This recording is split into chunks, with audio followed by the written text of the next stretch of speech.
We are ready to go. Okay, good morning and welcome to the November 19th meeting of Algonquin Highlands Council. I'll call the meeting to order. And I'll ask the clerk to do a roll call. Councillor Berry? Present. Deputy Mayor Danielson? Present. Councillor Dayu? Present. Councillor Shortby? Present. Mayor Moffat? Present. Thank you. May I have a mover and a seconder for the approval of the agenda? Councillor Berry and Councillor Dayu. Moved by Councillor Berry, second by Councillor Dayu, be it resolved that the November 5th, 2020, or November 19th, 2020 regular council meeting agenda be approved as circulated. All in favor? That's carried. Thank you. Are there any disclosures of pecuniary interest today? Seeing none, we will adopt the minutes from the previous meeting. May I have a mover and a seconder for that? Councillor Berry and Councillor Dayu.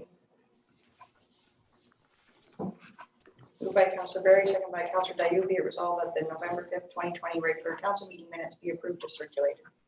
All in favor? It's carried. Thank you. Number 6, we have one public meeting. May I have a resolution to go into the public meeting? A mover and a seconder to go into the public meeting.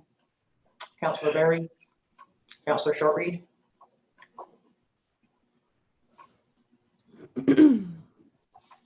Moved by Councillor Berry, second by Councillor Shortreed, be it resolved council adjourns its regular meeting at 9:02 a.m. in order to proceed into a public meeting for the purpose of a zoning bylaw amendment AHZBA 3/20, part of lot 14, concession 6, geographic Township of Stanhope, Rochka Barber. All in favor? That's carried. Thank you. We're going to bring Sean in, and we do have one delegate that is on the telephone. Is that correct? On the screen. We're getting modern.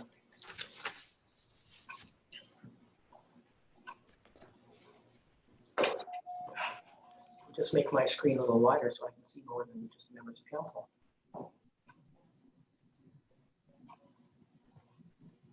Morning. Okay, good morning, Mr. O'Callaghan, and good morning, Ms. Roberts. Sean, if you would take us through your report, please. Yes, thank you. Good morning.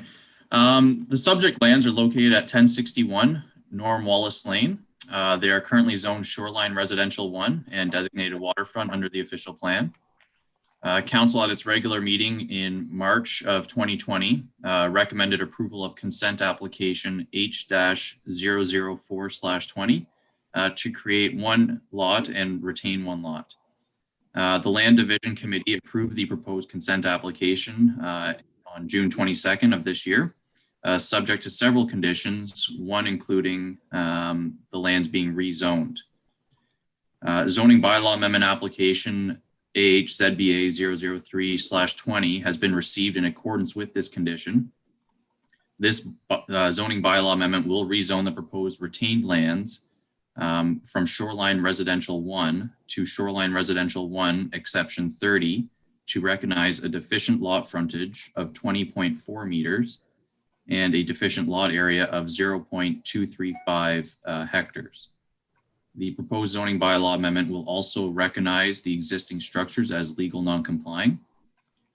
This application will also rezone the proposed severed lands from Shoreline Residential 1 to Shoreline Residential 1 Exception 31 in order to recognize a deficient lot frontage of 20.4 meters and a deficient lot area of 0.226 hectares.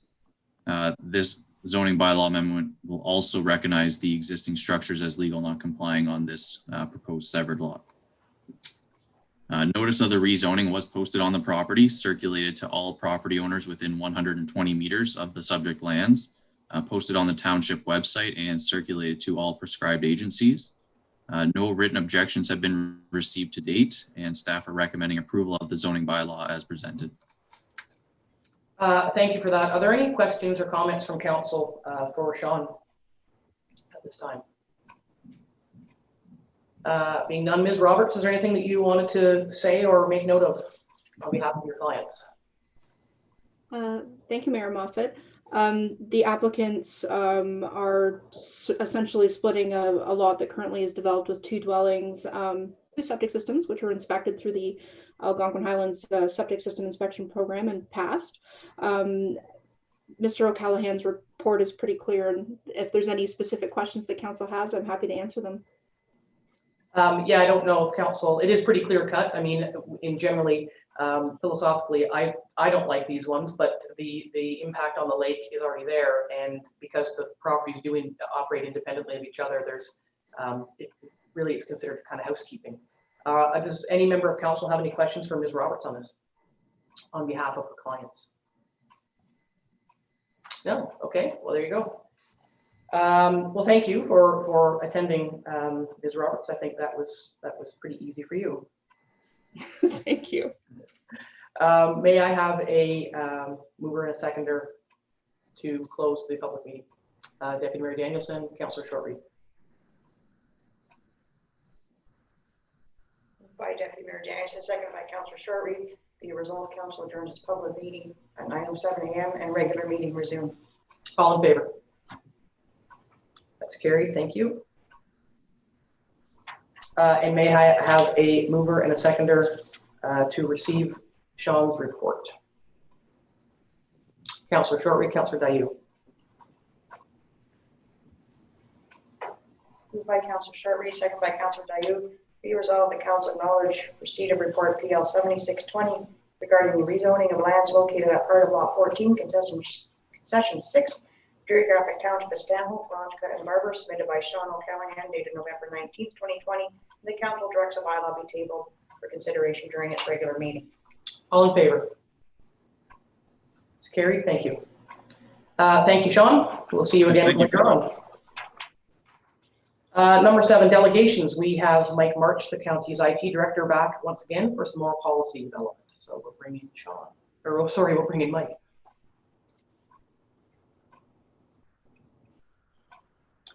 Good morning, Mr. March. Good morning, Mayor Moffat, members of council.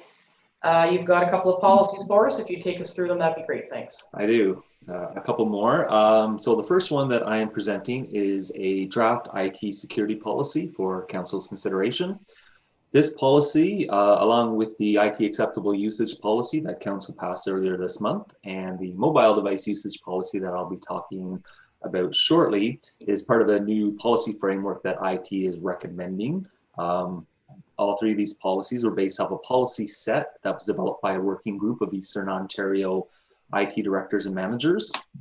This policy governs some more of the advanced aspects of IT security and describes how the IT department handles password management and 2-factor authentication, how we provision and terminate system account for staff, provisions around data security and destruction, and how the IT department are to perform investigations. So while many of these provisions are already in practice within the IT department, due to the growing importance of cybersecurity, it was felt that these items should be included in their own separate policy. So that's just a brief overview of what this policy is. Again, I'm more than happy to go through section by section with council or take any questions that council may have regarding the draft policy. I think we'll just go straight to questions. Councils have had both policies for almost a week. So if there are any questions today of Mr. March, Deputy Mayor Danielson. I'm just wondering, under investigation of a councillor, that investigation must be approved by resolution of council. I'm wondering if that should we should add during a closed session. I don't think you would do that in open. And I'm wondering why the results of the investigation it just says brought back to the CAO. And I would like it to say for furtherance to council, or brought back to the head of council if it's another member of council. Mike, your thoughts on that? I think the investigation request would happen in closed. And so perhaps, Mike, you could explain the sort of the chain of continuance for the results of any such investigation? Sure. I mean, I would defer to what the municipality or what council decides here. Is just normally staff report to the CAO and the CAO does that report to council. So that was just the thought process there. But on my part, I'm willing to put in place whatever council and the municipality decides. So the intent then, to just carry Liz's question on, the intent is that the report going to the CAO is just simply protocol, and the intent is the CAO would bring it back to council. Okay, so does that answer your question, Liz, or would you like to have a continued conversation on that language? I would actually like it to say, like, it can stay as it is, but just to add for furtherance to council or to be brought to council. That's fine. Is the rest of council okay with that clarification, just to make sure that it does it doesn't just end up on a desk somewhere? And remember, we write policy for a corporation, not for who's in it today. So if that would... I'm just sort of looking at kind of a peer-to-peer situation. It's nothing to do with individuals at all. That's right, and that was my point, is that it's about the big picture, not about the faces on the screen today. So I'm not hearing any great gnashing of teeth from other members of council, just to have that clarification in there. Was that your only question, Liz, or did you have something else? On that policy, yes. Okay, so council's okay with the security policy part? Yeah. Okay, Mike, if you would move on to the next one. Certainly. The draft mobile device usage policy that I placed before you today is a much needed revision to the original policy that was first adopted in 2015. Similar to the IT security policy, this draft was developed in cooperation with other Eastern Ontario counties and municipalities. As mentioned in the report, again, due to the adopting of a new policy structure, it seemed to be impractical to do a red line analysis, and I know council usually prefers that. However, in the report, I did mention some of the main changes between the two policies. Basically, anything to do with password requirements was removed and is now included in the IT security policy. We've removed any specifics to plans or technologies. The old policy referenced BlackBerries quite a bit. We've also added a section regarding eligibility for phones and the approval process. And then the safety section was expanded quite a bit. And that included additional information regarding hands-free technology, protection from reprisal if staff fail to answer calls while driving if it's not safe, and as well as an exemption for making 911 calls while driving. Again, that's the quick overview of the policy. I can take any questions that council may have. Thanks for that, Mike. Any questions from council on this mobile usage policy? Deputy Mayor Danielson, you go right ahead. Sorry, I just noticed that in the policy that there are a number of definitions, but the word employees is not defined. You do include in the policy who the users might be, but later on in the document, you refer to employees in different circumstances. And I'm just wondering if it should be more consistently using the word users as opposed to employees, so that it includes everybody.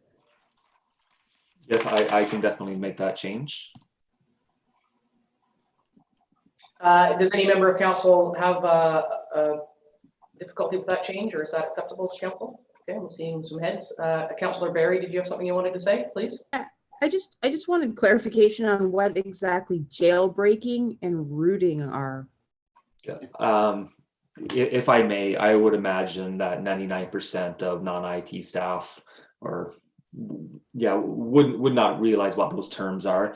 Basically, with say an iPhone, for example, the only way you can download applications is from the Apple's iStore or App Store. Jailbreaking is a process that you can circumvent those controls that Apple put in place, so that you can then download applications from the dark corners of the web. And then at that point, if you're downloading things from untrusted stores, you're apt to get something unwanted on your phone. Okay. That makes sense?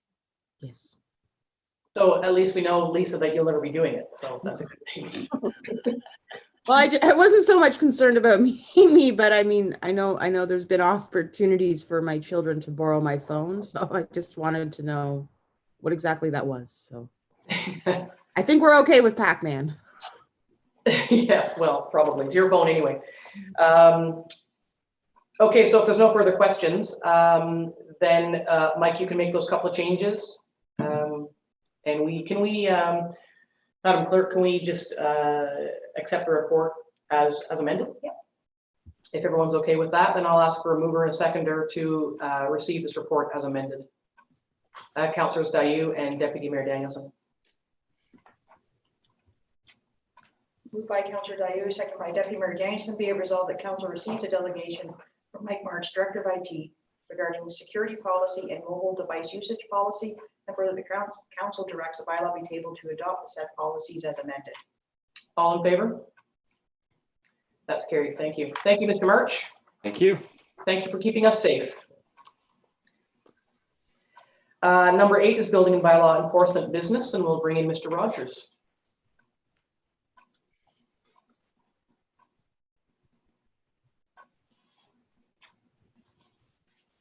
Good morning, David.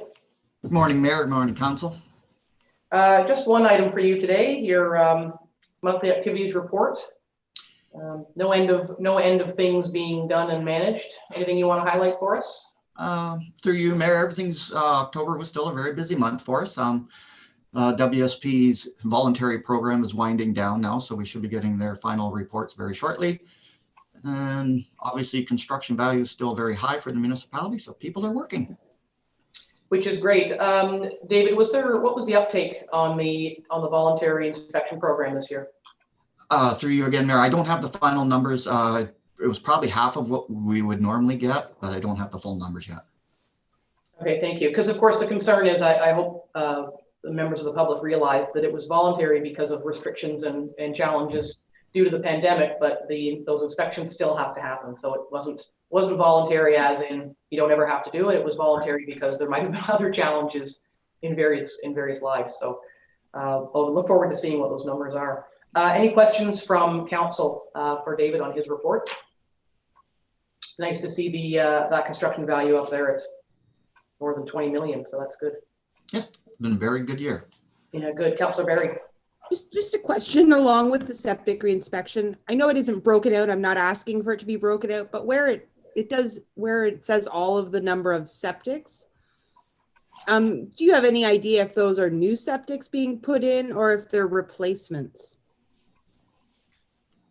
Again, through you, Mayor, it is a combination of both. We're getting a lot of people that know the septic reinspection program is coming forward, so they are putting new systems in because they're thinking they're going to fail. A lot of them had to do with people knowing they have metal tanks to replace them, but some of it is just new development, or people are like new development, they're putting additions onto their cottages or building new cottages. So okay. It's about half and half.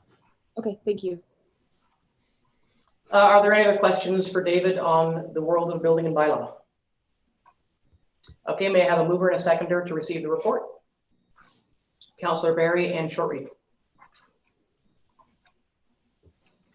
Moved by Councillor Barry, second by Councillor Shortreed, be it resolved council receives building bylaw report BLDG 1820 regarding monthly activities for the month of October 2020, submitted by David Rogers, dated November 19th, 2020.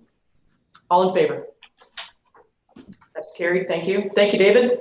Thank you, Mayor. Thank you, Council. Item number 9, Parks, Rec and Trails business. We've got several reports from Mr. Card, so we'll bring in Mr. Card.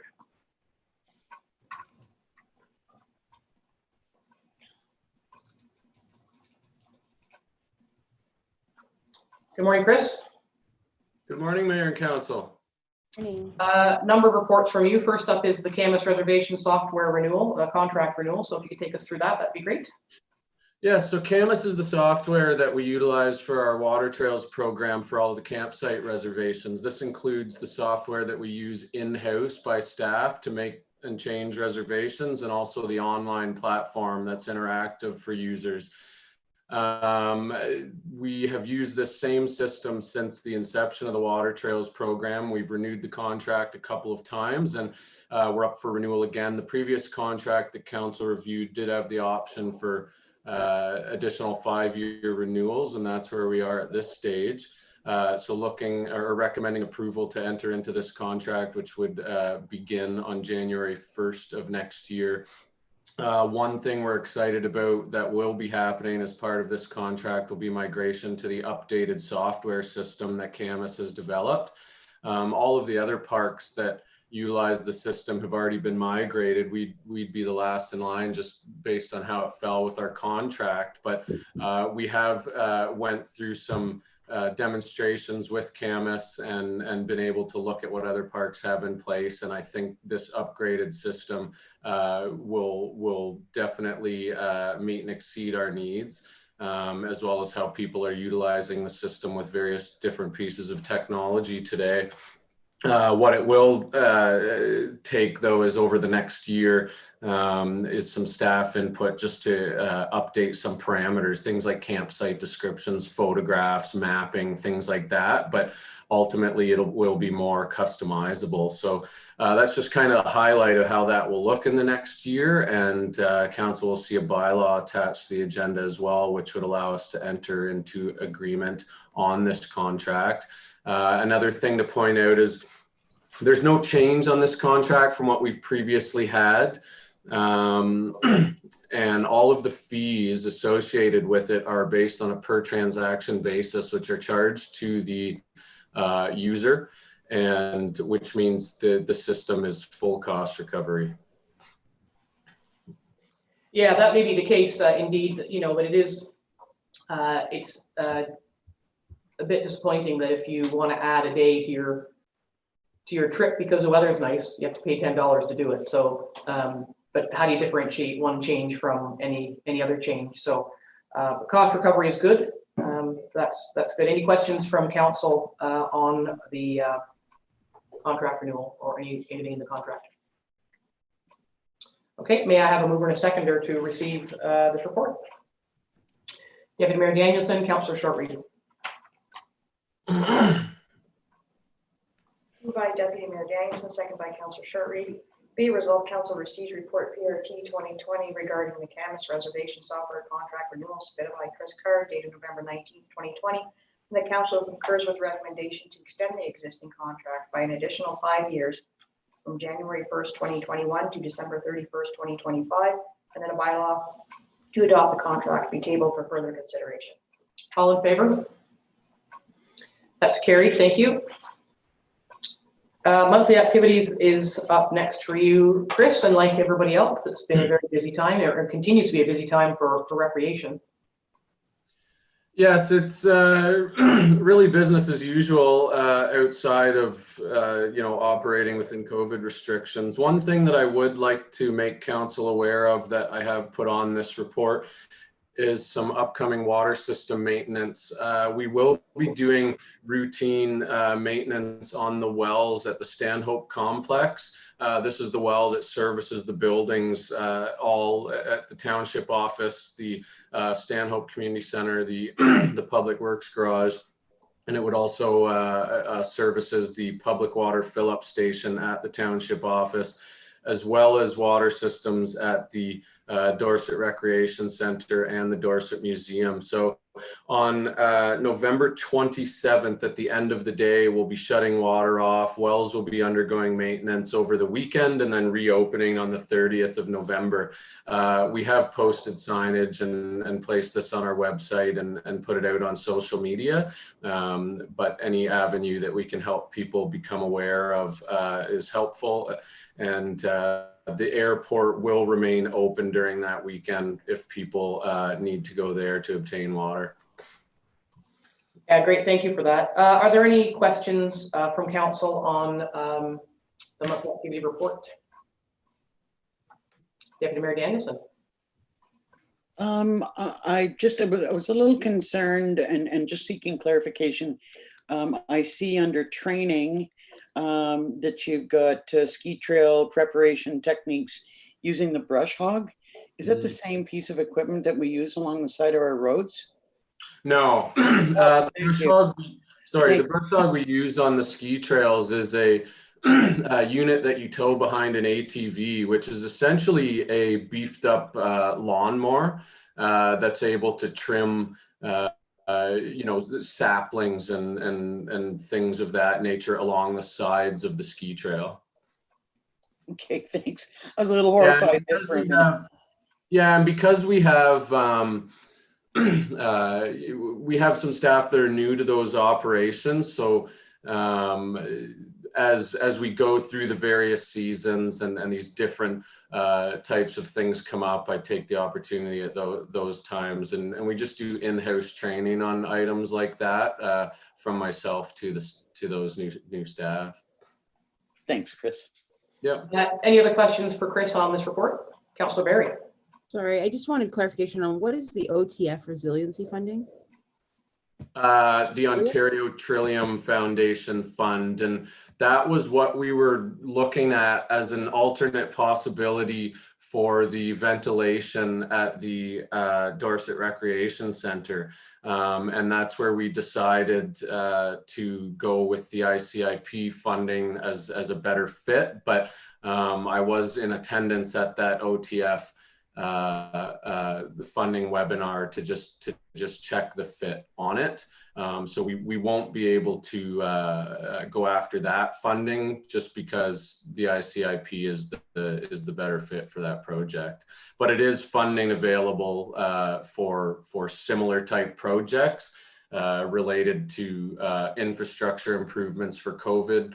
And the big part there that we discussed at the last council was that the approval timelines for that fund relative to the ICIP would put any additions on the HVAC for the DRC into late next year. So.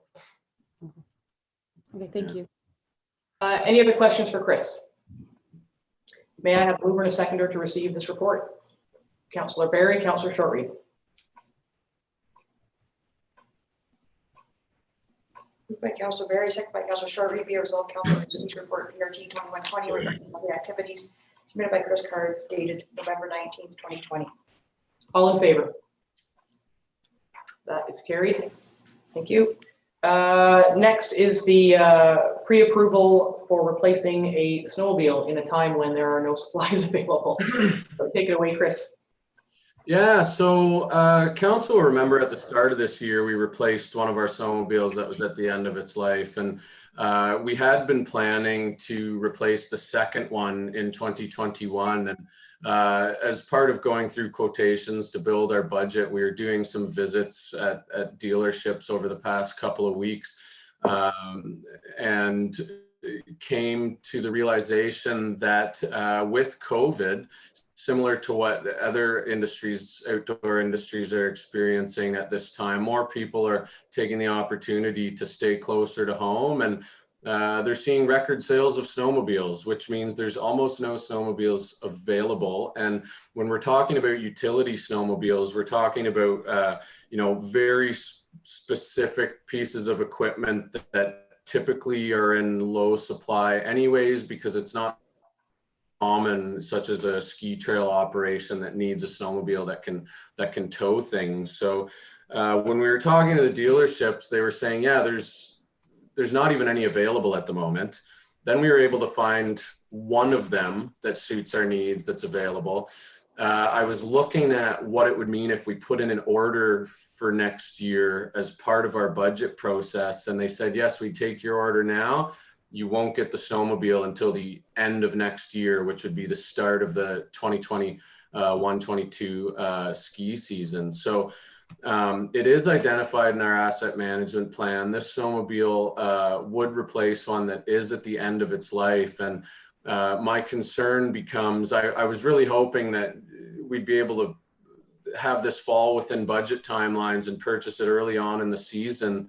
But that's just not the case. This dealership is willing to hold on to it, give us a January 2nd delivery, which still allows us to work it into the budget. We'd be able to utilize it next year. Without doing this, we're going to spend several $1,000s or more to keep the existing snowmobile up and running through this season, which I just don't think is a good use of of the funds that we have. So looking for approval from council to go ahead with this purchase and have it available for us this year.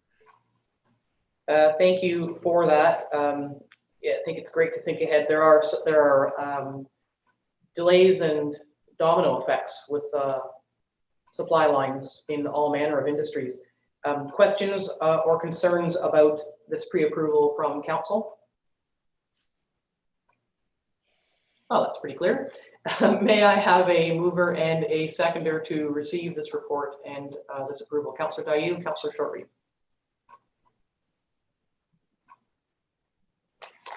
Moved by Councillor Dayu, second by Councillor Shortreed. Be it resolved, the council receives report PRT 20 regarding the 2021 budget pre-approval to replace the 2009 Yamaha Viking Pro snowmobile submitted by Chris Card dated November 19, 2020. And further, council concurs with staff's recommendation and approves the sole source procurement of a 2021 Skidoo Scanic WT 900 for $17,057.94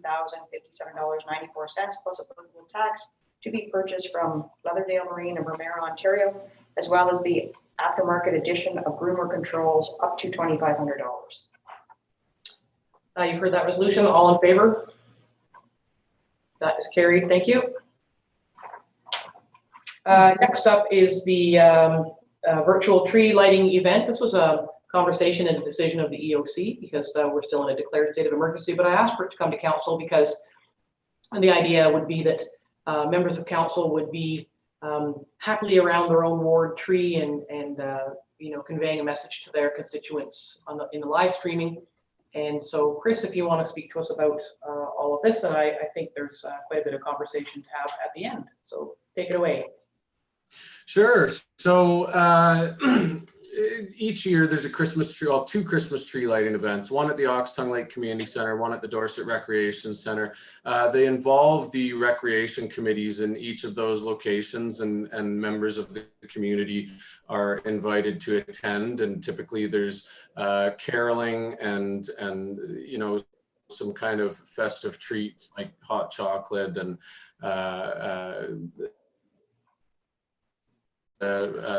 attend. And in light of COVID, we were discussing this at EOC, and for several reasons felt that an in-person event would not be advisable. And instead, we came up with a virtual event where we would like to be able to essentially host a tree lighting utilizing Zoom.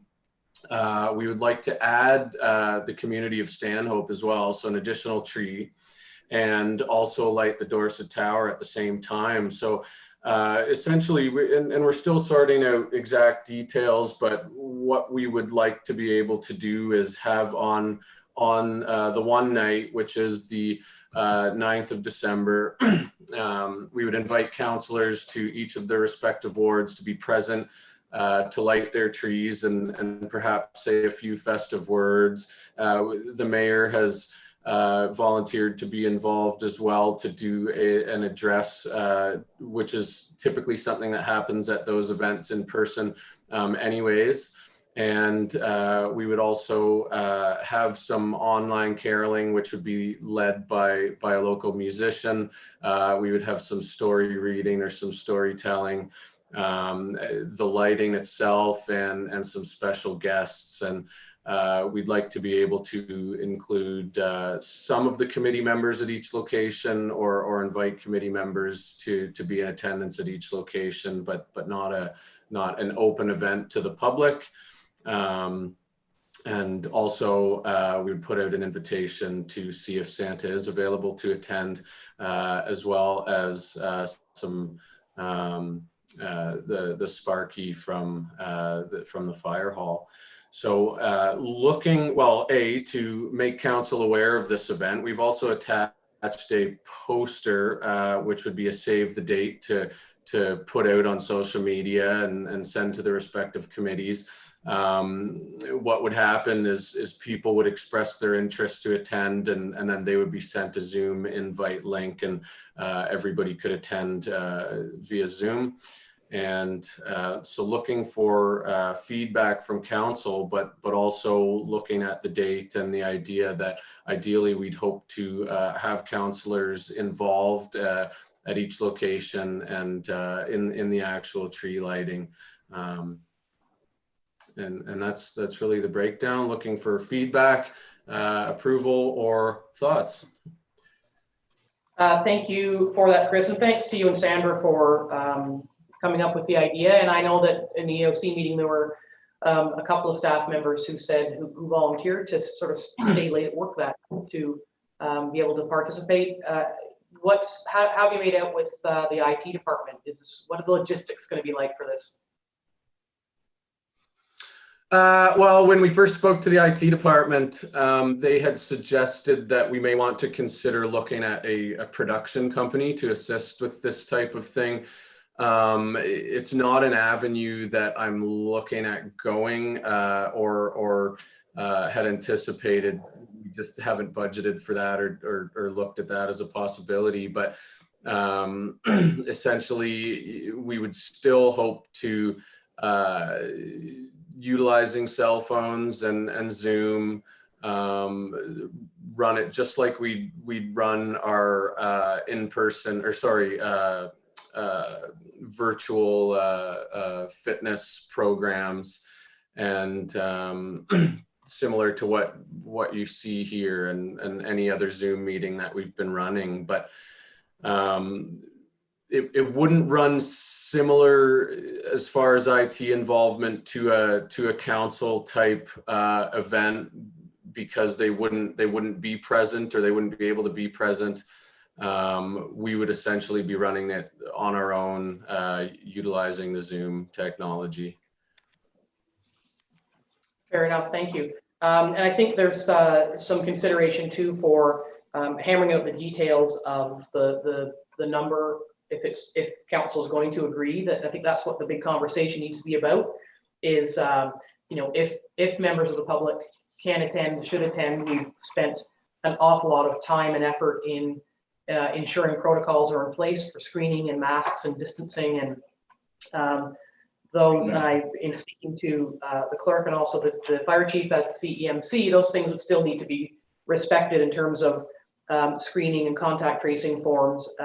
So admittedly, having a bunch of people in any location makes me a little bit nervous, given that we have worked so hard to not offer those opportunities. So would open it up to council for looking for thoughts on enthusiasm for this and what it could be like and moving this forward. Councillor Dayoub. Thanks very much, Mr. Card. Grateful for the effort that you and your staff have put into this. This is innovative thinking. It shows adaptability, really positive, and I'm so happy to see it. There has been appetite at Oxtongue Lake for a reduced socially distanced, COVID responsible gathering during the tree lighting. However, people have been enjoying this at the Oxtongue Lake Community Centre for several years. It's a highlight of the season for many people. And it strikes me and the constituents that I've spoken to about this, that it is one of those opportunities where being COVID responsible is possible. We had to say no to the Dorset Snowball because there were, far in excess of 100 people who would come. There's a lot of moving around. There's very little management of the space in terms of the comings and goings of individuals. But from the perspective of a more limited event like the Christmas tree lighting, we could foresee an event in which they arrive at a designated time, they park their cars, they come up to their hula hoop, which has been put out for them in the snow, they stand in their circle, they enjoy watching the Christmas tree lighting, they hear the address, they send their remote greetings to everyone around them, they get back in their cars and off they go. It's one of the few opportunities where an outdoor event might be possible with in fact quite limited movement. And so I I would propose that we do consider the degree to which that might be possible, the degree to which council's tolerance level for that type of risk can be examined and discussed. As I say, very much like the virtual proposal, and would also like to have that conversation about the degree to which in-person may still be possible. Okay, thank you for that. Deputy Mayor Danielson, I see your hand. Go ahead, please.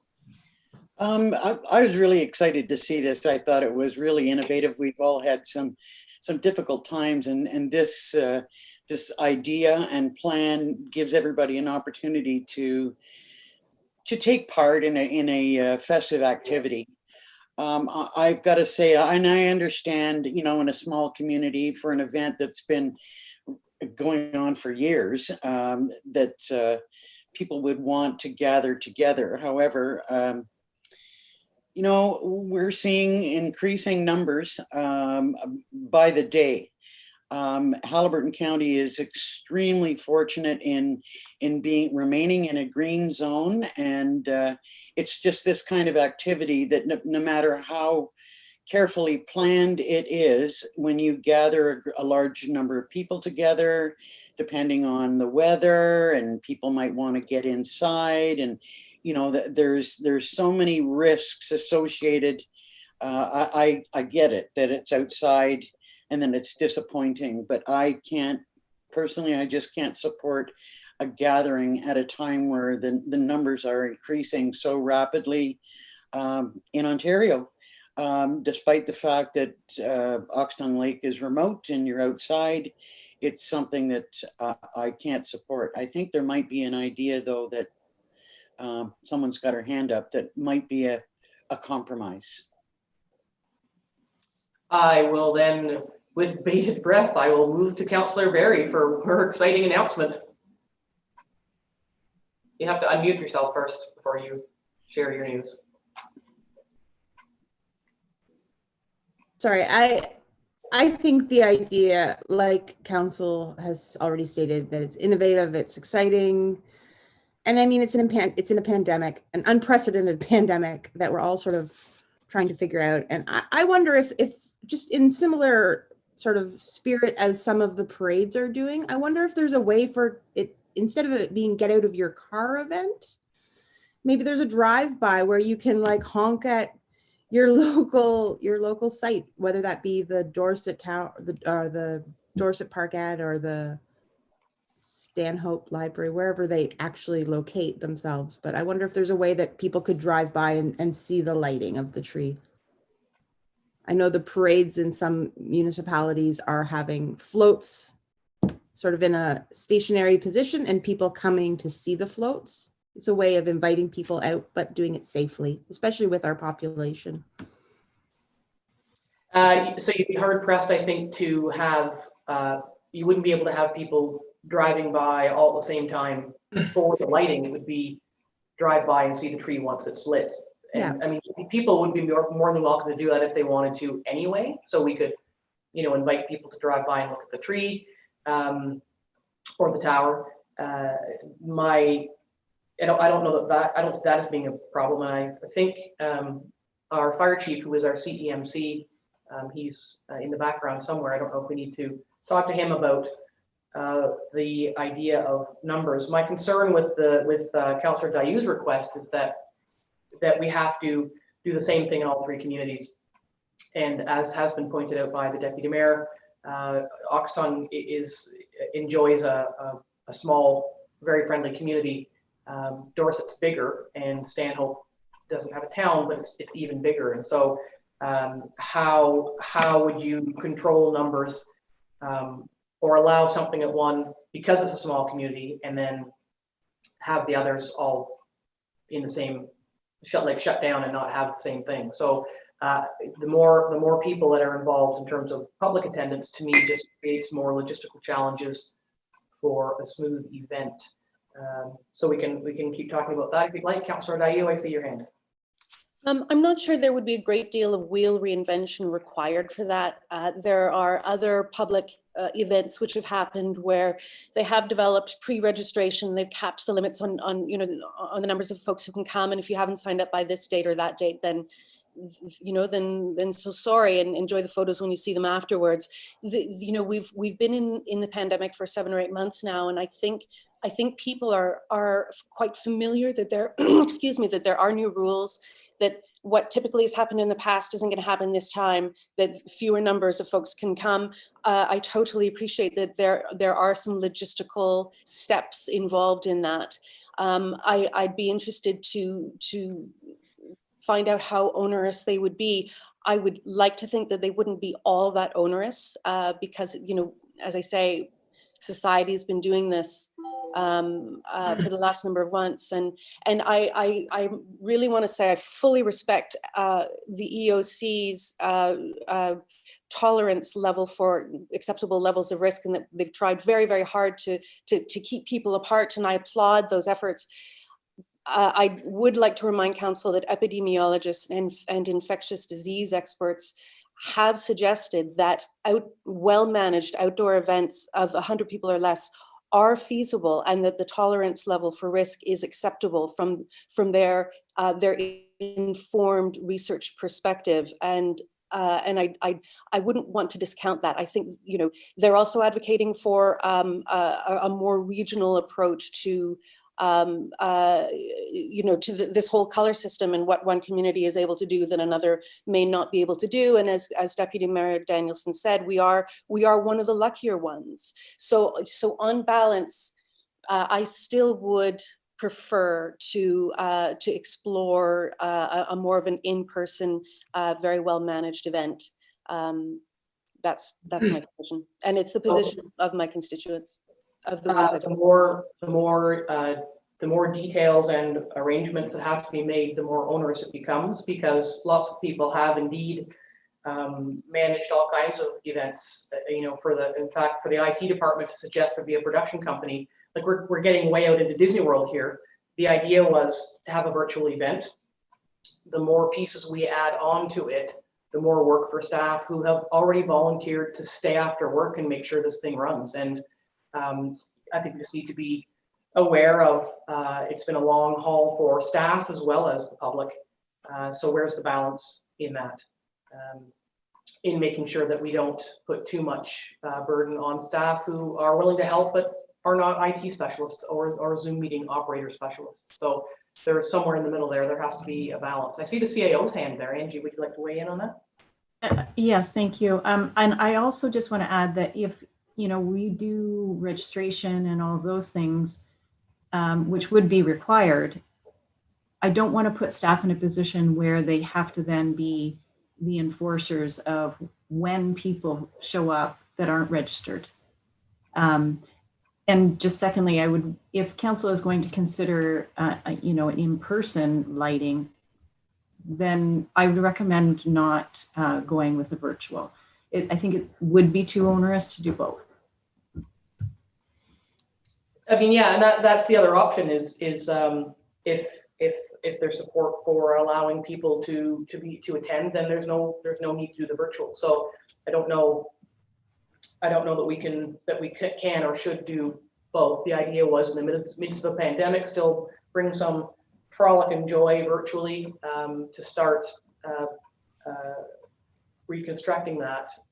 Just gives me a little bit of concern in terms of the workload for staff. We are right now in our busiest time of the year in terms of finalizing projects. As long as the season allows, projects and priorities and budget discussions are coming up. So it's a very busy time. So thoughts from other members of council on where you'd like to see this go? Deputy Mayor Danielson. I'd like to see it go exactly as laid out in Chris's plan. I can't support a gathering of any sort. Okay, and did I see Councillor Barry's hand? I support a virtual gathering. I think it's innovative. It's new. I would like to if people want to come and support the event, I still support a drive-by. Maybe there could be, I don't know, a food bank donation drop-off or something that you could do at your car window or something. But I think we are in good standing because of all the work we've done to date. And I think, 3 weeks, we could be in a different situation. So I would like to err on the side of caution. I was speaking to the fire chief, who is our CEMC, just prior to the meeting, because I'm in the office here, and he did point out that it's several weeks away, and we don't know. So we have to remain flexible in terms of, the premier is talking about possible lockdowns again. So whatever we decide could change. So we just need to acknowledge that based on what's out there, what the province is thinking. And Lisa, certainly the drive-by part is doable regardless. I mean, people could, come out and I'd like to circle back on your, food bank donation. So then I nothing against the food bank, but I wouldn't support the township doing that, because now we need a container and someone has to put it in a truck and then someone has to drive it to the food bank. And it's very easy to say, are you kidding me? You can't have someone drive to the food bank? Well, I would like, everyone needs to realize just how busy staff are, and that's really not what we do. If there was a food bank donation or some other donation and somebody else wanted to drive it down, that would be great. But, in at Oxton Lake, it would have to go to Huntsville, I assume.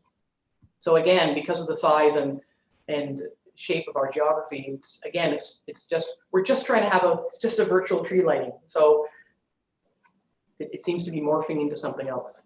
Madam CAO, what are you saying?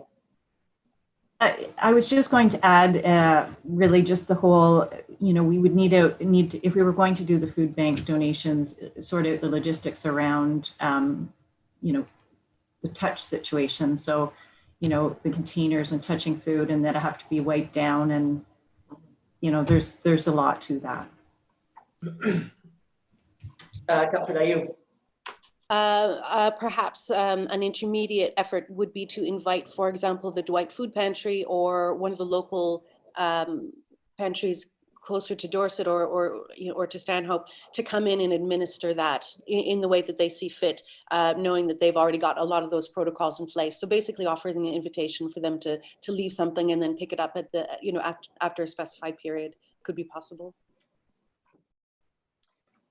Yeah, I know I'm going to be seen as the Grinch, but it's meant to be a virtual tree lighting for our own constituents. And, somebody might say, well, why aren't you going to collect donations for Search's Winter Coat Drive? Or there are lots of worthy organizations, and I just have concerns that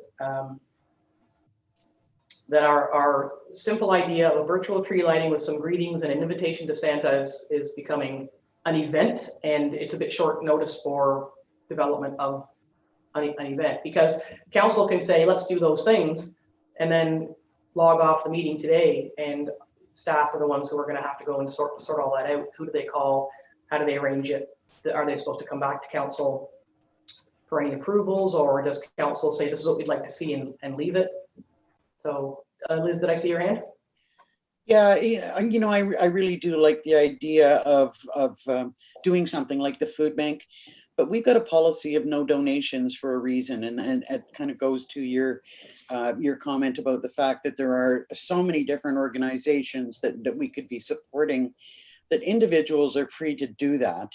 What if it's a bad weather night and so the person responsible from the organization doesn't show up, or something happens, then there's people showing up with donations. Who has to manage that? I just think, sadly, that it complicates what we're trying to do. And if people want to make donations to organizations at this time of year, they're all free to do that at any time in any way, and choose where they want to donate to, whether it be the Minden Food Bank or the Huntsville Food Bank or the Wilberforce Food Bank. I think it just complicates things, that sometimes it's just better to keep it simple. Thank you. I want to circle back to Chris. You initially said in your preamble about this that you had said committee members, and so I wonder if that's A middle ground is there are committee members, and maybe those are the people that are signed up to attend. So there's 4 or 5 people there because they're the people who are doing the programming and whatnot at these events. Smaller numbers, much easier to manage, but there would still be a few faces around the tree. In Jen's hula hoops, I mean, Jen's absolutely right. There is a way to make sure that a small group of people stay distanced. The challenge is going to be if someone says, well, if they can go, I can go. And we have, as a municipality, are responsible for the well-being of folks who undertake activity on our property. But also, as Jen says, people are a long way into this pandemic and presumably are responsible enough to not hug their neighbors that they haven't seen in months. So Chris, what was your thinking on the committee members? Yeah, so this was something that was discussed briefly at EOC as well. And the thought being that we would invite just the members of the committee to be present at each location. And we would just leave it at that limit of people. Julie Shortreed has her hand up for the first time, so I'm going to let her go first. And Liz, you're next. I agree with keeping it a simple virtual. And I think on the invitation, maybe we should put join your committee so that the people who are watching it know that the people who are there are committee members and that's why they're there. They're not special in any other way. And it puts a face to your committee members too. That's true. That's true. Deputy Mayor Danielson. I think it's a nice idea to include the committee members because I'm assuming that they are coming from each one of our communities. You know, when I originally heard about this virtual tree lighting idea, and that you know, the thinking was that we would have our individual members of council at each site. I had this lovely vision in my mind of Jen and Jacques and Tom and the dog standing by the tree. And I mean, to me, that's such a beautiful vision of Christmas. And it's, you know, the same with Lisa and her boys. And I wonder about that thinking that, you know, I mean, those are family units and that's what we're being recommended to stay in is our family units. And to me, that offers such a lovely vision to people. And it's a totally safe vision. And I'm assuming that we wouldn't exclude Jock and Tom and the dog because they are already a family unit and together. So there'd be no concerns there. And if, you know, if Lisa's kids wanted to attend or Matt wanted to be there, you know, I mean, that I can see that would be a nice thing to happen. So I think what I'm hearing is not unanimous decision on keeping it simple and virtual. So I think the final question is committee members, yes, no, certainly family. I would assume that those family units would attend in all their sparkly glory. So the question is about committee members. Councillor Dayu. Yes, just to underscore that in an ideal world, I would want to devise a way to bring more folk in. But if that's not the will of council, I'm really pleased to support this virtual idea. I really do think it's an ingenious way of keeping the spirit alive. And so yes, I would say yes to inviting the community members. I like Julie's idea that you know, that they're recognized in a way, and that folks are signing up to be with those community committee members virtually. Yeah, I do support this proposal. I wish it could be a different way, but I do support the proposal. Yeah, I think we all wish it could be a different way. You know, again, part of the issue is just the responsibility of the municipality to ensure. And there are other events in the community that have been canceled, and there are other events that are going on under really strict protocols. So it sounds like we've landed at small, virtual, and committee members should they choose to attend. I see Lisa Berry's hand and then Liz's hand. Just a logistical question. I think we can easily solve it, but technically I sit on all 3 committees. So would I be able to stay in my local ward at this occasion?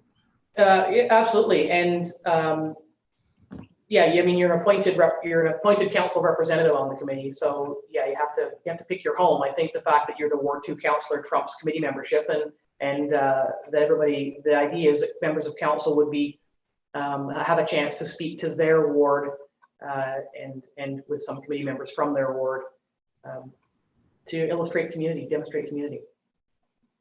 Do you want to follow up there, Lisa? Is there an opportunity if staff wanted to put wishes virtually that could happen as well? Like from their department? Well, there's no way. See, now we're getting into production territory. This event would look no different than what we see on the screen right now, except you'll be standing in front of a Christmas tree and Jen will be standing in front of a Christmas tree. And I think I'll be here. And someone's still going to have to say, and now up to Oxton Lake, and we're going to hear from Councillor Bayou. So there's no way to insert. I mean, that's television production, to insert pre-recorded messages from various departments. I think that would be, we're back into onerous there. Okay. I mean, wouldn't it be great if we could? But I don't know that we're not at that technological level just yet. Who else's hand did I see? Deputy Mayor Danielson, go ahead. Just for one more point of clarity, if we're going to invite committee members, I'm assuming it's just the committee members, not their families too. I would assume it's just committee members, and I know, and I think important too. I had considered maybe bringing the clerk in if we needed to, just to muddy the waters. The BAO, which manages jurisdiction of cemeteries, has, I think there was a webinar or something. There was an email, but there's increased restrictions with funerals. So the BAO is directing. I'll just turn it to the clerk. Yes, the new directives that come out from the Bereavement Authority of Ontario, and this is in accordance with the color code that the province has put out, and even in marine categories, which we are, there are new requirements for cemetery attendants and funeral directors as well, that screening and logging of guests must occur now. So what that translates to, if there's a private interment, the cemetery operator, which is the township, is responsible now to screen and log guests that are attending the site if there's no funeral director on site. And now they are all required to wear masks where they weren't before. So the EOC did discuss when the numbers changed a while ago, and a private funeral, this is without a funeral director, is considered to be a private gathering. So the maximum is 25. However, with the restrictions, the EOC had decided that 10 people maximum could attend a private interment. And we have collected the names and the phone numbers of people attending. However, screening wasn't required, and it is now. Those are just some new tightening up their procedures. Yeah. So the point of having Dawn say that is that, you know, it's a constantly moving target for what is and isn't allowed. And if the municipality is now going to be required to, or has been required to, screen people and fill in contract tracing forms for funerals, it's fairly easy to do that for 5 or 6 or 7 members of a committee, then members of the committee and their families. So I think, to Liz, this is to your point, that it would be just the committee member. Yeah. Councillor Bayou. But public health units do differentiate between private events and public events, where there is a little bit of management from a known organizing body. So I think we would be going beyond what is expected of us if we were to adapt to rules that are set out for higher risk events than the one we're suggesting. I would rather prefer to stick with the rules that we've been given, knowing they could change at any time. I appreciate that, but you know, I would stay with what we've been given for open public events managed by an organizing body.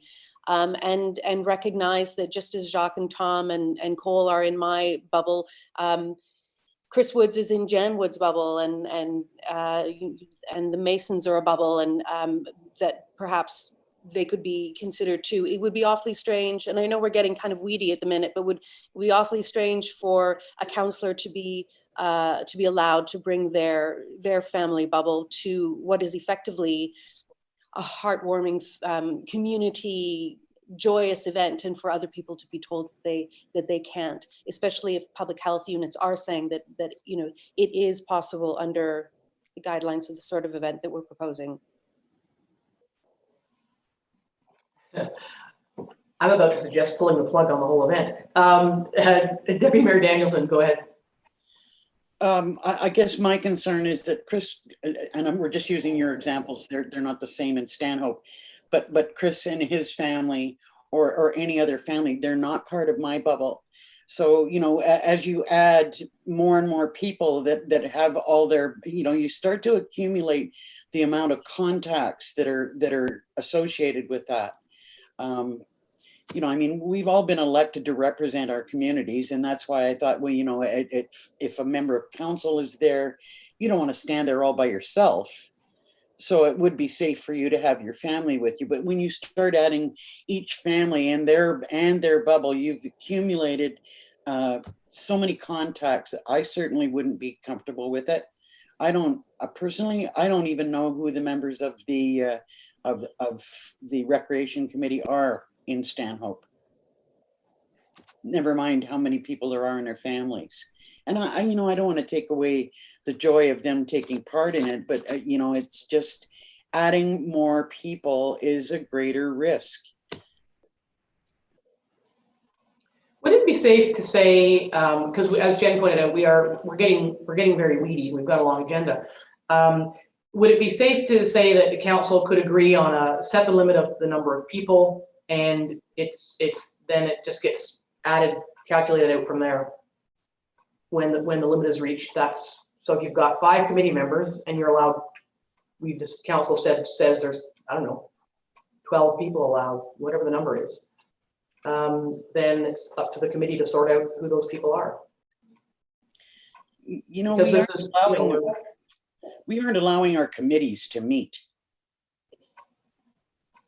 So if they can't meet for the business, of council, how can we say that they can meet under other circumstances, inside or outside? I've got an issue with adding too many people. If you want to leave it as at a limit of 10 or something like that, I don't know. I don't know what to say. I think we are in the weeds.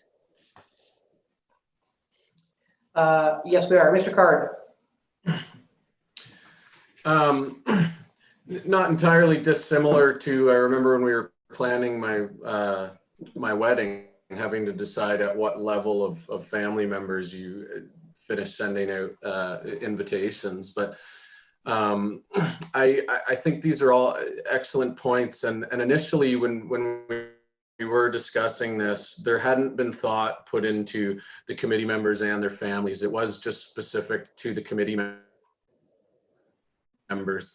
And at the time when we were discussing this, it was very much, in the concept stage, and the concept stage was literally last week. But for out of fairness and in line with all of the points everyone's raised, and for the optics of the imagery, perhaps the simplest method would be to stick with the ward councillor at each location with their family. There would likely also be a staff member on site, and that's the limit of it. And just leave it at that. The people who would be, as I think about it, we would still have to, even with committee members, go through screening when they arrive. So each individual, if they did have a family, and we'd have to do the exact same with council members, the same way we do with staff every morning. When you arrive, you'll have to fill out your pre-screening form, and that would be for each person. And if we had each committee member and their family of them, which is possible, but there would be that added process involved. And now you're putting people closer together in contact with each other, you know, asking questions, etc. So as we've talked through it, I think my preference would be to stick with counselors and their family members. Final thoughts on this. I think this has been a good conversation, but we're getting a little bit long in the tooth in it. What do folks think of Chris's circling back to that original idea? Councillor Barry, is that your hand up? You're muted. I think it's the best way given the circumstances. Thoughts from other members of council? I agree. Liz is nodding. Jen, I can see the disappointment on your face. Well, not disappoint necessarily. I think, you know, infectious disease experts do understand and have communicated what risk variables are. I believe that we could meet those risk variables to protect everyone. I fully believe that is possible, especially outside and especially in a place like Haliburton. But if that's not the will of council, then so be it. That's you win some and you lose some. And I look forward to having much bigger get-togethers in years to come. Deputy Mayor Danielson. Well, just because I've sounded like a bit of a Grinch, I've got to say that I truly look forward to the day that we can have gatherings. Listen, I have spent months on my own. So if there's anybody who would like to be in a gathering, it's myself, but not now, I'm sorry. Fair enough. Councillor Shortreed, what are your final thoughts on this? I agree. Keep it simple, just council. Okay, there you go, Chris. That's your answer. And so we'll look forward to getting our marching orders for how this is all going to play out. And just want to say thank you to the staff who will be staying late to ensure that this goes out. And we'll see if we can get an invitation out to Santa. Maybe he'll turn up.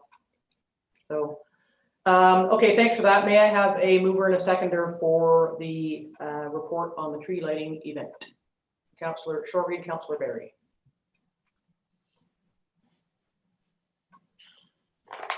Moved by Councillor Shortreed, second by Councillor Barry. Be it resolved that council received report PRT 2320 regarding a virtual Christmas tree lighting event submitted by Chris Card dated November 19th, 2020, and the council approves the regular Christmas tree lighting events for December 9th, 2020 at 6 p.m. be reformatted to a virtual event. All in favor of that? That is carried. Thank you. Thank you. Thanks, Chris. Thank you.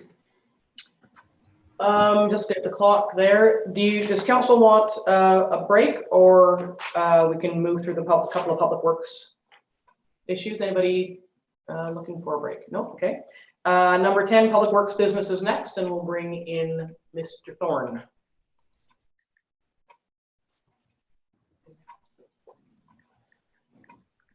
Oh, and Melissa's coming in too. Sorry, Melissa Murray is coming in as well. It means I have to modify my screen a little bit to get more faces.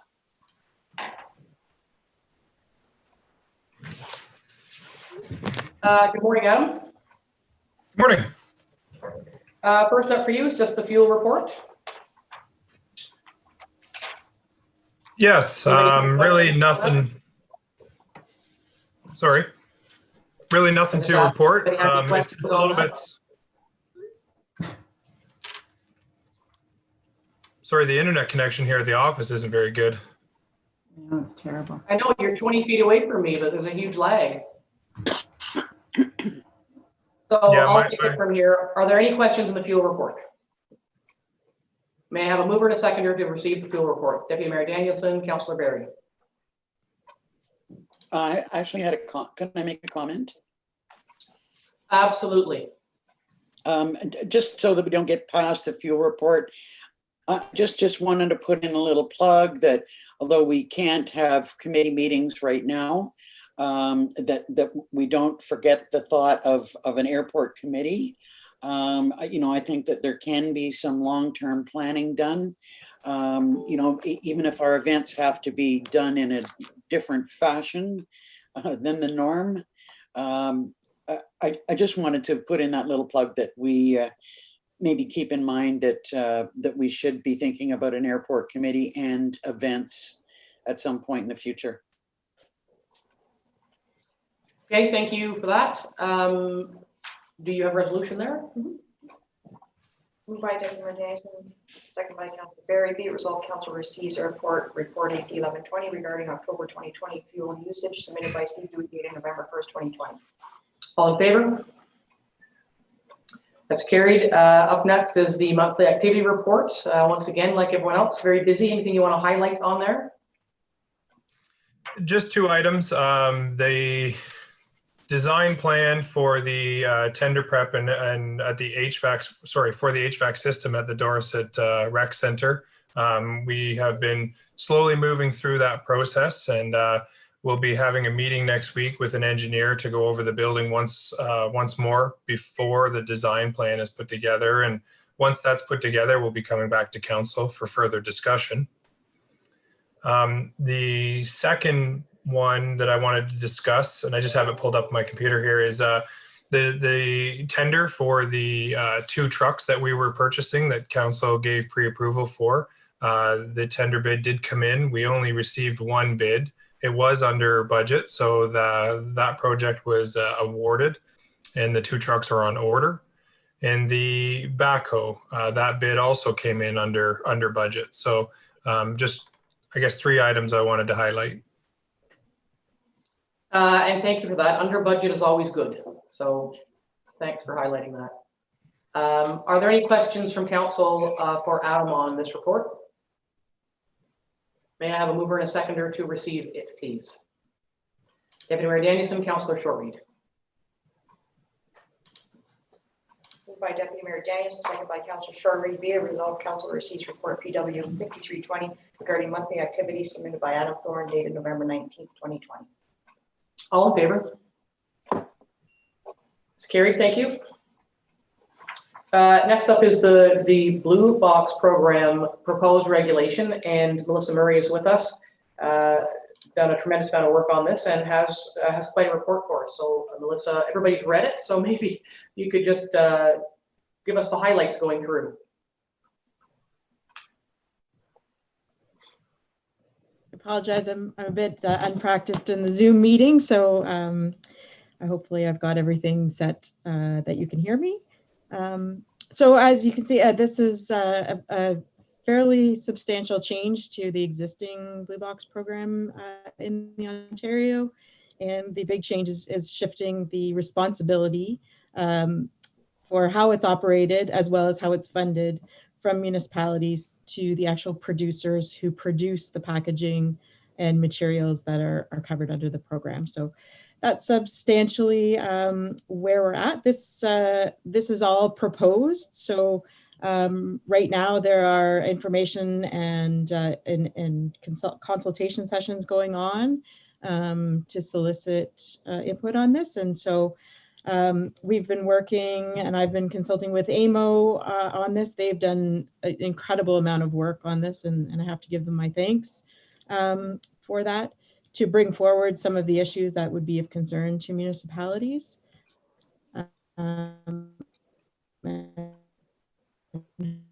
Hopefully I've outlined most questions or comments from council members. Thank you.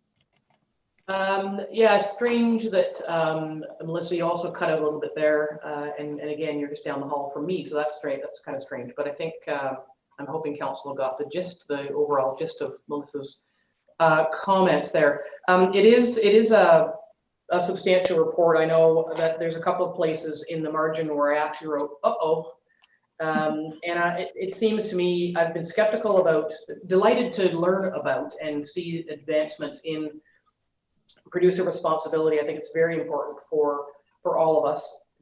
But there, in the report that Melissa has provided, and the proposed regulation still to me has a lot of sort of shadowy corners.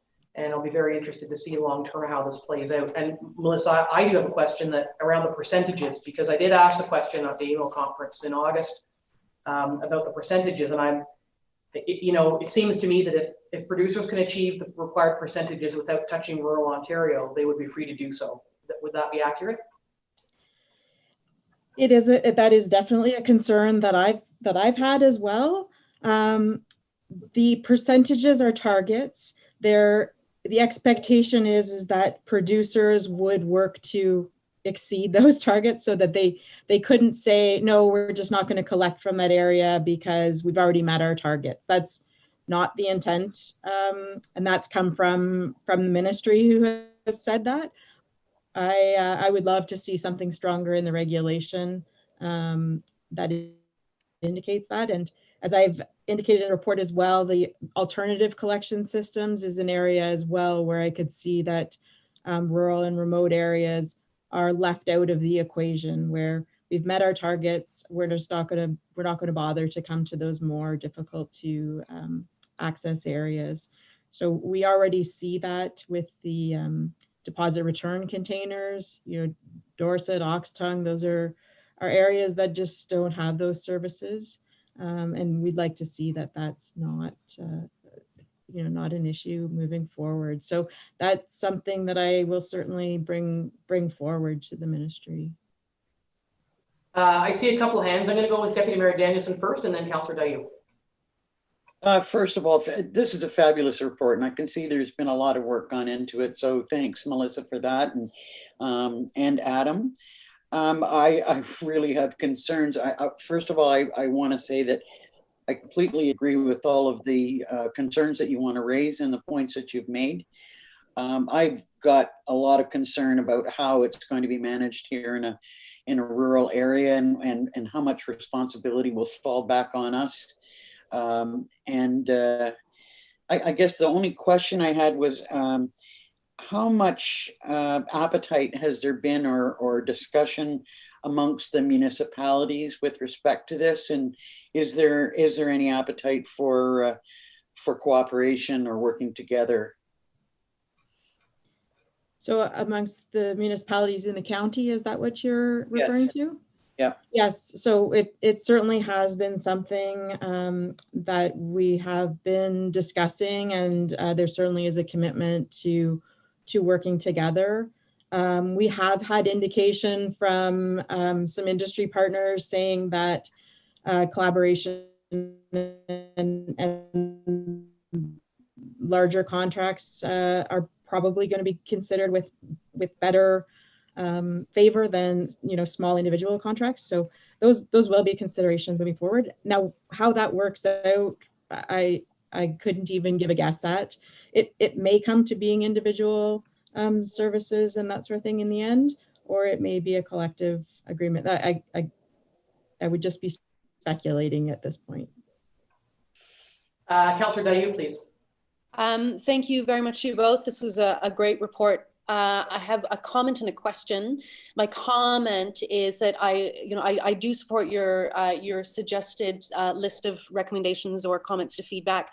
I very much support your comments on the risk of a different set of standards for those products that have recycled materials already incorporated in them. I don't think there's an obvious gain there. I think there are several loopholes that people or organizations could jump through if they know that if they've got a certain amount of recycled material already in the product, that they may not have to meet certain standards. So thanks for underscoring that one. And I hope that those responsible within the system will put a keen eye on making sure that isn't a loophole that runs amok with the whole purpose behind the project. The question I have for you is what thoughts you may have on the likely scenarios of should this move ahead. Should it be decided that our landfill areas in Algonquin Highlands will be continued as the depot areas? And I believe that is the appropriate thing. I think that if there were a secondary depot somewhere else in the municipality for recycled materials, that there would be a lot of folk who just wouldn't go to the recycled material space, and that defeats the purpose too. So my assumption is that having a single place is the right way to go. But what happens if the program says, great, Algonquin Highlands, should you choose to accept this mission and join forces with us, we're going to come and collect this stuff every 6 months because you're out of the way. So we're going to need triple the space, and our trucks are huge. So we're going to need extra turnaround capability for our trucks, and we're going to pick up at midnight. So we'd like some keys, please, and we'd like your staff to be on site. And the number of possible changes or requests or demands from a Goliath of an organization kind of keeps me up at night. And I just wonder what, could you offer your thoughts on that, and whether there's any mention anywhere about how that might be managed, considering how many partners might be affiliated with this? Sure. That's let me just sort of put my words together. The scenario sort of having a producer dictate how the municipality would provide service should they choose to. It's a contracted agreement. So, the municipality wouldn't be likely to accept those terms. And so that might be, well, we can't accept those terms, so we won't provide the service. We also have the option to go to a pro or producer and say, this is the service that we can provide, and have that outlined to them. And it's their choice whether they want to accept that service or to negotiate. They want to say, hey, we want to have 4 bins, you've only offered 3. And it would be our choice whether we could accommodate that. So it's very much a different system than exists now. It's a very open market. So there can be lots more negotiation. There's the potential for lots more negotiation in there and working with producers to provide that service. And there always is the choice. This is now the municipality moving to a role as a service provider to a pro or a producer, as opposed to a service provider to our residents. So it is the producer's responsibility to ensure those residents' needs are met, whether they want to include the municipality or not, will be part of that negotiation process. Does that answer your question? There were lots of components to it, so I just want to make sure I got to what we needed. Go ahead, Jen. Yeah, through you, Mayor. Yes, absolutely, and that's what you've outlined in the report, and I appreciate that clarity too. I suppose it's just my worst case scenario mind going off, because from my my private assessment of it, I suspect that if we said those terms aren't acceptable to us, they'll say, all right, well then we're going to develop a depot somewhere a million miles, at the furthest reaches of the municipality, and none of our constituents are going to go, and then the whole point has been defeated of trying to reduce our impact on the environment. So it's my fervent wish that we would be able to create those terms that would make the system amenable for all, and my fear that it's going to be a hard thing to do. Yeah, but yes, you've certainly made it clear where we stand within our negotiating capability.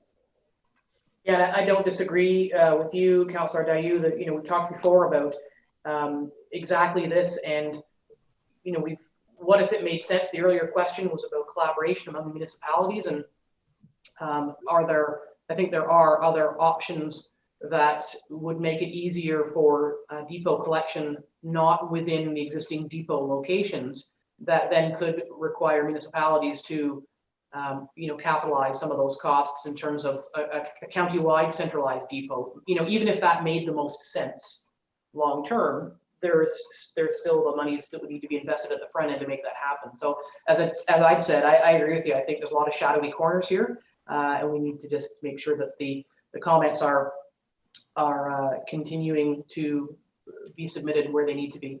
Councillor Barry. An excellent report. I'll try not to repeat anything that's already been stated. My concern, I have 2 concerns that sort of just kept going over and over again, and you state them. I just wonder if there's an opportunity just to, I don't know, just state them a little harder.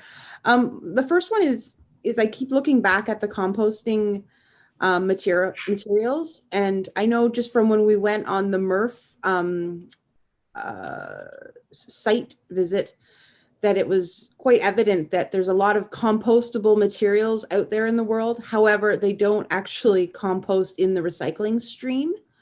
And I just wonder if the producer can check off that they've used a compostable material in production and that they're compostable, that their job is done. And then what's ending up happening is when we're sending them to the recycling facilities, they're not actually being composted or recycled. It's a wasted load. So I just wonder if that could be mentioned in the compostable materials, if you think that's appropriate. And then the other thing is, in all of your examples for submission, you do mention rural challenges, but I do think that the producer needs to be responsible for those things. Like, just because, we're buying something in a rural area, we still need to recycle it in a changing landscape. Those are my two big beefs. Melissa, can you speak a little bit to Lisa's comments about the compostable aspect? Thank you, Mayor. Yes, that certainly is a concern that's been highlighted, is that particularly, let's say pizza boxes were determined they are compostable, but obviously we don't have a facility to do that. So do those end up back in our waste stream? That would not be the ideal situation, because they can be recycled with fibers. If you take the greasy parts out, the clean part of the box can be recycled. So we do, that certainly is a comment that I'd like to bring forward, is that needs to be better defined, and we need to ensure that those materials are captured, whether it's through compost facilities, and that doesn't necessarily leave it to the municipality to provide those facilities. Because I would get the impression that the regulation is tailored for municipalities who have composting facilities. So we won't collect the greasy part of the pizza box in our recycling, we'll collect it in our organics program instead. And so for our smaller municipalities who don't have those programs, that's certainly a mess. Exactly. Where the regulation doesn't cover them. So yes, your concern is absolutely one that's important there. And I'm sorry, your second one, I've totally lost my my train of thought there. Sorry. Lisa, can you repeat what your second thought was there? Through you, the mayor. Just echoing the rural challenges. Like, I think that the producer can check off that these are available in Ontario, and the fact that if the municipality has to ship something off, like, I don't know, something to do with a computer piece or something, it needs, maybe that's not the best example, but just the rural challenges are in a lot of your examples. Yeah, if I can just jump in there, I think you make a good point, Lisa, that provincial processes are rife with checkboxes. We asked people, in the dark on a holiday Monday, but they get to check the box that said we consulted. And so that's a good point, that which is similar to my comment about the percentages. Can the producers achieve what they're required to achieve through the regulation, but without providing the appropriate and directed services that rural municipalities need for their communities? And going back to Jen's point, if we don't continue to provide opportunities for people to do the right thing at each of our depot sites, does that mean people will just not do it? And so what are we going to, or what could we end up having to manage and pay for in order to ensure producer responsibility actually works in a rural community like ours? So there's still lots of questions. So is there a couple of places there, Melissa, where you think you might be able to beef up the language in reflective of council's comments? Certainly, I can, and I do apologize that my comments and recommendations there were fairly general. I wrote this report sort of in the midst of some information sessions that were going on, so I have a bit more information now, and obviously the input from council. So that's why it was left a little bit open-ended to be able to incorporate all of that and to bring our specific concerns. And one or two of them have been addressed in some of the consultations that have been going on. We'll still include those comments, but they're there. Just a clarification on some of the rural challenges. Absolutely, that's a huge concern.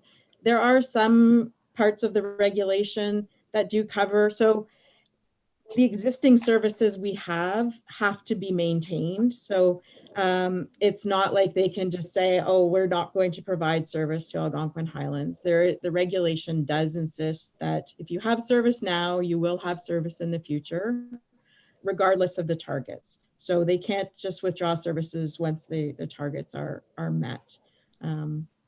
It's kind of like, imagine if you were, returning your bottles to the beer store. And they said, you know what, we've already got 20 cases today. Producer is happy to have those materials because it's meeting their requirements.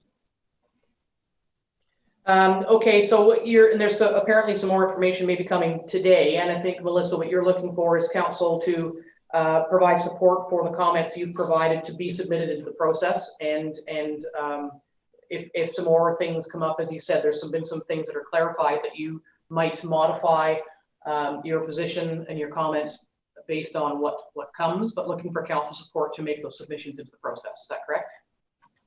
Yes, exactly. And so I'm confident council's okay with that. Does anybody have any more questions of Melissa? I mean, there's lots to digest here, and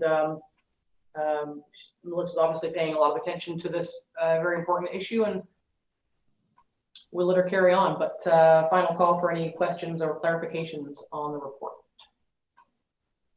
Okay, may I have a mover and a seconder to receive the report and move it through into the consultation process? Councillor Dayu and Deputy Mayor Danielson. Moved by Councillor Dayu, second by Deputy Mayor Danielson. Be it resolved, council receives report PW 5420 regarding the Blue Box Program proposed regulations submitted by Melissa Murray dated November 19, 2020 for information, and that council directs staff to provide comments on the proposed regulation to the Ministry of Environment, Conservation and Parks, MECP, on behalf of the Township of Algonquin Highlands. All in favor? That's carried. Melissa, thank you very much for this, and Adam, and we look forward to hearing how this all works out. Thank you, Mayor. Thank you, Council. Would you like a break now, or just do the one piece of fire business and then have a break? Let's do fire. Do fire. Okay, so we'll bring in the fire chief for his report, and then we'll have a break after that.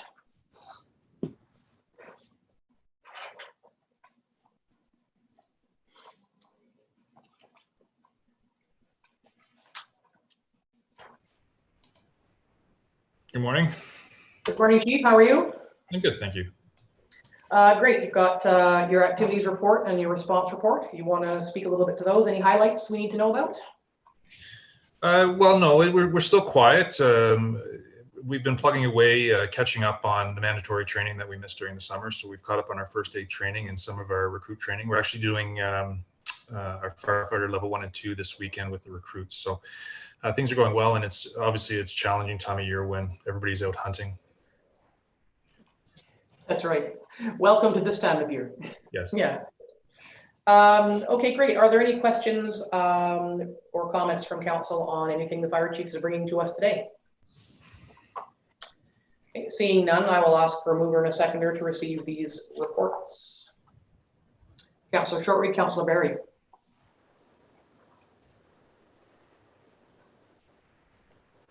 Moved by Councillor Shortreed, second by Councillor Barry. Be it resolved that council receives report FD 1520 regarding monthly activities submitted by Jonathan Wilker dated November 19, 2020. All in favor? That's carried. Thank you. Thank you, Chief. That was quick. Okay, we'll take a 10-minute break at the moment, freshen up your coffee, and we'll be back here at 10 to 11, if that's all right with council. Everybody okay with that? We'll see you here shortly.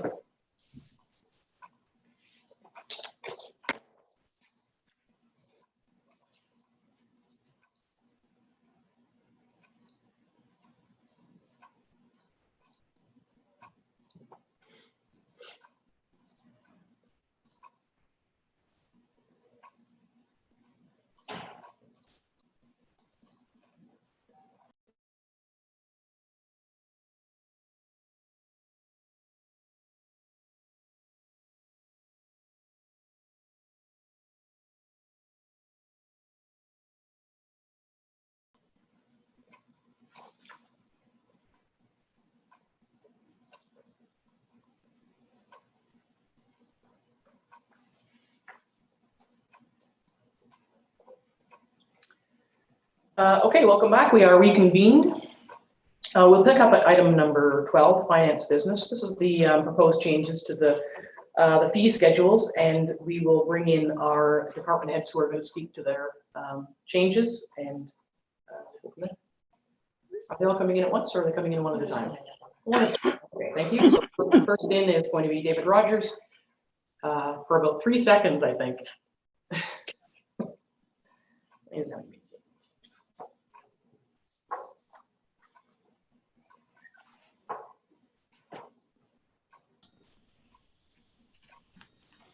And of course, the treasurer is here to oversee the whole thing. Welcome back, David. Thank you, Mayor.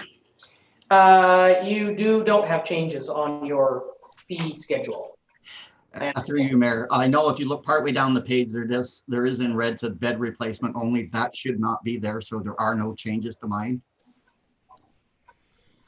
Okay, status quo. Any questions from council on David's not proposed changes? Okay, we'll set you free, David. Thank you very much for your time. Thank you, Mayor. The fire chief is next for his fees.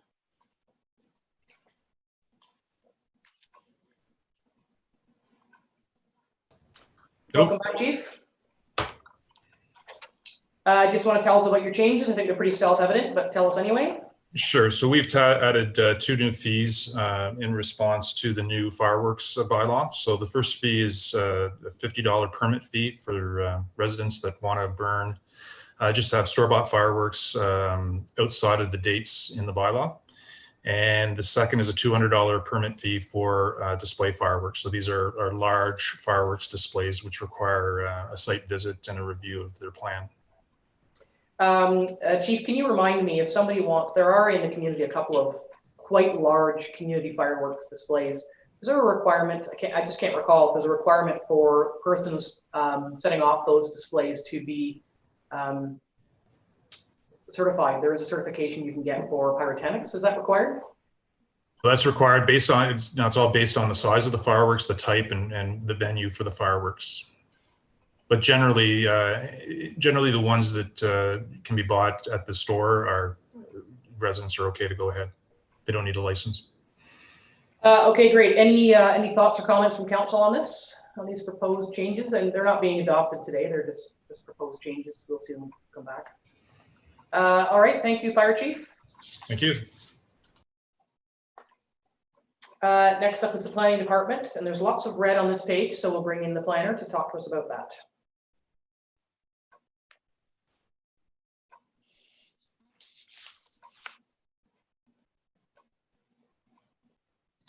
Welcome back, Sean. Hello. You've got quite a lot of changes. Do you want to talk to us about that with some explanations, please? Sure. So all the changes I'm proposing are quite minor, and the thought process there is to each year increase the fees by a minor amount versus a substantial increase every, say, 4 or 5 years, just to keep pace with inflation and other increasing costs with processing these applications for the township. How close to cost recovery is the planning department with these fees? I would say it's not close. It's quite under, I would estimate. All right, thank you. Any questions from council on any of these proposed changes? Oh, there's hands. Deputy Mayor Danielson, please. Similar to your question, I'm just wondering how they align with the surrounding communities. Sure. So I have reached out to the other planners in the county. Not everyone is increasing their fees this year. There are, I believe it's, yes, Minden Hills is doing some minor increases or proposing to. Dysart just recently updated theirs earlier this year, so they're not planning any new changes. But generally speaking, we are in line with the surrounding municipalities. Once you get outside of Haliburton, though, we would be significantly under what a typical planning application would cost. Does that answer your question, Liz? Yep. Yeah, it does. And Councillor Barry, or did you have your hand up? I can't remember.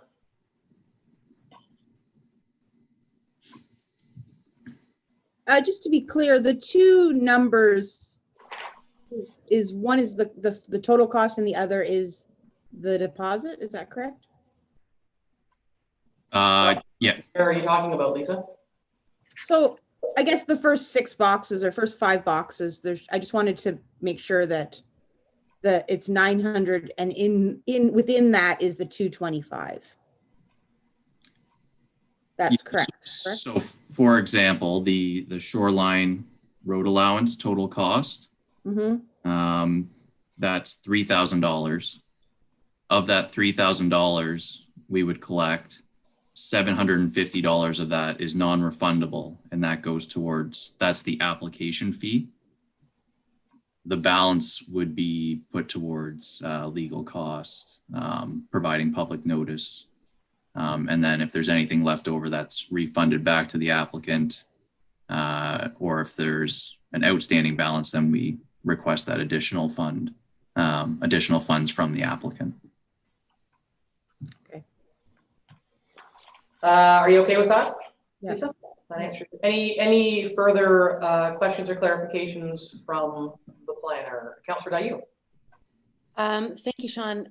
You mentioned, and it's good to increase fees in increments over a series of years rather than loading them up 5 or 6 years in.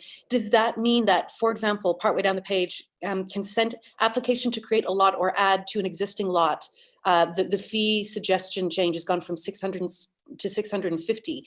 Would we then hypothetically be seeing another $50 increased next year and $50 on top of that? Is this more or less in line with what you're projecting for the next 4 years? Or because then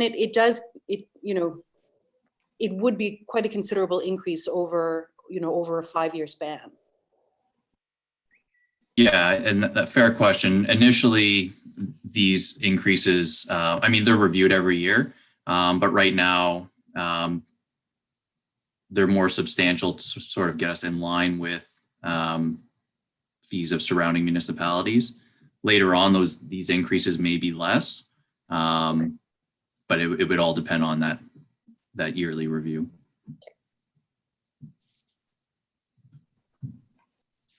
Okay, any other questions for Sean on planning department proposed changes? Councillor Barry. Is the increase based on like increased costs or there's an increased amount of them, or is it a combination? I would say it's primarily the costs with processing these applications is the primary factor. Okay. All right, anything else for planning changes?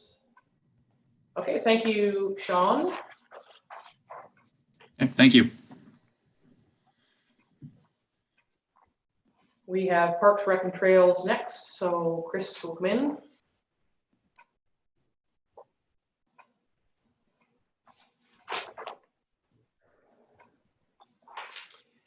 Welcome back, Mr. Card. Thank you. If you want to take us through, I guess first is Schedule D, which is Frost Center ski trails. No changes there. No, no changes being recommended this year on ski trails or water trails fees. Really, most of what I'm proposing is just some kind of updates or kind of housekeeping items. If I may, I'll go down to Schedule H. You'll notice under the Oxton Lake Community Center, changing some wording to reflect the current designated capacities of the facility. And no fee changes for facility rentals. Next change you'll see is down on page, just bear with me. The page numbers aren't there. So if you go from Schedule H past the next page, right down to indoor-outdoor show fees, you'll see in red there $5 for community garage sale table space from $4.78. So what this does is, last year we introduced the option to rent tables and chairs from our facilities if you're hosting your own event, and that amount is $5. So this would bring the table rental amount for a space at the community garage sale in line with the table rental amount if someone were to rent a table to take off site for their own event. The next set, if you keep scrolling, essentially until you see the next highlighted areas associated with the swim program and the day camp program. We would like to add under the swim program the ability for a private lesson, and we have had some requests for that, and we haven't been able to offer it in the past, but we do have the capacity to do so, and so we're just adding in a fee in order to accommodate that. Again, to remind council, any fees based on our program development manual, any fees that we develop are done so with an 80% cost recovery in mind. The Life Saving Society certifications, recommending removing those. This is something we've offered in the past, but due to current legislation, we don't have staff in-house who are trained and certified to provide that. And what that would be is students who have taken the swim program could opt to then take their test to receive their Bronze Star, Bronze Cross, Bronze Medallion. Given the current regulations and legislation, what we would have to do if people wanted to participate in that is we'd essentially just sub it out to an instructor, and we'd hire them and they would come in and provide it. There's a number of instructors who are offering that opportunity at facilities throughout the region, and we can put anybody who's interested in contact those instructors, and essentially they'd be able to sort out their testing themselves. The day camp fees, last year we removed the day camp program from our program offerings, and so this is removing those fees because they just simply don't apply anymore. The program no longer exists, and nothing being recommended at the Dorset Tower. Those are the highlights. Okay, questions from council on the proposed changes Chris has provided here. Councillor Barry. Just clarification, Chris, on the swim program with the private one child at $25.80 a session. What is the 2-week session like? What does that? Is that? I mean, they happen in 30 to 45 minute blocks daily over that period of time.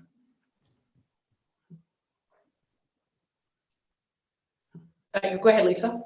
Sorry, should it just specify in there how many sessions that is? How many lessons? I find that confusing. Yeah, I know what you're saying. Just to essentially clarify how many lessons you're getting when you're paying for a 2-week session. Exactly. Yeah, that makes sense. That'd be simple enough. I'd just add some wording in right on that line. 8, I just, Sorry, say that again. I think it's 8, but I just want to be clear. Yeah, so we would just, yeah, we could add that. That's simple enough. That's all I have. Okay, anything else? Oh, Councillor Dayoud, please go ahead. I wonder, Chris, if you would support my addled brain in understanding the capacity change for the Oxtongue Lake Community Center. I'm just not sure I'm interpreting what you're suggesting here. Oh, so essentially, it was considered that you could have 50 people upstairs and 20 people downstairs. We reviewed facility capacities recently with the fire department, and that combined with bylaws and septic sizes, et cetera, limits this to 50 people total. So what this is saying is that you could have 50 people in the facility total. You could rent either upstairs and have 50 people, or downstairs and have 50 people, or you could rent the whole facility and have 50 people combined, but you couldn't have 50 people up, 50 people down. Previously, it was 50 up, 20 down, 70 total. And go ahead, Jen. If I may, the inclusion of new porta potties outside, which could technically relieve in the summertime any extra capacity problems for the septic on the inside. Was that configured in as well? Because that, there is quite a change there in terms of potential rentals for special events and the like in the summertime. If there's an artist event, that's quite a reduction in capacity. The outside toilets wouldn't help. I don't have the answer to that question. I can look into that. I would assume that the outdoor space and the availability of outhouses would be separate than the consideration of how many people would be within the building for the septic. Okay. Yeah, I think it's a good clarification. That would be my assumption. Yeah, because if you had an indoor event, and if the septic capacity says 50, but there's the outdoor privies are to come, you still wouldn't know. You couldn't hand out tickets, bathroom tickets, and say, well, you can go to the bathroom inside, but you have to go outside because of the capacity. So I don't know how that would be differentiated out, but perhaps Chris could look into that.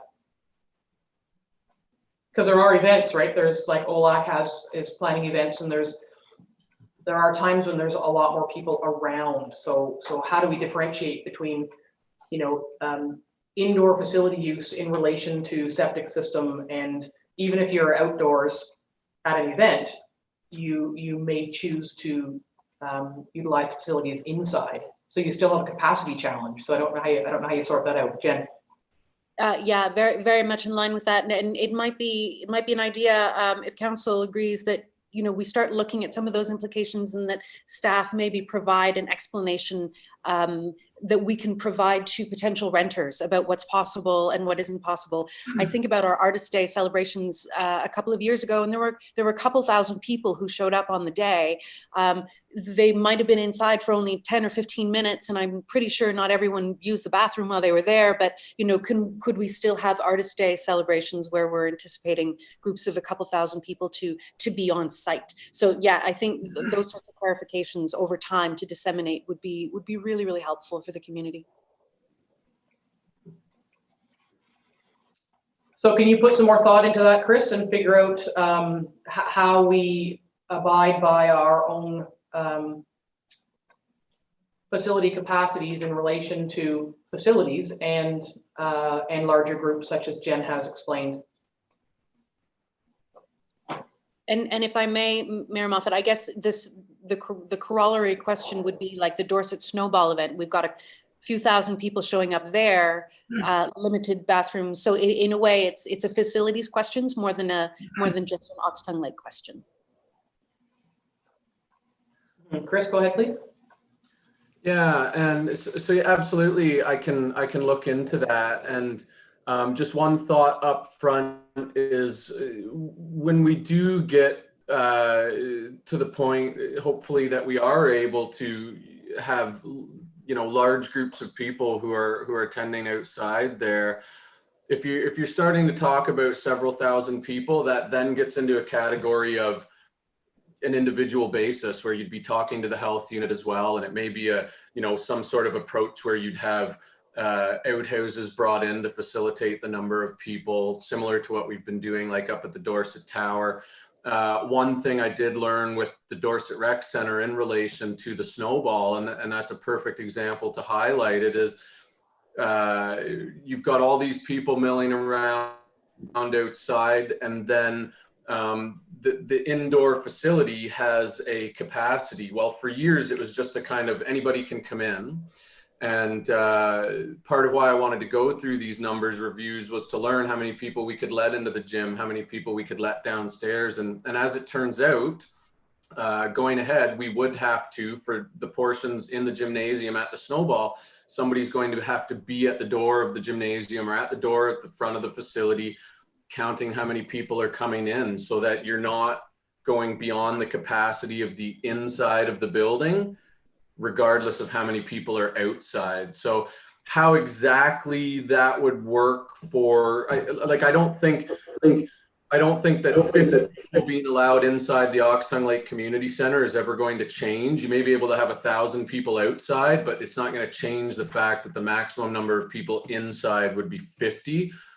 But we'd have to figure out, how that melds together and how we would communicate that to renters or users.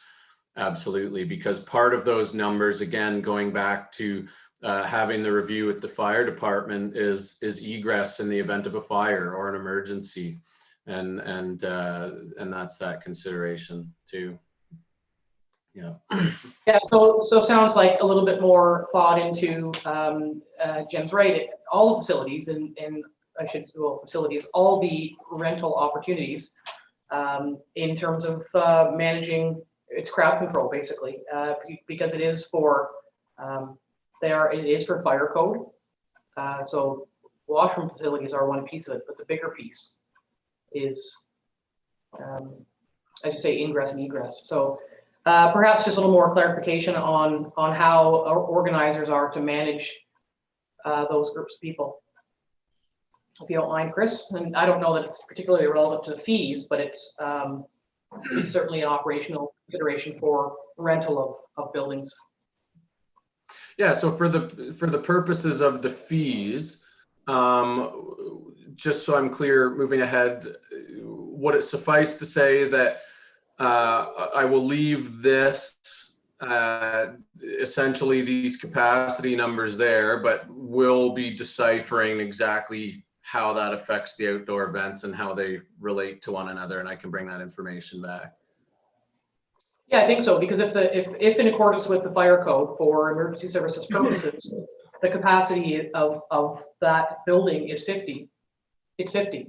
The secondary or the corollary question, as Jenna said, is how do organizers manage larger events such as the Artist Festival or Heritage Day down in Stanhope? That group brings in its own porta potties because the washrooms in the building are no longer available. So it's more of an event management issue than it is capacity. If the fire chief says Oxtongue Lake Community Center is 50, then it's 50 for reasons of fire. Councillor Dayu. Bringing it back to fees, looking at the Oxtongue Lake Center again, then when we have hourly rates for commercial alcohol greater than 50 people, and same for daily max rate, does that refer to an interior exterior event, or is that an area where we would have to remove the in excess of 50 people part of the row? You could have an event that goes indoors and outdoors, but again, you wouldn't be able to have the more than 50 inside. Part of the reasoning behind the total numbers really aligns with our insurance premiums. So that applies there, but it applies to all of the different community centers, which in some instances have more than 50 people.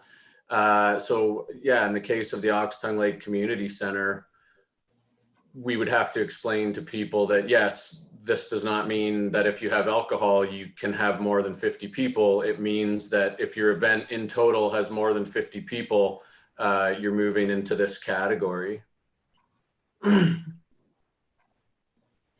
Okay, so are we okay with that and a little more refinement to come forward in terms of what we need to tell people who may be having events that are sort of indoor, outdoor, and the responsibility, obviously, to having to count people to stay compliant for a number of reasons. So we'll see, Chris, sometime you'll bring that forward to us. Yep. But in terms of this schedule for today's purposes, the number is the number, and the fee remains unchanged.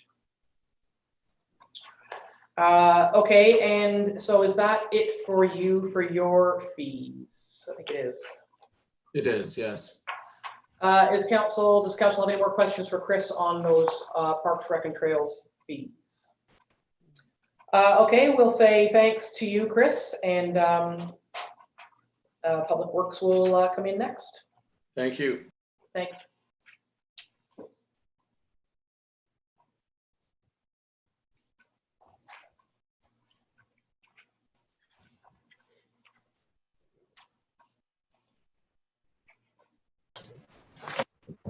Welcome back, Adam.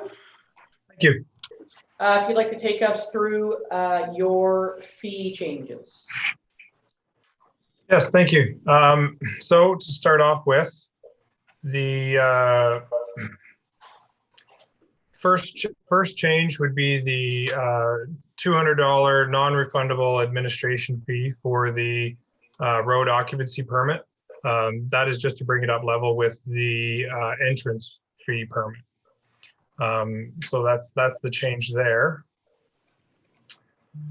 Moving into the landfills, what we tried to do is try to make all of our minimum charges align with each other so that there weren't different minimum charges. So we aligned those all by making them all $15 as opposed to the $10 for some, 15 for others. So we just lined it up with 15. The construction demolition waste, we did add $5 to the cubic yard for this year as an annual increase. What else here? So for less than light tubes, typically we don't charge for those in the past, and we thought it would be a good opportunity now to start charging 50 cents for those. We are seeing quite a few come into the landfill, not as many as we've seen in the past years, but there's still quite a few. And it does cost a lot to the township to have those bulbs shipped out and processed. So just trying to help offset some of the costs for those light bulbs. And then down at the very bottom, for landfills, there is the canoe, kayak, and paddleboard. We do get quite a few of those in the landfill, surprisingly. So we felt it was a good time to add in an additional column here to note those specifically for when somebody brings those items in. So it's just a $4 charge that we're per foot that we're asking for there. So there are always concerns about fee increases for disposal of items, and I know that they are often reflective of recovery fees in terms of third parties that charge us to take things away and dispose of them. what are your thoughts on, and we've had a recent conversation, a conversation with someone who's very concerned about fees and fee increases encouraging sort of ditch dumping. Any thoughts on that? Yes, regarding rage dumping. Unfortunately, with rage dumping, it's there's many factors that come into play. Without catching the person actually doing it and asking them, it's easy for someone to say that it's the fees that cause this to happen. However, not too often do we ever find, like most of the material that we find as staff, we find them at the gates. It's at a gate is where we find all the material, which I would like to assume that is because it's outside of the hours when someone comes to the landfill. We've been working at the landfill and someone will pull up and be very upset that they can't get in, and then they realize they're looking at the wrong side of the landfill card.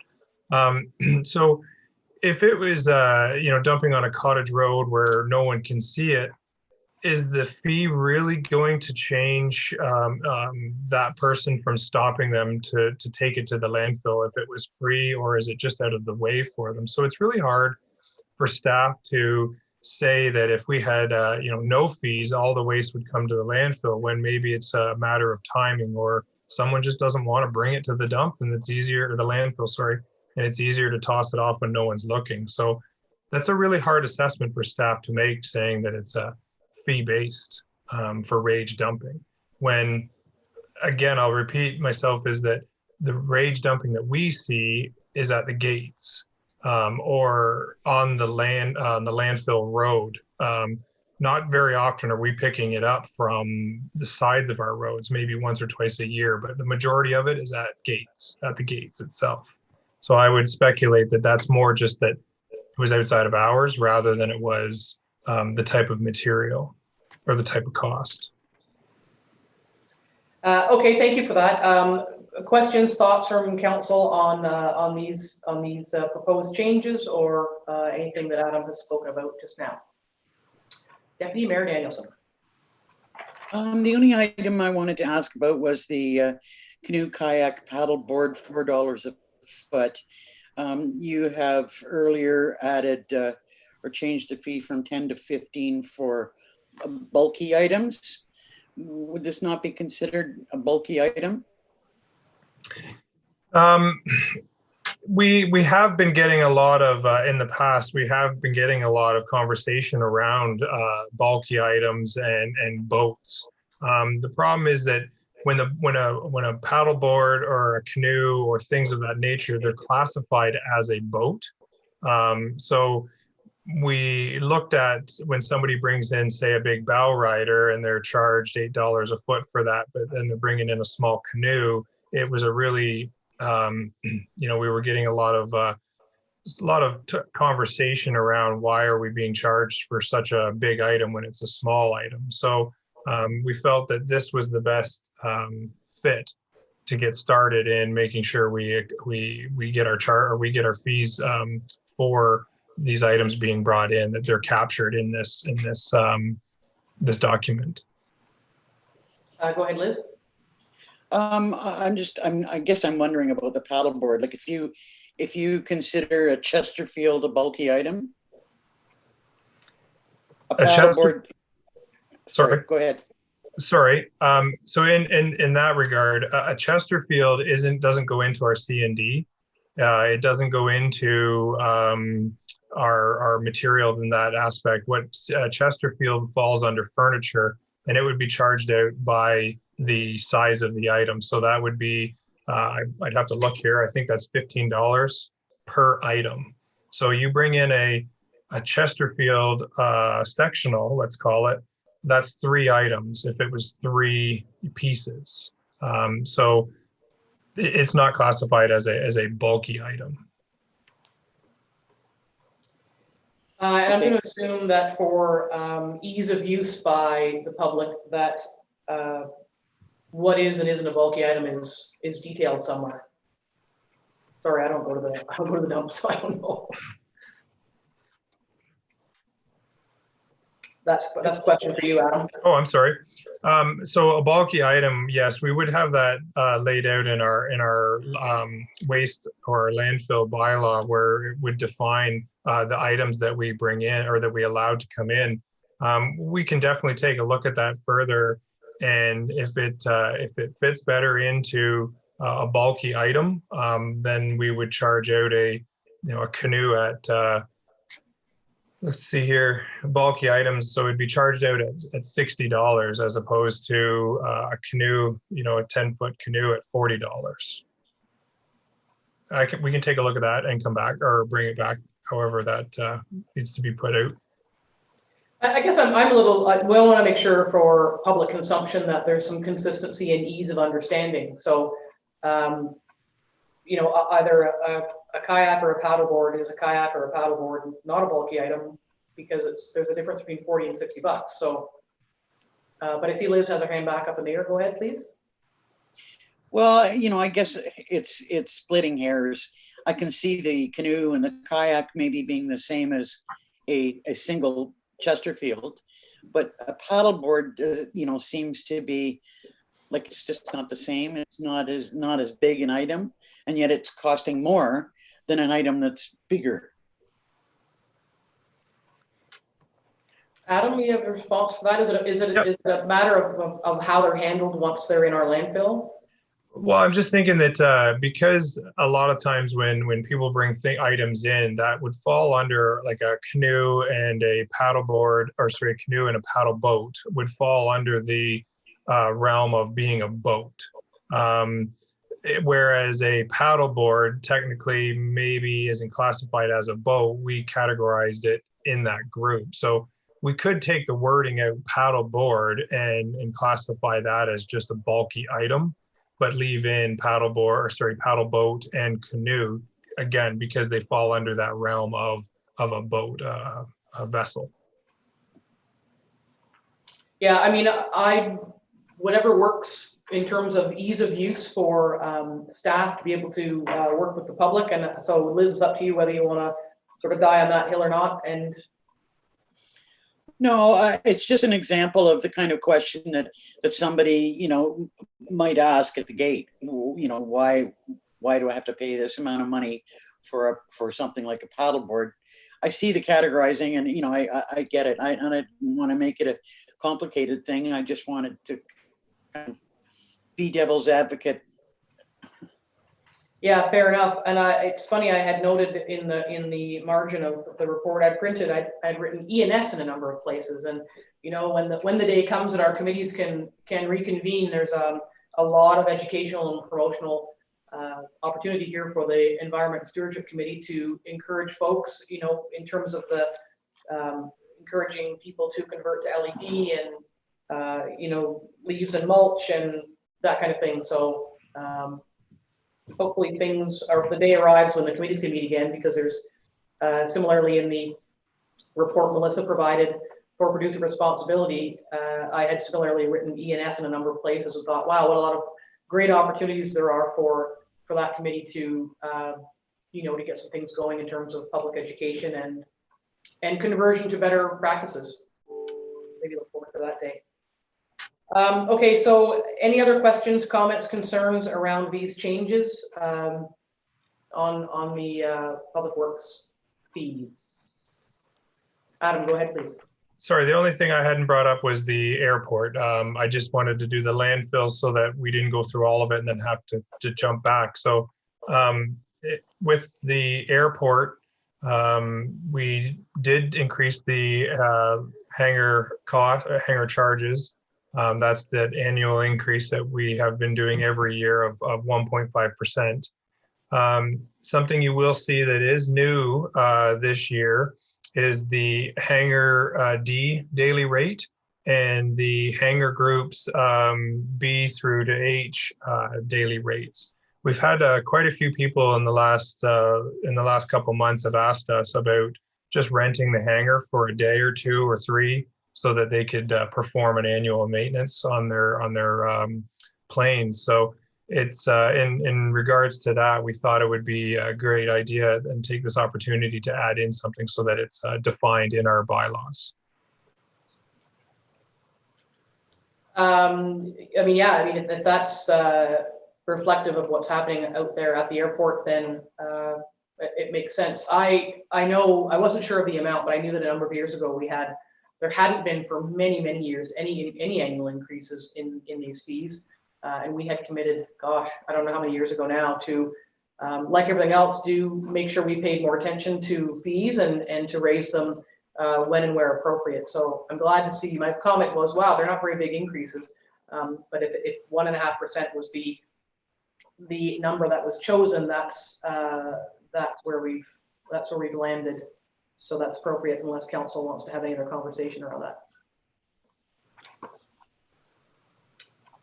Okay, may I have a mover and a seconder then to, Jeannie, is there anything as treasurer that you wanted to say about any of this? No, not at this time. All department heads have addressed it. Thank you. Okay, great. Could I then have a mover and a seconder to receive this report? Councillor Shortreed, Councillor Barry.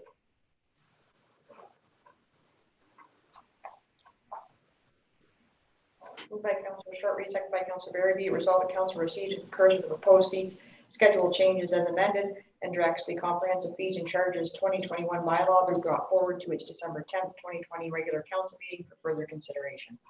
All in favor? That's carried.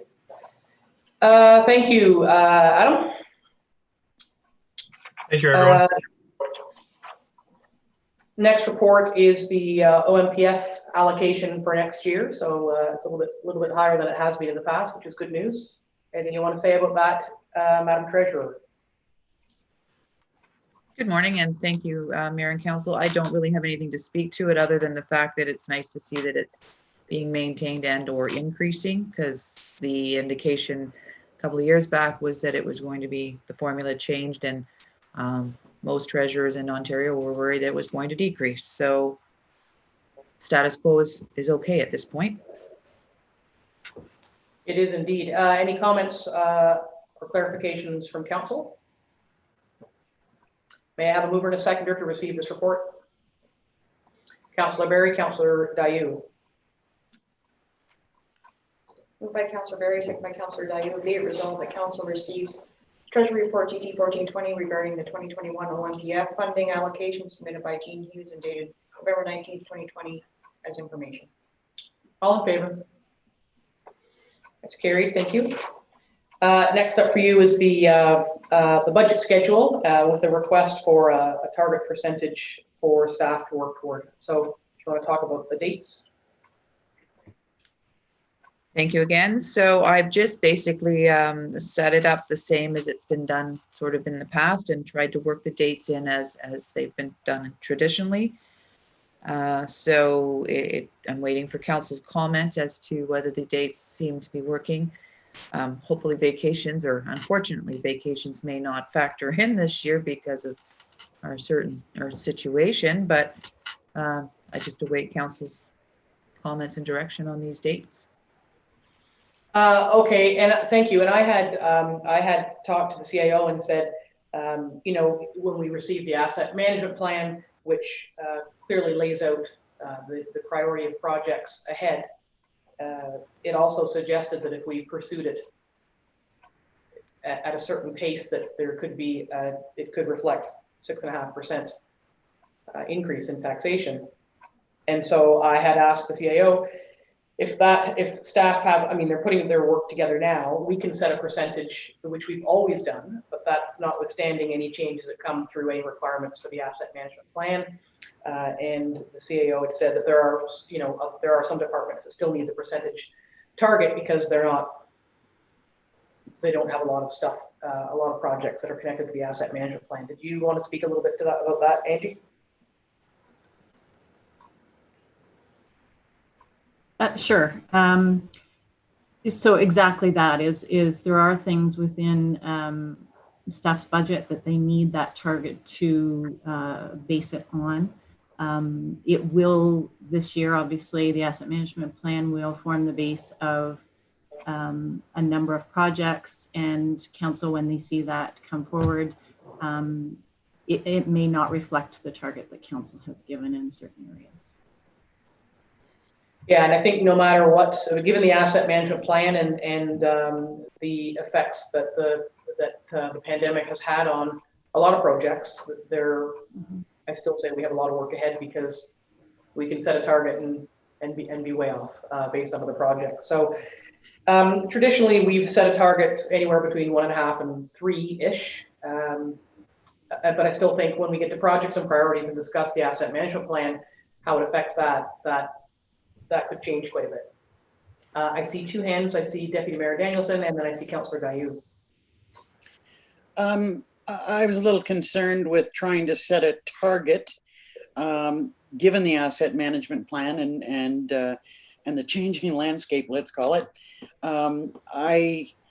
It's fine to say that some departments won't have any specific projects, but we're still looking at setting a target, an overall target for our budget. And our tax rates, and I have a problem trying to set a target now when we haven't had our projects and priorities discussion. We haven't really looked at specifically what projects are going to come out of the asset management plan, and I've just got this feeling that our it's going to be more than our standard, say 2%. So at this particular time, I think, as you might have said, Carol, that staff knows what our historical targets have been, that I would hope that they would try and work within that for the standard, basic operating costs for the year. And maybe after projects and priorities, we'll have a better idea, but I'm afraid that we'll be looking at something much higher than what we might set today. I don't disagree. Madam CEO, do you want to jump in before I speak to Councillor Dayu? Sure, and I completely understand that, and staff can certainly do that. The only thing that jumps into my mind is a target for salaries and wages. If they're, historically we've based it on 1.5, 2%, and certainly we can change that at budget time. But if council could just give a target for that specific thing, then we can work on that. Yeah, that's true. Councillor Dayu, what say ye on this? I was about to concur with, oh, wait a minute. I'm now unmuted, yes? Yes, you are. Okay, great.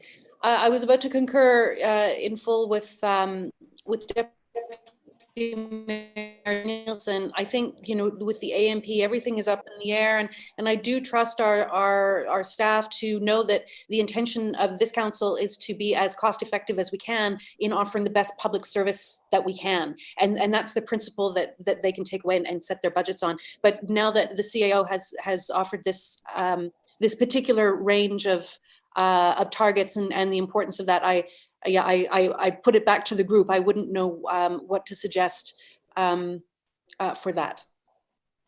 Well, we can leave it at, and because I had asked the same question of the CAO, similarly, the comments that have been made is, we've got good, strong, competent staff who are experienced with working within this group, and I agree that I would happily rely on those folks to come in as prudently as possible, notwithstanding what the asset management plan is going to require. Or, I'll sort of fly the flag again. The community is changing, and the departments are busier than they've ever been. COVID is part of that.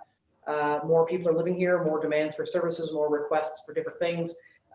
We may be seeing a very different budget this year, but if we can at least set a percentage for wages, then that allows for the cost of living, then that allows a finite number to be for consideration in those discussions. So we have to start somewhere, especially at least with the wages. We can't just say to staff, well, put in your own wage increase there. It's up to council. So we have historically been around 1.5, and so we could set that, and ultimately, because of the unknowns with the plan, excuse me, and that we haven't had projects and priorities yet, that could change. But at least at the beginning, we need a percentage to say, X times 1.5 equals to fill in the line item. Deputy Mayor Danielson. Just to be clear, the say 1.5 or 2% is the cost of living increase, not cost of living plus 1.5. Yes, that's right. Whatever we determined. Yeah, I wouldn't have a problem for us to say 1.5 at this point in time and see, you know, see where we land when we're finished with our budget deliberations. And it does sound, to use the phrase, we'll see how it shakes out, sounds like we don't take it very seriously, but we do. There are so many moving parts in crafting budgets that we really do look at every line and kind of nickel and dime ourselves to see what is the most important and what can be deferred or partially funded this year, you know, create a reserve, pull from reserves. So it's a complex process that we do ultimately sort of shake it out as we go. That's always been our process. Councillor Dayu. Without wishing to put too much of a wrench in the works, I do reflect on the last 8 months and all of the tremendous changes in our landscape. You know, rent is going up. The amount of housing stock available has gone down. Construction materials are through the roof.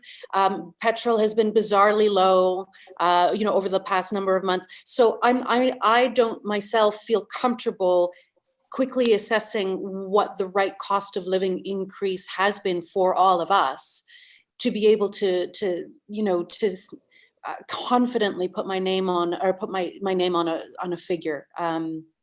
Yeah, I'm unsure. Well, this is what we get paid the big bucks for.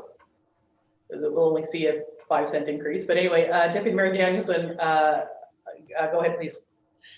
I was just kind of chuckling at the 5% increase. I just wondered if there's been any indication through your office, Angie, or finance about what the upcoming cost of living, you know, that upper levels of government have been looking at.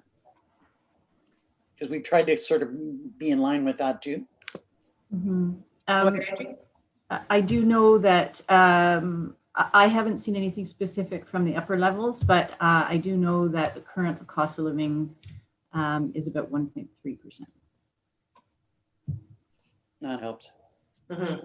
I mean, for the purposes of putting numbers in a line, knowing full well that we've got a lot of projects to look at, decisions to make, we can't look at the overall project of budget without there being some numbers plugged in. I'm happy to go at 1.5 for now, and as long as we all commit to not locking ourselves in at that and ensuring that we consider it going forward. But there has to be a percentage at the very least for wages. Of course, notwithstanding any grid movements, which happens just through the already established process, and but we have to start somewhere with the wage so they can actually put the numbers together. And I'm happy at 1.5 is middle of the road. It's very close to the cost of living. It provides a tiny buffer to accommodate what Councillor Dayu is talking about, and by virtue of the process that we've set out for the dates and the examination of the numbers and the projects, we still have the opportunity to change that going forward should we need to do that. So thoughts on that? Yep. Yeah, I agree. It's a starting point. We have to start somewhere, and you know, we do a very fine-tooth review of our budgets. That's no question. So, well, that will be your direction, Madam Treasurer, at the moment. So we're gonna leave it to staff to use their experience in knowing what to bring forward in terms of percentages for projects overall, but we'll suggest the 1.5% for wages as a starting point to be able to fill in the forms. Deputy Mayor Danielson. Just to make sure that the resolution that comes out of this discussion is specific to salaries and not the overall budget.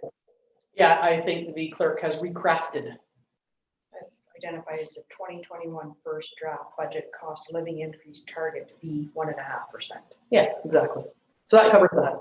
Yep. Okay, thanks for that. Could I have a mover and a seconder on the budget schedule report? Deputy Mayor Danielson, Councillor Shortreed. Moved by Deputy Mayor Dennison, seconded by Councilor Shortreed.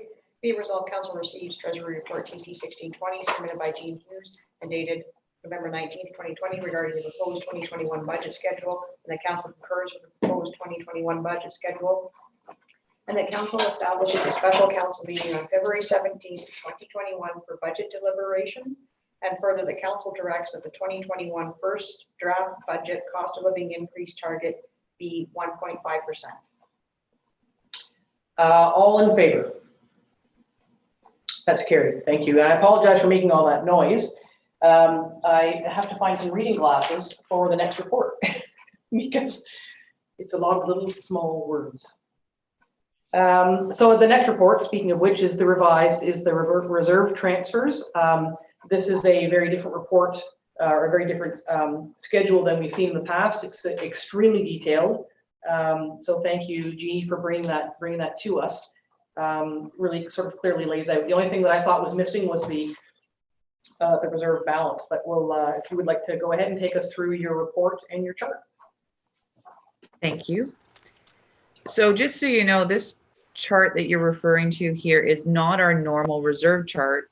This is just strictly based, a chart based on the projects and funding summary for the year.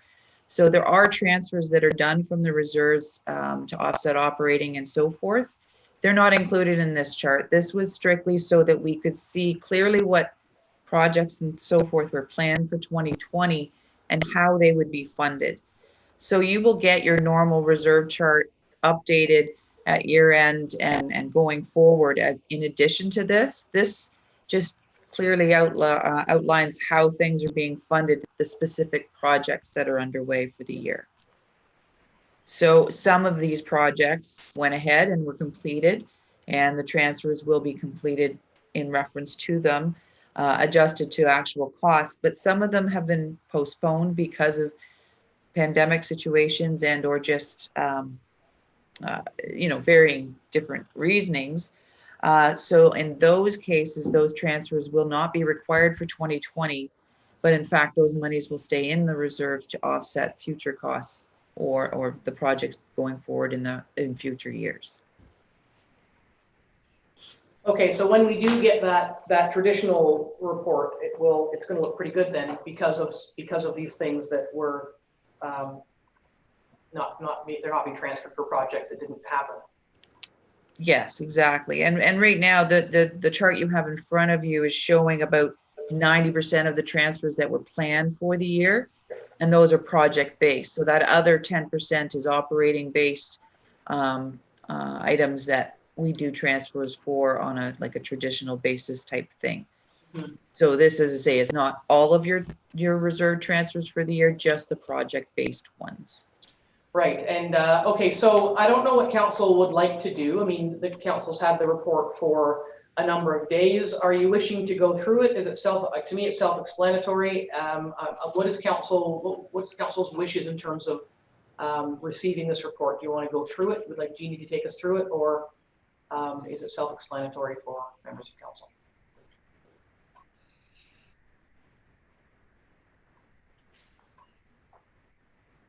Councillor Dayu? I find it quite self-explanatory, so I'm happy to move on. Yeah. Deputy Mayor Danielson, you had your hand up, I think. I'm quite satisfied to receive it for information. It's a good report, Jen. Jean. Okay, so that's what we'll do then, and I appreciate the time that's gone into it. Because there's been an unusual influx of provincial funding this year, I think it's been important for us to separate out certainly where the money's coming from, the OSIF, the modernization, the Safe Restart. So thanks to staff and to Jeannie for leading the discussions that have landed the dollars in the right places. It looks to me as though what we had set out to achieve has been achieved, which is making sure that the projects we have are appropriately allocated to the different funding streams. So it all looks very good.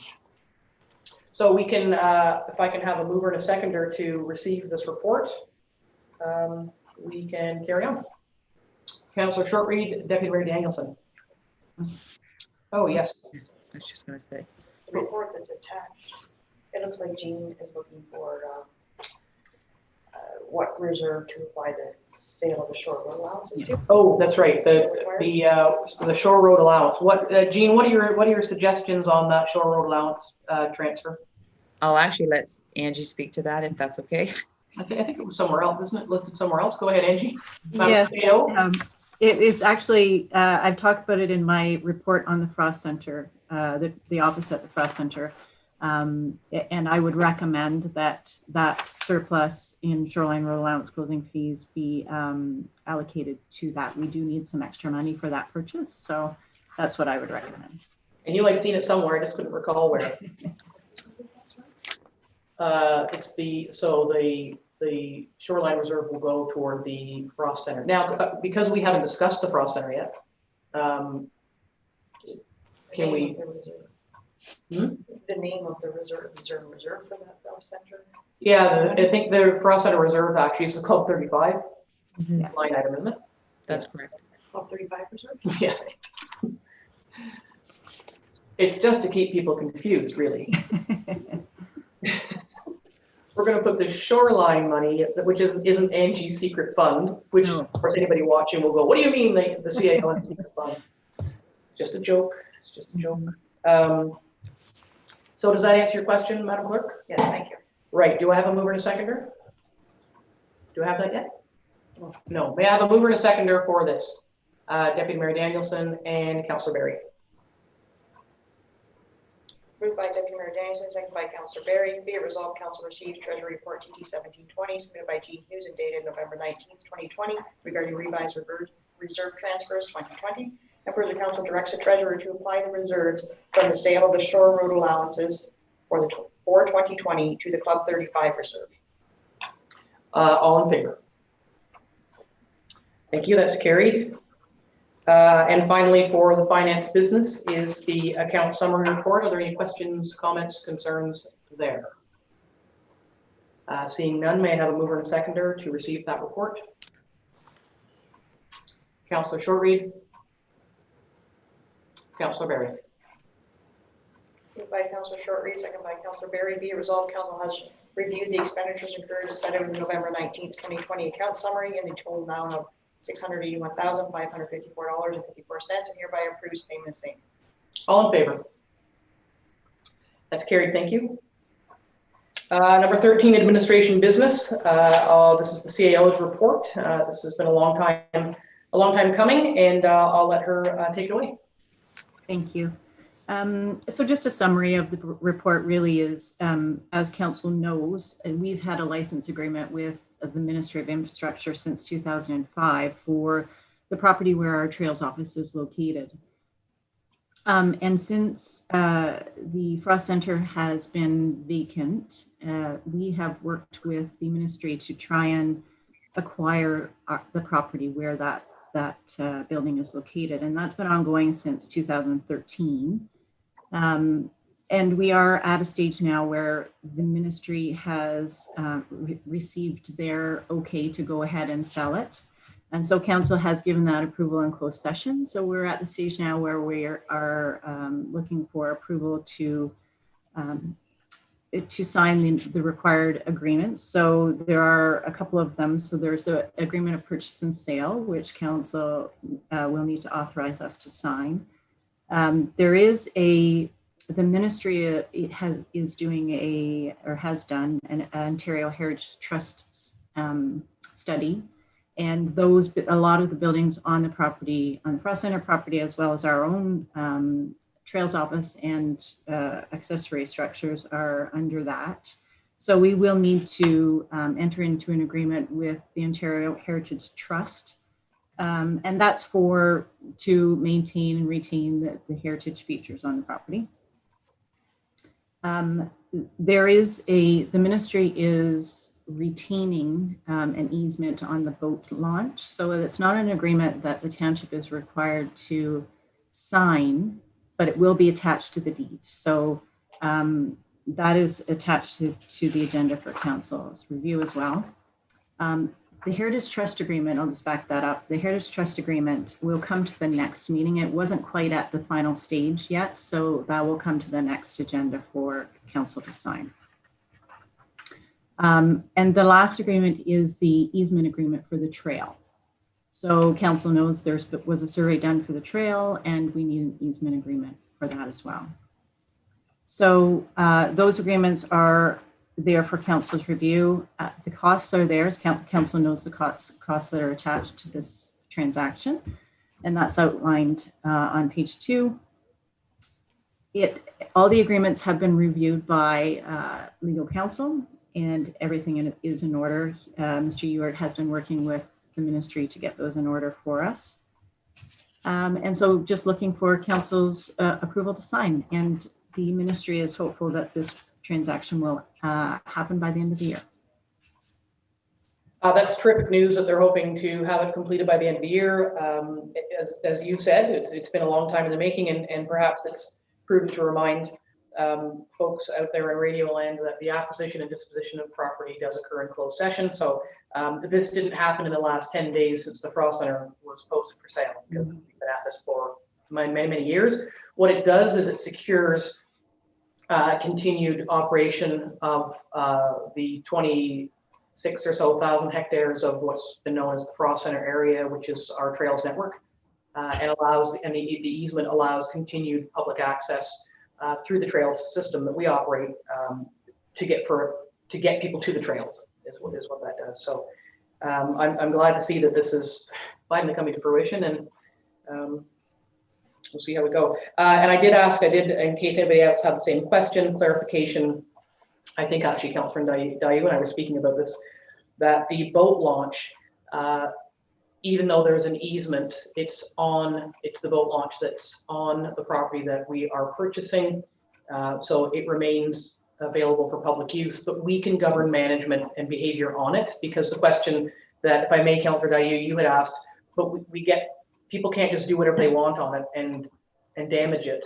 And the answer that I got from the CAO is no.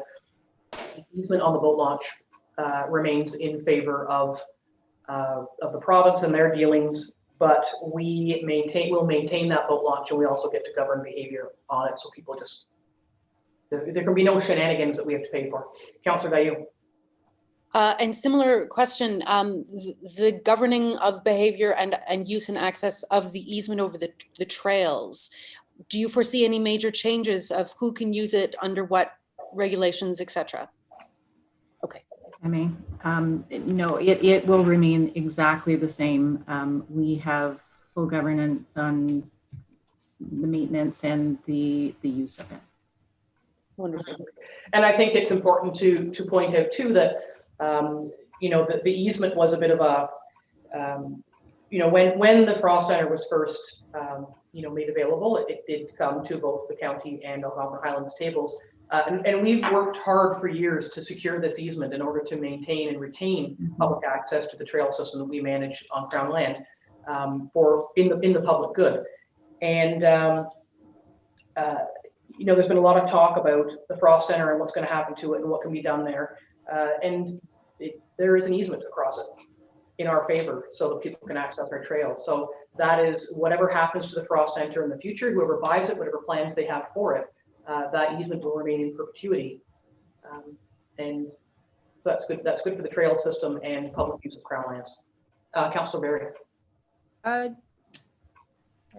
Yeah, just to be clear, is there any additional legal fees attached to this if there's still things to come? Madam CAO. I'm not sure what you mean, if there's still things to come. Like we still have to do an easement. And sorry, you said two other things. I guess in conjunction with the Heritage Trust Agreement, I just wonder, will there be legal costs on top of the 247? Everything has been completed as far as legal goes. The legal review has been completed. The only next steps would be registration. So the registration of the deeds. Yeah. Okay. And if I recall, the endowment fee is in favor of the Heritage Trust, is it not? Is that not? Yes. Yeah, so that's the fee. Yeah. Okay, thank you. Okay, any further discussion, comments, thoughts on this this purchase? Okay, may I have a mover and a seconder to to receive the report and move this to the next steps. Councillor Dayu and Deputy Mayor Danielson. Moved by Councillor Dayu, second by Deputy Mayor Danielson. Be it resolved that council acknowledge receipt of report CAO 1420 regarding the purchase of Trails Office property at the Frost Center, submitted by Angie Bird and dated November 19th, 2020. And the council authorizing the purchase of the Trails Office lands at the cost outlined in the said staff report. And the council directs staff to carry out the purchase of these lands and authorizes the mayor and clerk to sign the agreement of purchase and sale and the grant of easement agreement. All in favor? I think I can put my hand up for that. That's carried. Thank you. Next up for administration is the clerk's report on changes to the Elections Act, and some of the information in her report is now irrelevant because of third reading. So yes, thank you, Mayor and Council. So as the mayor has just indicated, at the time of this report was written and published, these were proposed changes to the Municipal Elections Act, and council will note we've received a number of resolutions which are in the correspondence section basically to back this report up regarding these proposed changes in opposition to them. Since this report, however, the bill did receive third reading and was passed. So I'll just highlight on the first page of the report the 4 bullet points of changes. So they have all been passed. So ranked balloting has been removed. The only change that was made before the final reading was the second bullet. The initial change amendment was to change nomination date back to the second Friday in September versus the fourth Friday in July. They did make a change and have made nomination day the third Friday in August. So the amendments did go through. However, staff is still recommending that council consider passing a motion just to request that the province consult with municipalities when they're making changes to voting processes in the Municipal Election Act. yeah, thank you. And I think that's an important message to send. You know, there's a number of municipalities in the previous election had moved to ranked ballots, and there's been a lot of interest in moving to that way of elections, and for it to have been done without even consulting, I think is a bit untoward. So the clerk would like us to still send a resolution to the province asking that if they're going to make changes that affect municipalities like this, that they should actually ask municipalities about it. Deputy Mayor Danielson. I just can't get over the change of the nomination date and how they would ever have determined that. But having said that, did we not some time ago previous to the last election have a discussion about whether or not we supported the ranked voting and did not concur with that process? I know it's irrelevant to this resolution. I just was kind of in my head that we had. I don't recall, but our clerk seems to be nodding. Did you just nod about that? Yeah, I believe there was a report. I don't believe I was here for it. Bit of a moot point now, though. Okay, so presuming council is still accepts the idea of asking the province to consult with municipalities on matters such as this, I would be looking for a mover and a seconder to move that forward. Councillors Berry and Dayu. Moved by Councillor Berry, second by Councillor Dayu. Be it resolved, council received report CO 1420 regarding Bill 218, proposed changes to the Municipal Elections Act as information, and the council requests the province to consult with Ontario municipalities when proposing changes that affect voting processes contained within the Municipal Elections Act, and further that a copy of this resolution be forwarded to the Honourable Doug Ford, Premier of Ontario, the Minister of Municipal Affairs and Housing, Minister Steve Clark, and the Association of Municipalities of Ontario. All in favor? That's carried. Thank you. It's just past noon. I don't know if council wants to push through, take a quick break, have a lunch break. What's your pleasure there? Deputy Mayor Danielson? I think we might have some discussion yet to come. So I would propose maybe having a brief lunch break. Is the rest of council okay with that? I see nodding heads. So it's 7 minutes past noon. Are you okay to grab a quick bite and come back, or would you like like a full 30 minutes, or what are you looking for? I brought lunch today. I was smart today. I brought something to eat. Councillor Dayu. The full 30 would be appreciated in our household. Excellent. Then we will reconvene at 12:40. How's that? Okay. Thanks, folks. Enjoy your lunch. We'll see you back here in about 40 minutes, 35 minutes.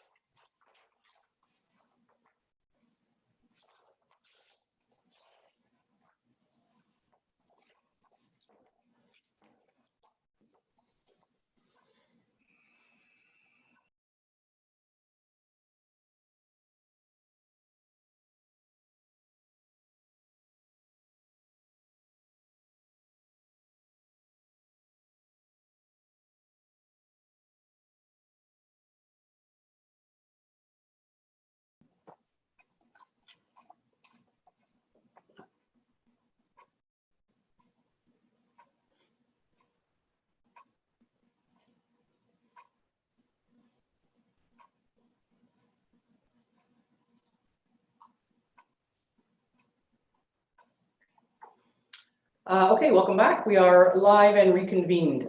We left off at number 14, planning business. So we'll bring in the planner, Sean Callahan.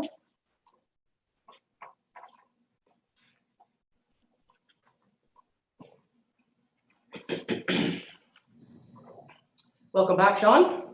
Yeah, thank you. First up for you is just the committee of adjustment update. Council has had a look at that. Any questions, comments, concerns about that? And if none, may I have a mover and a seconder to adopt that, to accept that report?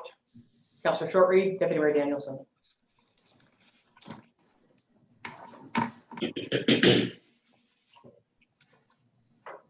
Moved by Councillor Shortreed, second by Deputy Mayor Danielson, be it resolved, Council receives the October 23rd, 2020 Committee of Adjustment meeting minutes as information.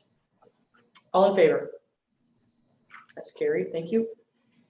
Second up is the report on the docks, and I should point out that in retrospect, the report probably should have been entitled the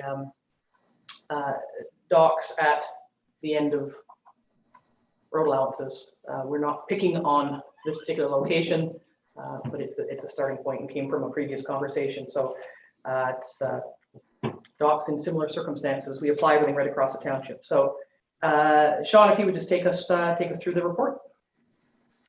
Yes, thank you. That's a fair point. So council at its regular meeting in September discussed two separate matters. One where docks are at the end of a municipal road allowance, as well as another situation where docks are across a road from what could be considered a waterfront property, such as the properties along North Shore Road. So today's discussion is really just about docks at the end of a municipally owned road allowance.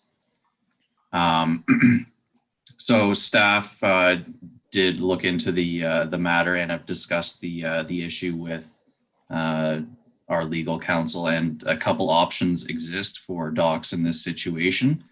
The first option would be to have these docks removed, and the municipality would have to investigate who actually owns these docks and work with them to have them removed, or take action and remove them ourselves. The second option would be to have the owners of these docks enter into a license of occupation with the township, so as to limit any exposure to the township for liability should someone be injured on such structures. So those options exist. Staff did receive a couple calls from property owners, specifically with respect to the Dawson Road dock, requesting deferral on this matter, so that no formal comments have been received. These were just telephone conversations. So I just wanted to pass that information along to council as well. But based on the information staff have reviewed, the staff recommendation is the removal of these docks.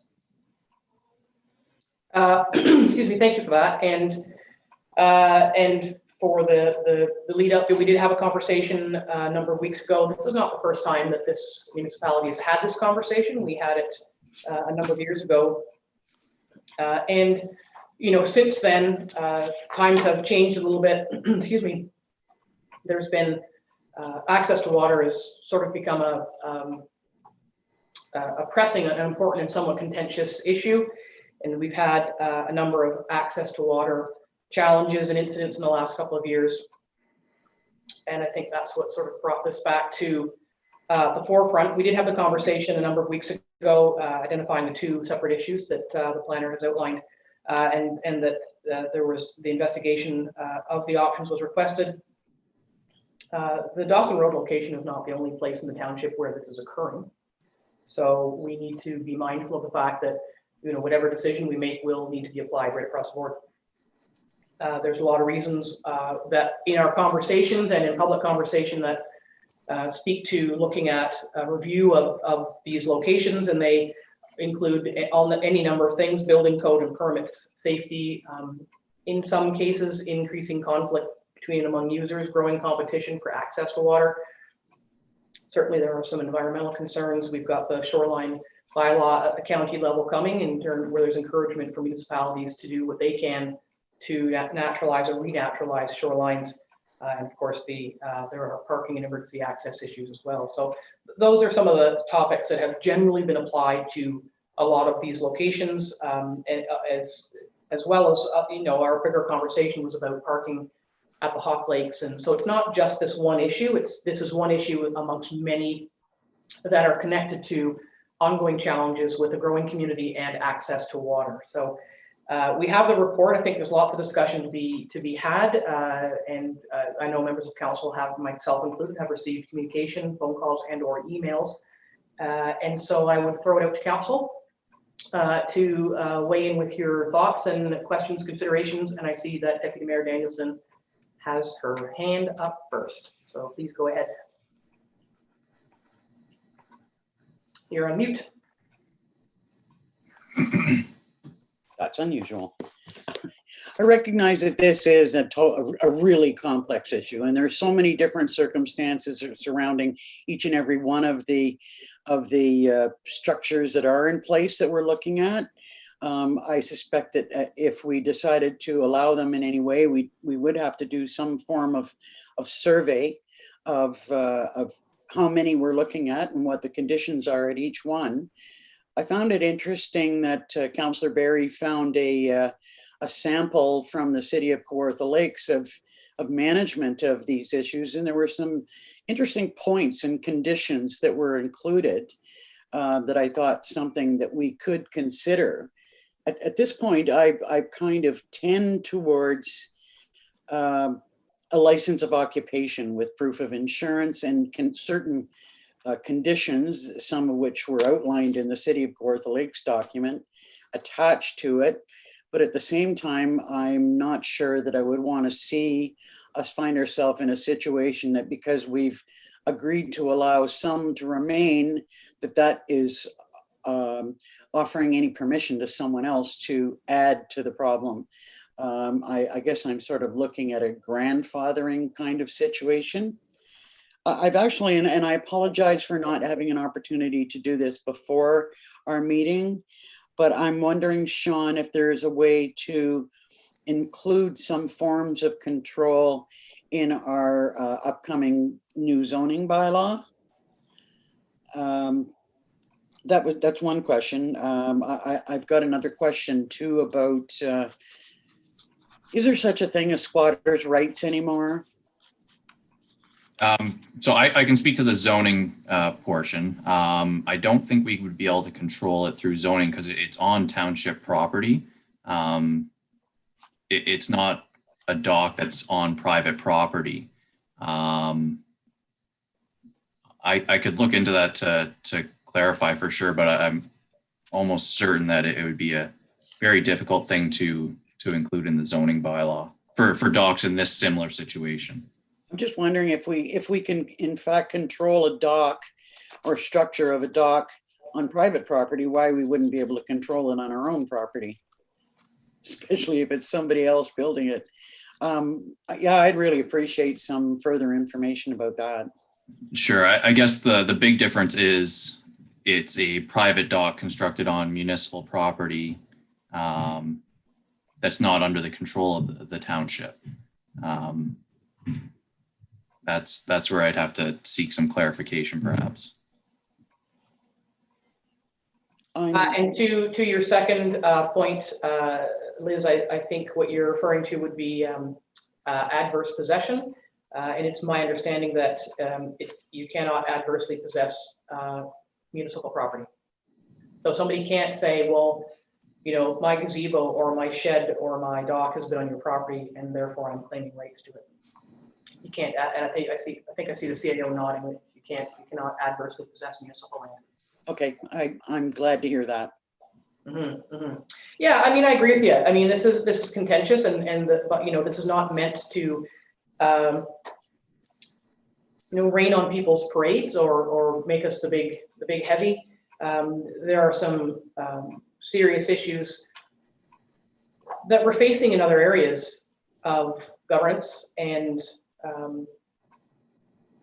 you know, we need to make a decision to do something before there's an incident or an accident.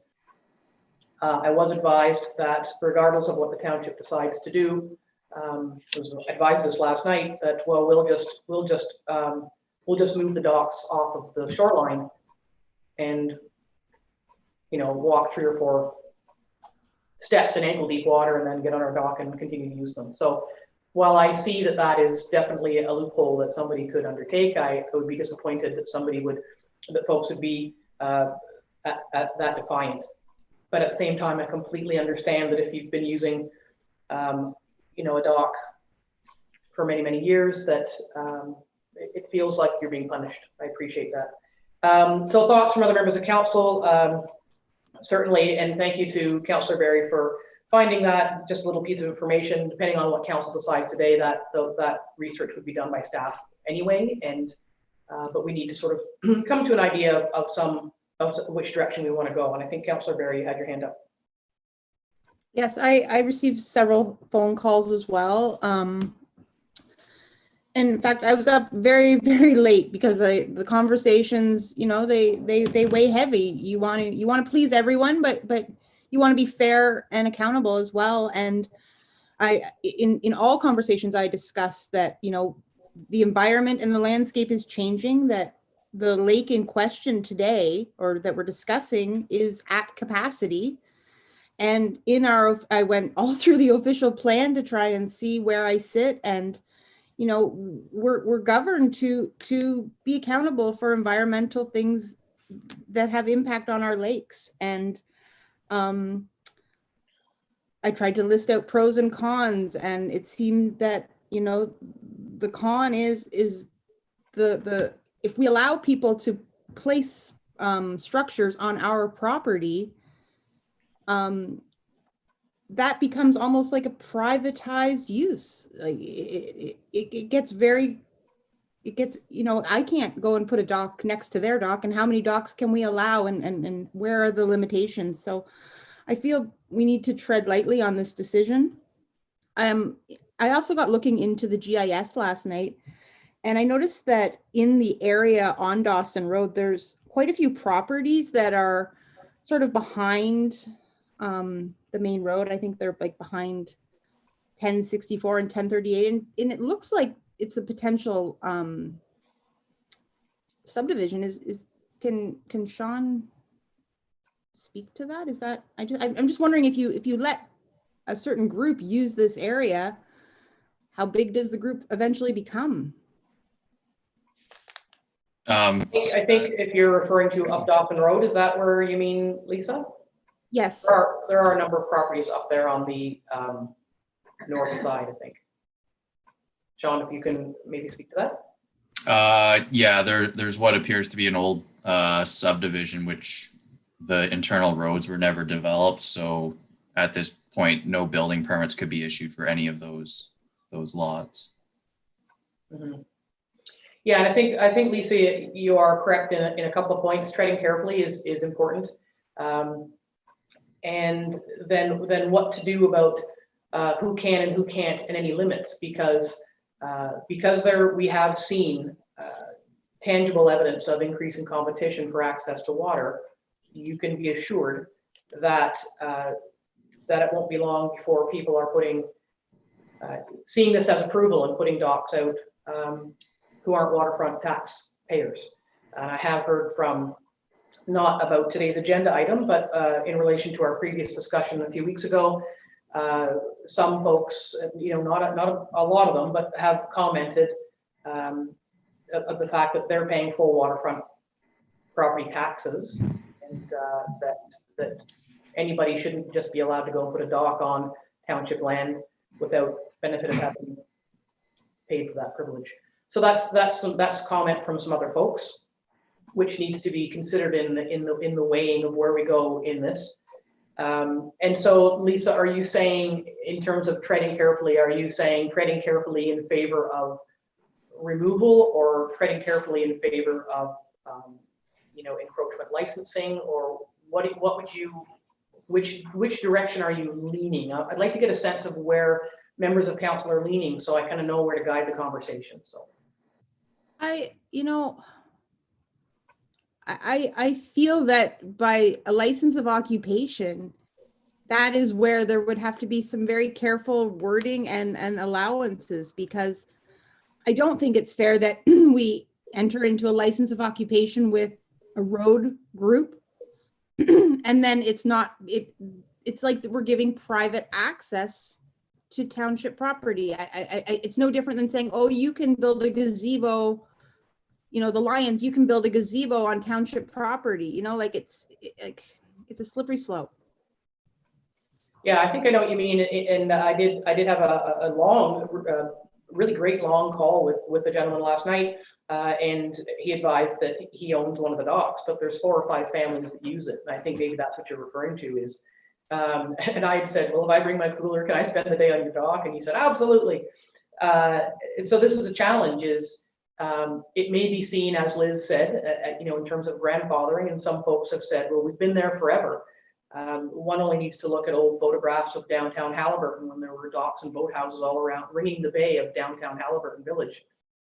And at some point, somewhere in the decision-making process of that government, those were deemed to be not appropriate and removed. So as unfortunate as it is, time does march on, and communities change and things change. Were it for the old days, we'd be a lot better off, but it's not.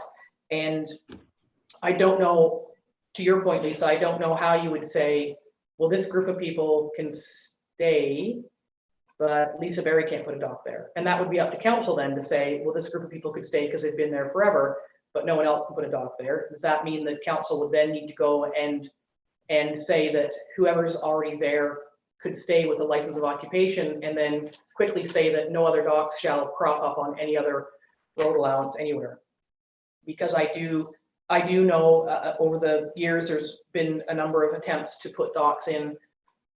There are road allowances that end at lakes all over the township. And I know over in my neck of the woods, there's been attempts to sort of rake past the lake and put docks out or have access, and people get pretty feisty about it. And degradation of shorelines, or creation of paths, or cutting of trees and brush, and how far does it go, and how far do you let it go? I think we need to put something in place now before the community changes so much that we can't fix it. Councillor Dayu.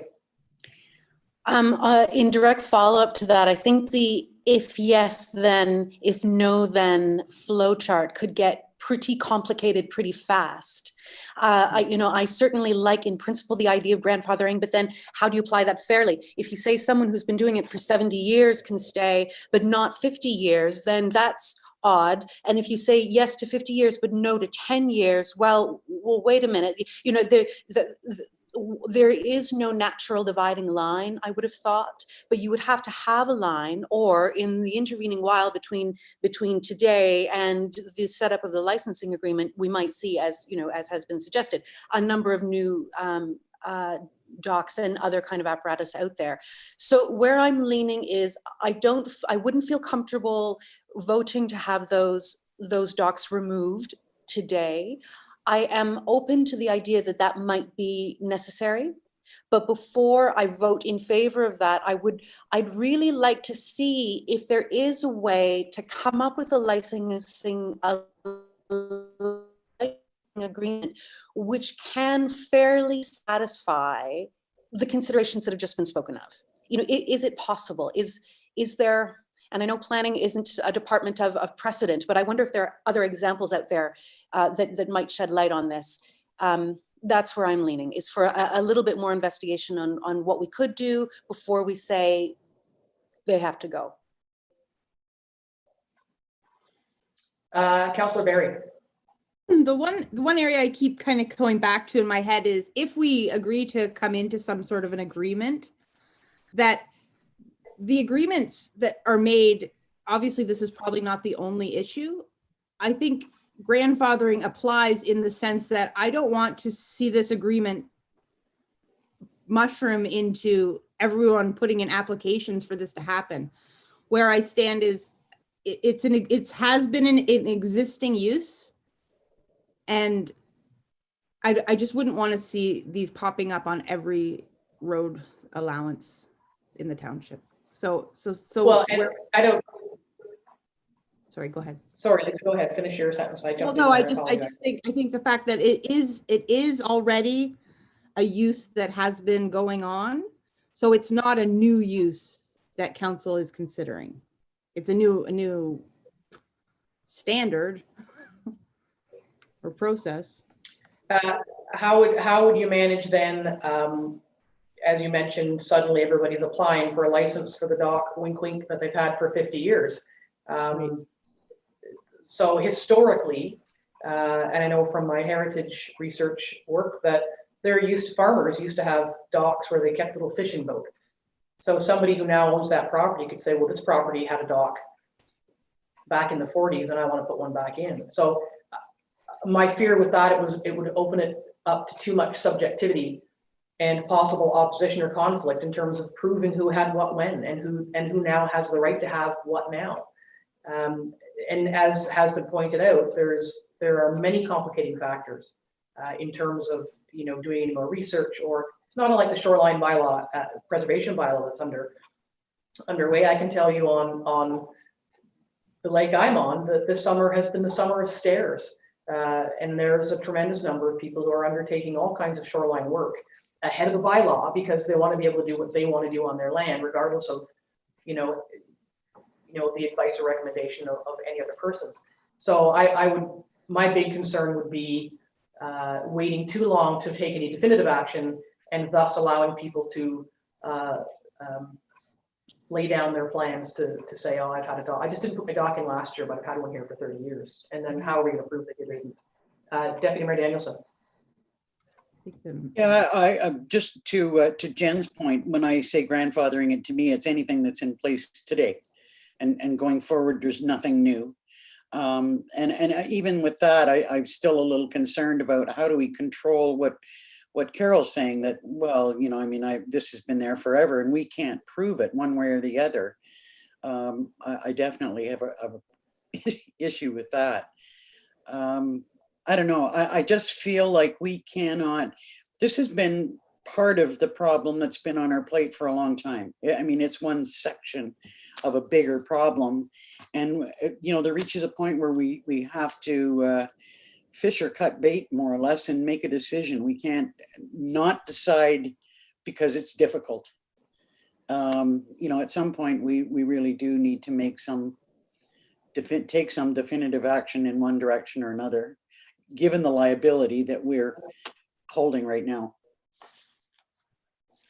And liability is one aspect. Again, I keep saying over and over about changing community. If anybody checked at lunch, we've received an email from CHA that there is another green algae bloom in Haliburton County. That's 5 within a week.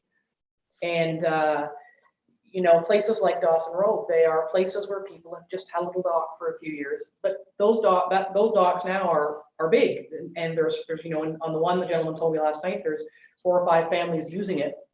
Well, that's kind of a big piece of real estate. There's a big difference between a little place to go swimming versus a place where you have lawn chairs and an umbrella and a dock and a boat, on municipal land. And I think similarly, you can't just build a gazebo in your own fire pit in one of our parks and then tell people they can't use it.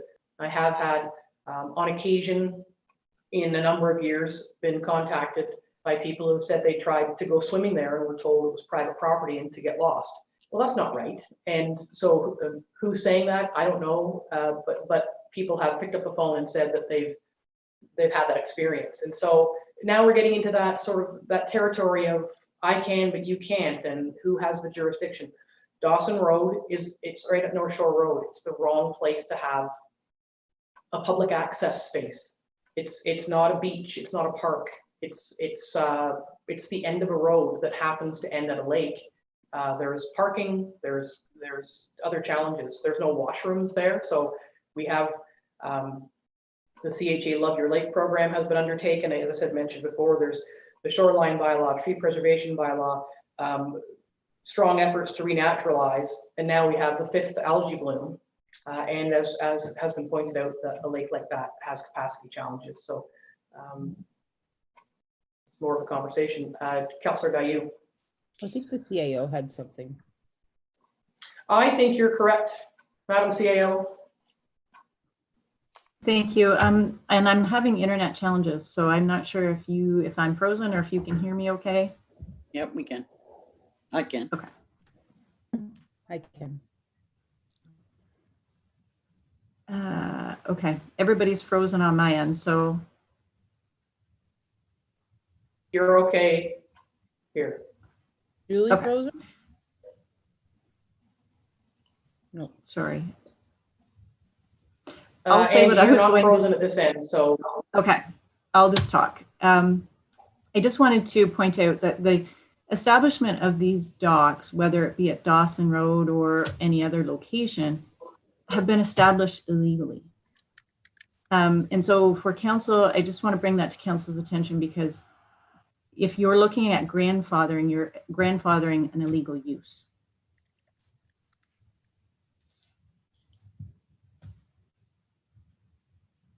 Yeah, I think that's an important aspect to remember. And I think there's no, look, let's call a spade a spade. The folks who are enjoying this and have collegially and collaboratively used these docks and these locations as neighbors and friends for many years is great and to be admired.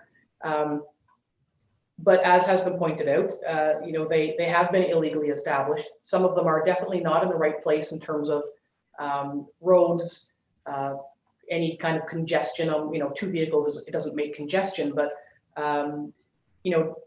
parking vehicles on the side of a municipal road so you can access your illegally built dock just sounds kind of funny to me. And I think we're going to have more problems with people saying, well, as Lisa pointed out, well, if they have a dock, I can have a dock. And as we know, we already have problems along that shore for other reasons. And there needs to be consideration for what's right for the greater good as opposed to what keeps away the grumpy phone calls. Councillor Dayu.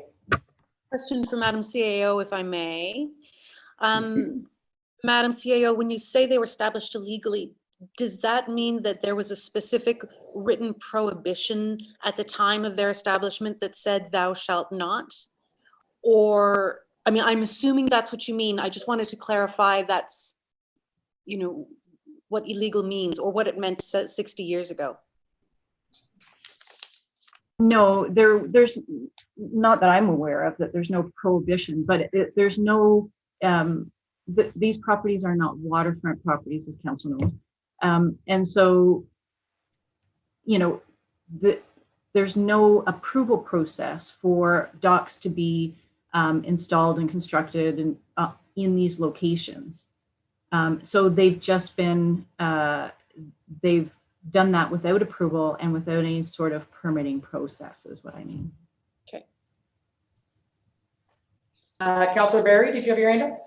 Yes, I think another issue too is, you have a bit of an inequality. You have people that are on water, that are paying waterfront taxes, and they're seeing that other people are getting virtually the same unobstructed view and use without any of the financial costs. Yeah, and that certainly is, as I'd mentioned, I've heard that a couple of times, is what's perceived to be a reverse inequity there. On the other hand, we could say, well, not everybody can afford waterfront property, and wouldn't it be great if we could afford opportunities for people to have it? But then you run into who gets to have it and who doesn't get to have it and why. Councillor Dayu.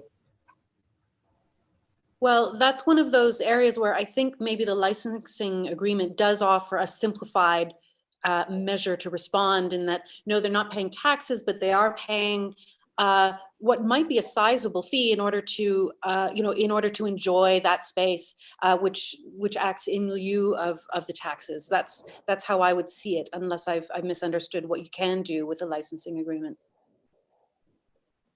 Councillor Berry.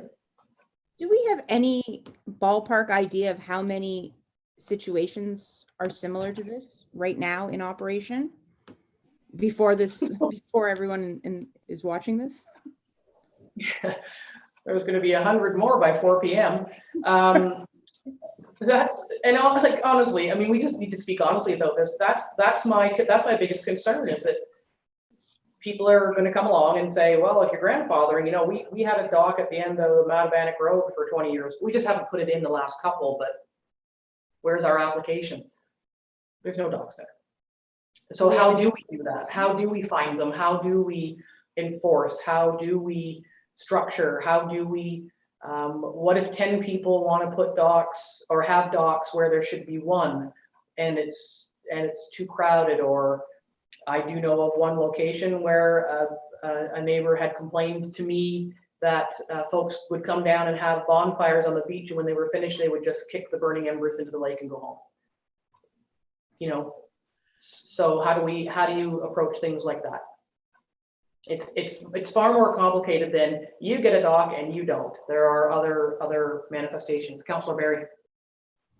And how do we justify, if I don't know if there's an actual cost to us financially. I see impact on the lakes for sure, but we do have parks that we're putting money into, like we have Elvin Johnson Park and we have the Dorset Parkette, and there are access areas intended for public and day use.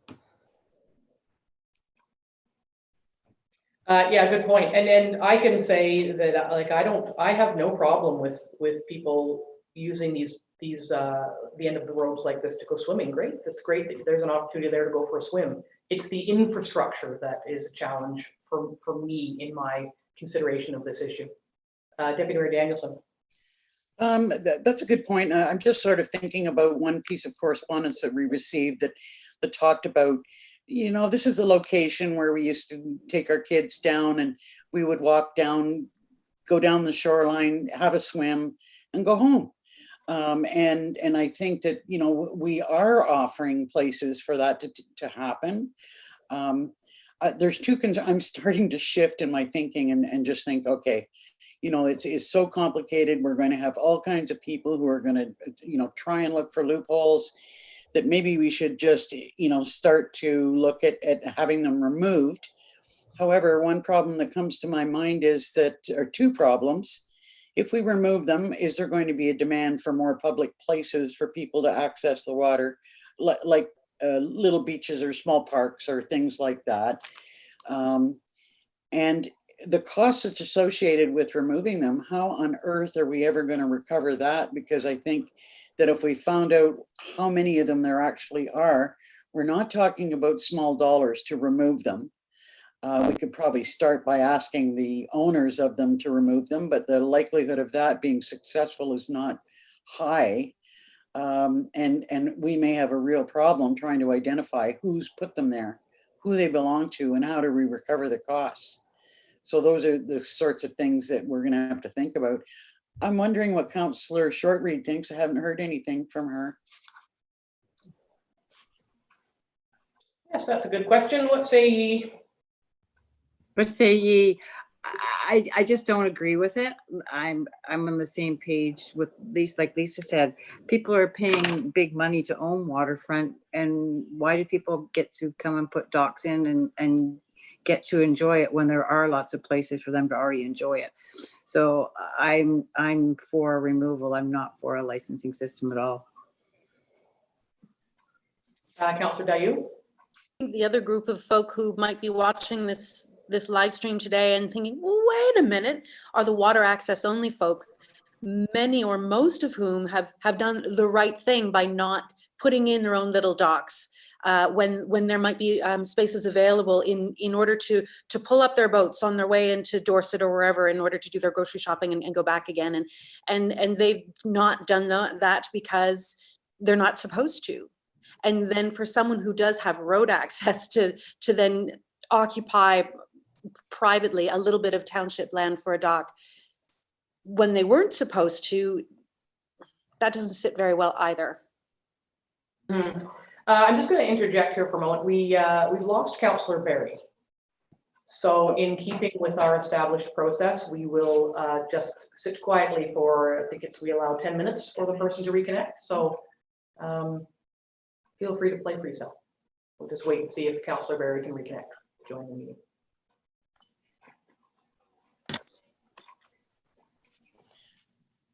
There seems to be greater issues with internet in the last week or two. Like for us to have difficulties within our own office is somewhat extraordinary.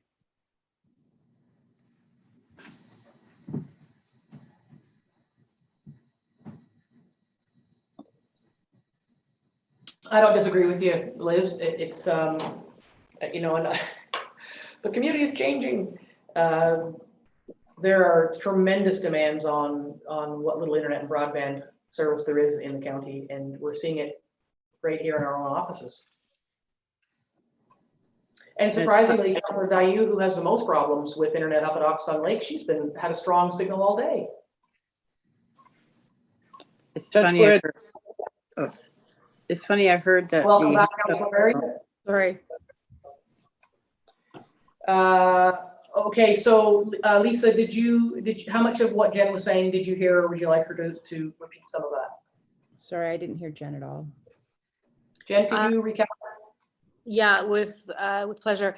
My thoughts as we've been speaking have also gone out to water access only property owners who have done the right thing by not establishing little docks that would be very much to their convenience on township land in order to facilitate getting back and forth to their water access only properties.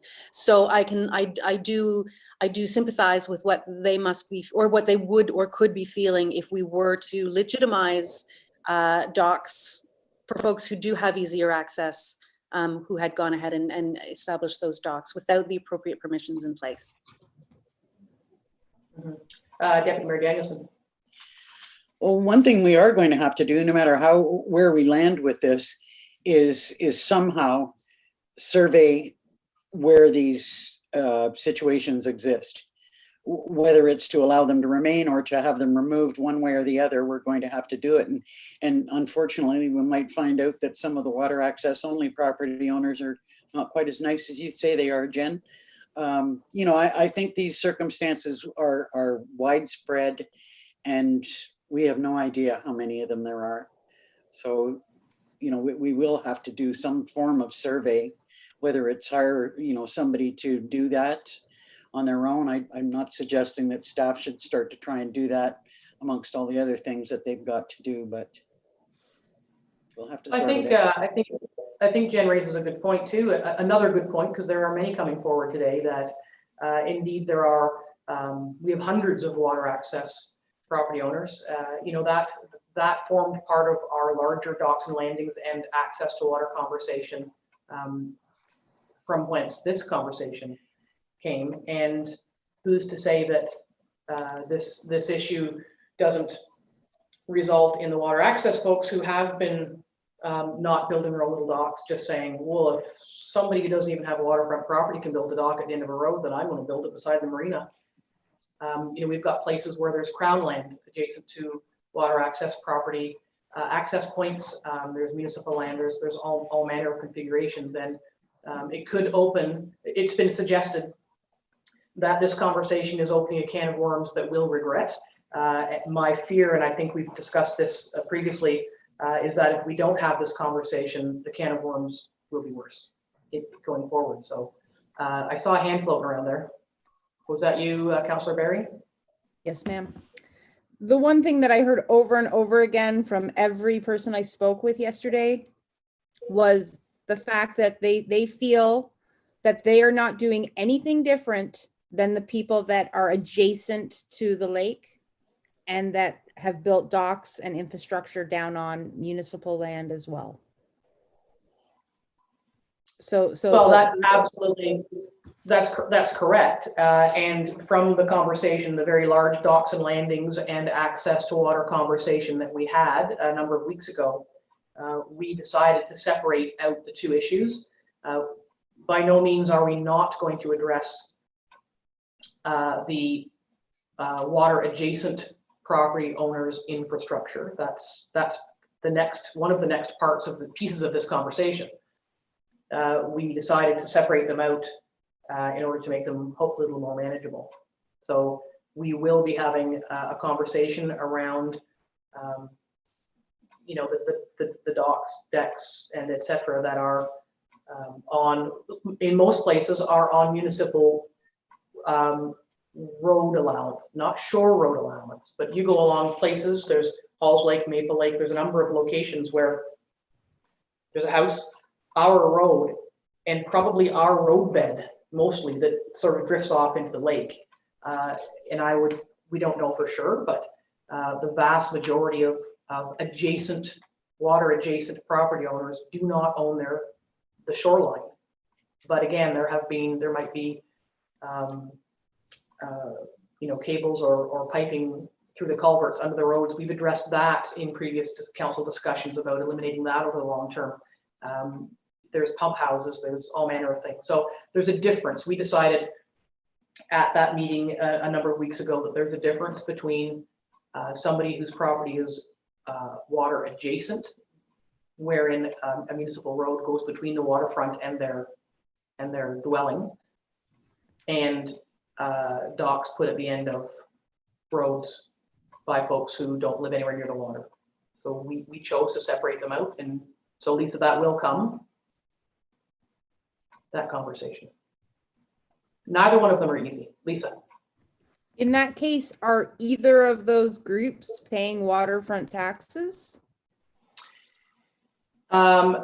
Interestingly enough, because of some renovation work that I've completed recently, the very nice MPAC assessment lady turned up at my house last week, and I asked her that, and she said that their assessment, whether or not a property is identified as waterfront or not, their MPAC assessment is based on the assets that property presents, including view, lake access, and that kind of thing. So we had initially talked about there being possibly being an MPAC assessment, an MPAC classification of like called water adjacent. The woman I spoke to last week said that she's not aware of that MPAC classification, but that the assets of a property, such as you've mentioned, contribute to the assessment that it's assigned, which results in taxation. So that in itself is a bit of a dog's breakfast, admittedly.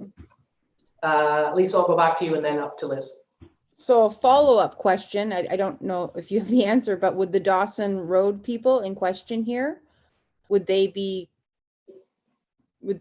considered access to water? Like, no, not from MPAC standards? Oh, no, because they drive to their docks. Okay. But it might be a consideration proximity? No. No. Because and again, we're using Dawson Road simply as an example. This situation is occurring in a number of places. So just I want to say again, that just because we're saying Dawson Road does not mean we're picking on the Dawson Road people.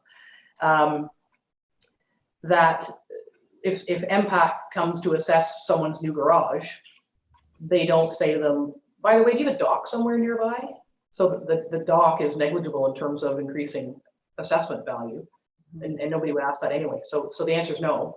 Having an off-site dock in no way impacts assessment for taxation purposes from MPAC, based on what I was told. Liz, you had your hand up. I'm just recalling a previous conversation, and honestly, I can't remember if this was an individual concern that came up or if it was something that was raised directly with MPAC during one of their notorious presentations to our conferences. It seems to me that that there was some confirmation that there is a water adjacent category that they do use. And it does, like you said, take into consideration the fact that they might not be right on the water so they can put a dock there, but they do have a wonderful view and the ambiance of a lake. So there's sort of a midpoint in the taxation. It's not taxed like waterfront, but it's taxed higher than something that's, you know, on a different kind of road or location. Mm-hmm. And I think I recall the water adjacent. I'm looking at the clerk from it's a number of years ago, to say this is not the first time we've broached this topic. And we talked about the water adjacent. Do you remember that? Vaguely.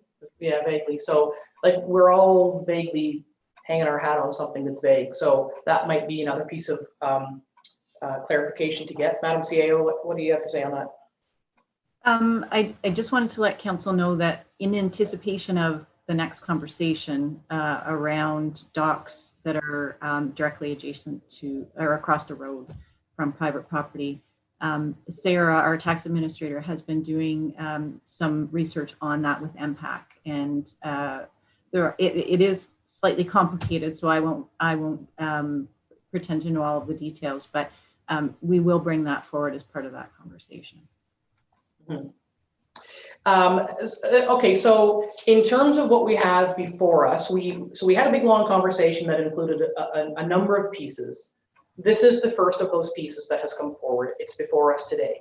We asked staff to undertake some investigations, and they've done that. And we have two choices before us, and a whole bunch of questions and clarifications that we're looking for. I'd like to sort of poll council and say, I'm hearing generally, you know, an interest in learning more about some of the questions that have been raised, but in leaning toward the removal of these kinds of docks. Would I be accurate in that assessment of council's will today? I see two heads nodding and two heads looking like they're not sure what they're. I see one very nodding head. Jen and Lisa, where do you, because the reason I'm asking this is because we could sit and talk about this for about 3 hours or more. So I'm just looking for if we have definitively landed generally in one direction or the other, then we should go in that direction. So I'm looking for some affirmation of position. Deputy Mayor Danielson. I think we're down to the proverbial hand on the table. Yes or no? Oh, she just disappeared. Knowing that no matter what, whether we say yes or no, that it comes with, you know, further work and clarification. Like if we say no, we need to do a survey. We need to find out how many of these there are, where they are. We need to build something into our budget if we're going to pull them out. You know, there's still more to come. No question. And I made a couple of notes here that are go forwards. And you're right, no matter what decision, which direction council decides to go, we'll be the horrible people or the heroes. That's just the way it falls with any municipal decision. I think the important part is, given the concerns, I think each member of council has to assess where they'd like to land on this based on a number of the things that we talked about, which I mentioned earlier. You know, building codes and permits, safety, conflict, environmental issues, you know, lake health, algae blooms, shoreline degradation, lake capacity, the work that's being done on the shoreline preservation bylaw. And so that's a very good question embedded right in that. So the shoreline preservation bylaw is going to come along, and folks who don't own the shoreline, what responsibility will they have for ensuring that the tenets of the shoreline preservation bylaw will be upheld? None. It's our job to do that. Councillor Dayu. I think no matter which way we go, if we allow those docks to stay, we're going to be heroes to some people and horrible people to other, to other people. And if we decide to yank them, then that equation is going to be flipped. So we're going to get both, no matter which. And fairness can also be interpreted in each direction. Is it fair to ask someone who's been enjoying this space for the last 60 years to yank? And is that fairness more important than the fairness of the person who has been following the rules for the last 60 years? So those are all moral dilemmas, and there's no right or wrong answer.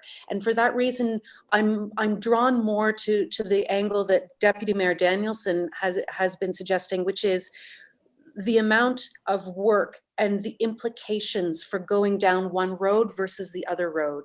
So, what would the implications be for pulling those docks and all of those costs, et cetera, and then what are the advantages for the environment and other types of advantages versus what are the implications for potentially opening up that can of worms where we're opening up a licensing agreement and there might be a scattering of new docks between tonight and tomorrow night. My train of thought is destined more to follow what makes more practical, economic, efficiency sense for the municipality on that. And let me ask you this then. I think that's some great contribution, but I would wonder if the roughest road is the right road, is that the correct road to take?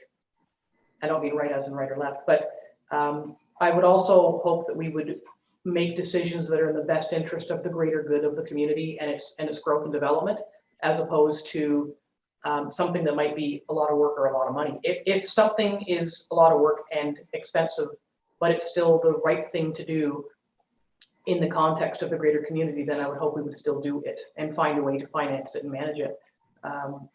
And difficult conversations like this where those affected will be really, really angry and think that we're horrible people. This is sort of the council and chaff situation. Standing strong in the face of the right decision. I want us, as I often say, I want us to make the right decision for the right reasons. And if it's work and money, then it's still the right thing to do for the right reasons. And I know it's semantics because the people who may be affected will think it's tearing and ripping and yanking.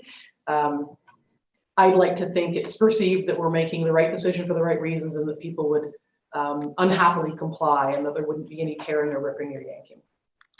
But ever hopeful me. Deputy Mayor Danielson and then Lisa Berry. If your reference to the shoreline preservation bylaw, I think that the answer for the greater good and the long-term changing landscape is the health of the lakes. The people who have paid extraordinary amounts of money for waterfront property are going to be extremely limited in what they're able to do. There's a narrow path allowed down to the waterfront. There's limitations on docks and structures on the waterfront, and they're coming under those controls.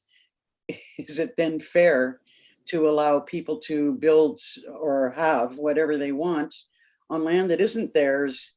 And if we run into a situation where we decide that we're going to grandfather them, people start building things with no consideration for the regulations that are in the shoreline preservation bylaw. To me, that's further strengthens the, I'm sorry, folks, but they've got to go. Well, and further to the shoreline bylaw, we are having a special meeting of County Council on Monday for our next look at that and the various processes attached to that. And contained in that from the county planner, something that has been brought up by a number of members of the public around the shoreline bylaw is what are municipalities prepared to do in this regard to more or less put their money where their mouth is. So if a municipality has an opportunity to clean up its own house, it could be perceived, well perceived, in keeping with the nodding heads I saw on the screen here, that ultimately it's the health of the lake that trumps everything else. So if there's an opportunity to keep an area naturalized, is it, the question to council then, is it our obligation to put that foot forward in those few places that we can find toward that common goal? Councillor Barry. One of the comments that was made to me yesterday, that if it's a real insurance issue, that if we ask this group to remove the dock and they now injure themselves going down a embankment, who will they be legally seeking compensation from? In other words, if they don't have their steps down to their dock and they fall, they're going to hold the township responsible either way. But There's a big difference. There's a big difference between 2 steps to the lake than a dock with a boat, an umbrella, and a cooler and 6 chairs. So, which makes me wonder if we either way, if you give them a license of occupation, do you still allow the public there and then have a bigger parking issue, or do you remove the docks and still have access to the water and still have a parking issue? Like it's yes and yes, I would think. Well, it is, but I would say yes and yes. I think what we need to remember is, as I said, that the end of Dawson Road, as one example in the township, the end of Dawson Road, it's not a park, it's not a beach. There's no parking, there's no washrooms. It's a place where people, as has been attested to historically, have walked down or ridden down and gone for a swim and gone home, not spend hours of the day. You know, there's a lot of compelling, what I'm hearing from council is an awful lot of compelling evidence toward removal. Yet, Councillor Barry, you just mentioned licenses. Are you still thinking that might be the way to go, or where are you there? The part I don't agree with the licensing is that it's taking a public, like it's taking a township entity and making it private. That's the part I just really have a hard time with. Well, I agree, and you know, as I said to the gent I spoke to last night, can I bring my cooler and spend the day? And he said, of course you can. So can everybody else. So perhaps the allowing those docks to stay in locations like that then tells the public that anybody can use that person's dock. And now we don't have 2 cars parked there, we have 10. You know, we have an ongoing access problem a few feet down the same road. And I think the worst thing that could happen is to create any more access problems in that particular location and also in other locations around the community. I mean, the risk we run by having this conversation in the public forum, of course, is there could be people who would say, I never knew you could do that. Well, I better get my dock out. Better go there and go and do that. So we don't know. And that's the risk with public conversations, is sometimes the conversation to get to an outcome can lead folks to take action that's contrary to the outcome we're trying to seek. Liz, you have your hand up. Well, just to reiterate that the township has gone to a great expense over the years to make sure that there are locations for people to be able to swim and access and enjoy the water, and that's where they should go. I mean, you know, there's all kinds of places where, dock or no, people might go over a bank to try and access the water, and I just don't see them suing us if they fall. Well, and they could. Another piece of the conversation around the insurance part is, again, in the conversation I had last night, the property owner had actually contacted his insurance company, who advised him that anything untoward that would happen on his dock at the end of the road would be covered under his homeowner's insurance. And so then I explained joint and several liability, of course, where this is an issue that municipalities have been fighting the province on for years, wherein if a municipality is deemed to be even 1% responsible for any action or injury, it can be held 100% responsible for the costs attached to it. And to the point that there's been promises by various provincial governments over the years to do something about it. AMO's been a huge advocate of it. And there are municipalities, when joint and several was a very big deal a couple of years ago, that I think it was the Wynne government that finally took a stand on it, there are some municipalities that they were removing playgrounds because they couldn't afford the risk of somebody getting injured and being subject to joint and several liability. So that's one more piece of that insurance puzzle. A user could have their own insurance till the cows come home, but that does not prevent existing legislation and precedent from making the township highly responsible financially for any outcomes. Councillor Dayu. You know, I'm very grateful that in our township at this council table or series of tables, we are able to engage in this lengthier debate rather than following strict Robert's rules, because I've learned so much from all of the comments made, and it's really helped me to clarify in my own mind where I think I lean, and where I think I lean is this. You know, the shoreline preservation bylaw, it is key for the environmental protection of our lakes and our enjoyment of those lakes. And as Mayor Moffat said, it will require everyone to pitch in and do their share and make their sacrifices to ensure that protection. And that has to go across the board to folks who have purchased those properties, and to those who haven't purchased those properties. To fairly apply the proposed shoreline preservation bylaw would be to apply it to one and all. And then to Councillor Barry's point, and which others have also raised, indeed, this township has put in quite a bit of money to enhancing areas of public enjoyment. And that's not for nothing. Townships do that so that we can protect other spaces. And those two linchpin pieces for me put me firmly in the direction of saying, let's remove those, let's have those docks removed. All right, thank you for that. And I think you're right. Appreciate the comments about being able to have a more of a roundtable discussion. That's how we've always kind of done our meetings, is a little more by consensus than strict rules. You're only allowed to speak the issue twice, and then you have to make your decision. So that's good to hear.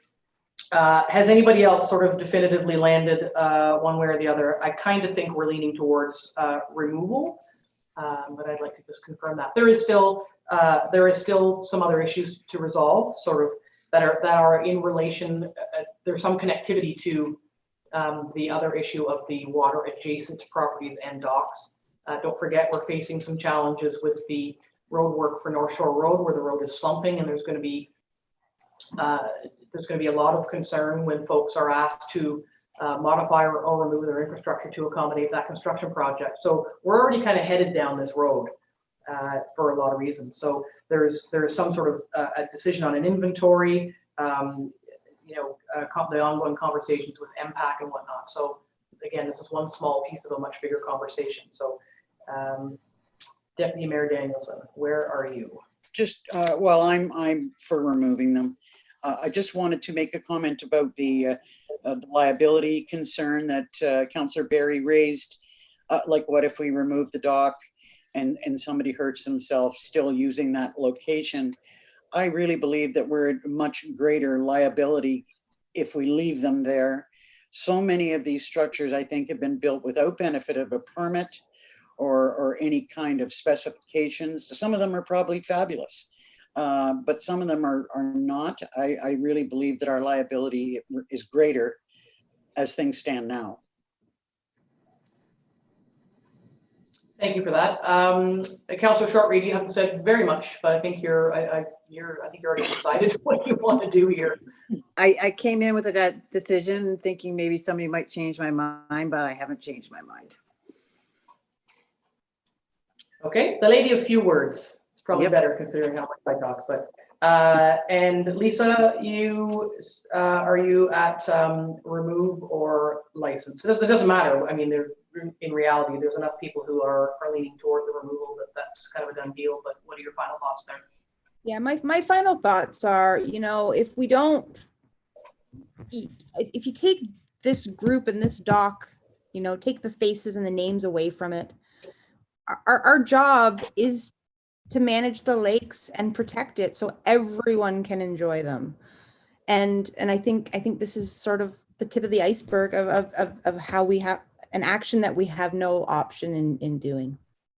We need, when you hear that there's been 5 algae blooms, like it very well could have been Maple Lake that was the one that was listed, you know, so we have to protect our assets. And the truth is if we don't, there's no one going to be putting docks on the lakes anyway. Well, because you wouldn't be able to put a dock on a lake because they have algae blooms, which you know, poison drinking water and kill dogs and other pets and harm people. So good point. And just so folks know, there is at the county level, there's some actions and discussions being heard are going to happen at the county table around the algae blooms and the work of CHA and the health units versus MECP and whatnot. So that conversation is going to happen. Liz, you put it on. We had a conversation with Paul McInnes, and that's going on next week, I think. So that conversation hasn't dropped off the face of the earth. Councillor Bayou. As there are inevitably going to be budget implications for this action, and presumably we're going to see that come back to council if there's a considerable budget implication. I wonder if we could also request of staff to bring back the plan, but then also what do we do with those spaces once once those docks have been removed? And by that I mean, is there a bit of a naturalization, an easy naturalization step that we could include in that plan in order to support the restoration of the shoreline? Yeah, and I think that would, good point, and I think that would go toward whatever sort of inventory would need to be established. And the other, of course, I'll throw a hammer in the works. Is it a matter of remove the docks and leave it as is, or remove the docks and, to accommodate some of the comments and concerns that have been raised, allow for 2 steps in so that people can go swimming? I mean, still public land. You could renaturalize the shoreline, and somebody can still separate the high bush cranberry and step into the lake. So that may be an option too. Is certainly, as I've mentioned, it's my feeling that going for a swim is not a problem. It's the infrastructure. So is there a way to accommodate a little bit of both? I don't know. Maybe that's something else that could come back in terms of risks or effort maintenance. Are we opening it up to become a public access point park? As I said, we have ongoing challenges in that little stretch of road right there. So we have to be equitable in our application of use in that area. Somebody had their hand up. Who had their hand up? Lisa Berry. We've said from the beginning, and we've said throughout the discussion, that this isn't a Dawson dock issue. So my question is, how do we proceed making this less about these specific docks and the docks that are in similar contraventions? Yes, and I think we all concur on that, and that's what that we'll have to let staff have a look at that and decide how to proceed. There's a lot that can be learned anecdotally in the community. And I think we can't solve that right now. I think we would have to leave that to the planner and the CAO and perhaps Public Works or others to figure out, to come back and say, this is how we propose approaching this. And I would leave that, or I would send that over to the CAO for a comment. Oh, and she has her hand up. Finally. I guess in building an approach, staff will need to know if council has sort of a time frame in mind, or is that something you want us to bring back? So are you looking at, you want to do that in 2021, or start somewhere, whatever location is chosen, and then do we give notice and then do it over a 2-year period, or is council looking to do it very quickly? It would be my opinion that if we waited, then we'll get into, but this dock's been here for 20 years territory. Mm-hmm. Possibly. But Lisa Berry has her hand up. Sorry, Lisa. My recommendation would be to address the lakes at capacity first. Oh, good point. Good clear thinking there, Lisa Berry. Liz Danielson. Yeah, I don't disagree. They should probably be the priority. They should be the priority for sure. But I would not want us to, unfortunately, and I know that this gets to bigger and bigger, but I wouldn't want us to say, oh, let's do this over 2 or 3 years, because it just gives too much opportunity for people to put more in instead of less, or make more arguments that they should be allowed to keep things that aren't even there right now. I'd like us to try and do an inventory as soon as we can and start working away to the greatest extent possible at the beginning of the year, or like as soon as we're able to, given the seasons. Mm-hmm. Councillor Dayu? And yet, if people take the opportunity to put more docks in, well, that's too bad for them, because that's an expense that they will, by virtue of this resolution, have to then remove. So that's entirely their decision. If the docks are going to go, the docks are going to go. I would prefer to put this one back to staff, as they do have to work through what are the implications. Are we going to try to find the owners and notify all the owners first? How much time do we do that before we start removing stuff? At whose expense? I think this is probably a more staff driven than not. As always, we want to be as efficient and effective as we can, and I trust staff will try to make it so. Mm-hmm. Okay, well, that's where we've landed, and I would just advise members of council, and the phrase out of a movie, gird your loins. People will be very upset about this, and email addresses and phones will be abuzz. And again, my comments about, the longer we leave it, the more docks will have claimed to have been there 20 years. And I think, Lisa, you heard this, but there's been a dock there for 100 years. What we're saying is the community has changed enough that doesn't matter. I think that would be the primary complaint, is that, but it's been there for a long, long time. So that's what we're going to hear, and that it's unfair. Deputy Mayor Danielson, go ahead, please. You know what? I think it's going to be virtually impossible to find out who owns all of these docks and to try and investigate that. I do agree that there needs to be as robust a notification process as we can do. Through notices in the first tax notices, through social media, through every avenue that we can use, rather than trying to ask for an investigation of specific owners. I just don't think that that's practical. But notification for sure, and we can start that now and continue with that process, so nobody can say, well, I didn't see it, or I didn't know, or. Mm-hmm. So that's what. So I'm sure the CAO is keeping a list. I'm keeping a little list, and that's on there. So we could maybe. I think the information that the CAO and relevant staff need has been stated, and notes have been taken, and we'll look for them to think about some of these questions in the background and bring something back for sort of a plan of attack. Again, that's a bit of a war word, and I don't mean it that way, but how to best approach this situation. Would you say that suffices for this conversation, or is there anything else that we want to? Any questions from Angie or Sean? Any clarifications you folks need, or anything from council? I'm okay, thank you. I think we've got what we need. Okay, and council, any final thoughts? Anything to add to the list? Okay, well, what I'll do then is I'll ask for a mover and a seconder on the report, knowing full well that we will have something coming forward, and the clerk has something to say. Sorry, I just asking clarification on the motion so I can prepare it, that the recommendation is to take the appropriate actions to have the docks removed. This would apply to all of these types of docks throughout the township.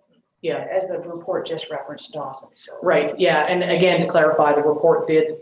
The subject is the Dawson Road docks. The Dawson Road docks are one example of a number of places in the township where this is occurring, and the decision of council is to apply it, as we do for most as much as we can, apply it to the entire township, so yes. And maybe the resolution should say it's docks located at the end of road allowances, as opposed to, you know, the secondary issue that's still ahead of us, which is docks across the road from properties. Because there is going to be confusion. There's no question, it is confusing. Mr. O'Callaghan, Mr. Plannerman. Yeah, perhaps just to clarify the situation as well, to include something in the resolution for docks constructed by non-waterfront adjacent property owners, because there could be a situation where this dock is constructed on a shore road allowance by someone who doesn't have waterfront property in that area. Just so it captures the real intent of this process moving forward. So the clerk is crafting on a scrap piece of paper. So it would be docks constructed at the end of road allowances by non-waterfront property owners. At the end of road allowances or shore road allowances, or it could just be docks constructed by non-waterfront property owners on municipal property. My concern with that language is that that includes the water adjacent conversation subjects, which we haven't had yet. At the moment, we're just talking about structures that are at the end of road allowances. And the other bigger conversation, which is more complicated, is about the water adjacent infrastructure. So would it make sense then to say at the end of road allowances by non-waterfront property owners? That's pretty specific. Oh, Angie has her hand up. Madam CAO.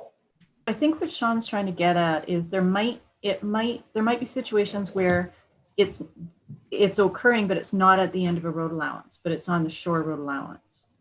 It might be at the end of a road, but that might not be a road allowance. Right. Mm-hmm. Yeah. Yeah, that makes sense. What we need to establish is the language that doesn't urge people who aren't part of this conversation to act, which is the water adjacent properties. That's different. Councillor Gaillou. So perhaps it's a language of exclusion rather than inclusion, that, you know, it pertains to all infrastructure located on non-adjacent township land, regardless of who has built it. I'm also a little bit fearful of the non-waterfront property owners, because it suggests an equity issue that isn't meant to be. So do we just say everybody else except this group, perhaps, knowing that it's coming up? That wasn't very clear, was it? Well, it was. What you said, it made sense, but I fear that it would be more moneyed. I think in everyone's best interest and not to get people unduly upset because they're not included, is we just need to take some time to craft the language so that it's perfectly clear what the intent is today, notwithstanding future conversations on similar and yet different properties. If that makes any sense. So.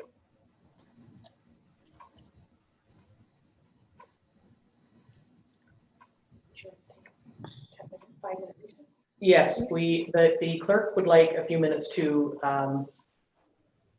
think this through, and maybe you would speak with the planner. I don't know how you to craft something that makes sense, that captures today's conversation. So, all right. Well, we're going to take we'll take a quick 10-minute break, 5-minute break, 10-minute break, 10. Thank you. And let the clerk craft what she thinks reflects this conversation, if that's all right. Okay, so we'll see you back on the screen in at 2:10.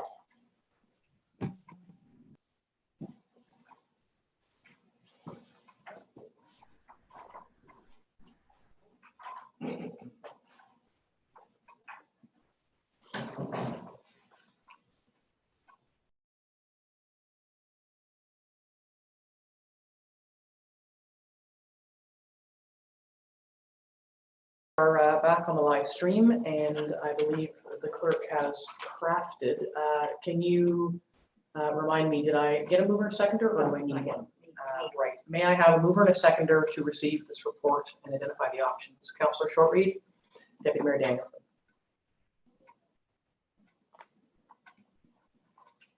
Moved by Councillor Shortreed, second by Deputy Mayor Danielson. Be it resolved that Council receives planning report PL 7720 submitted by Sean O'Callaghan and dated November 19th, 2020 regarding Dawson Road docks.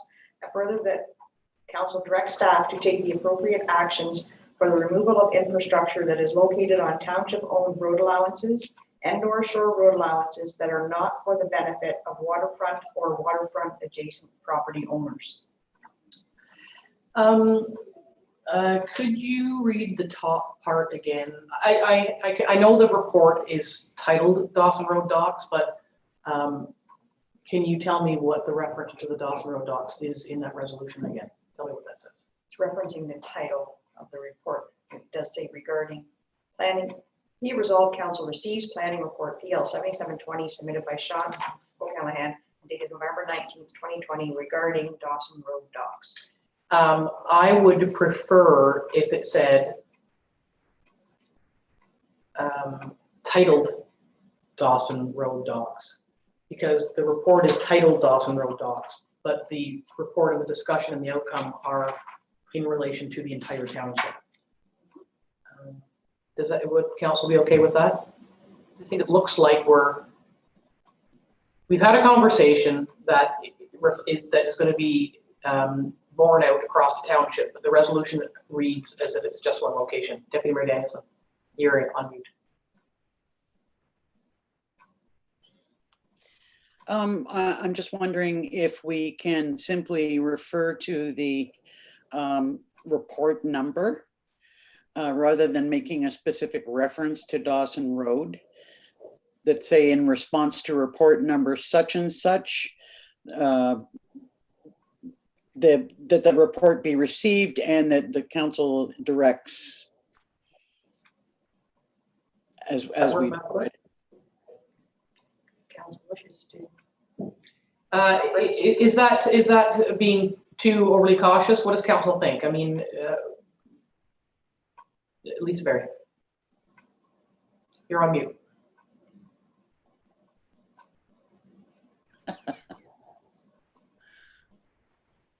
I concur. I don't want to see that as the specific. I think putting just the plan number is fine if we can. My concern was more at the end and who's benefiting. That was the part that I wanted to hear a second time.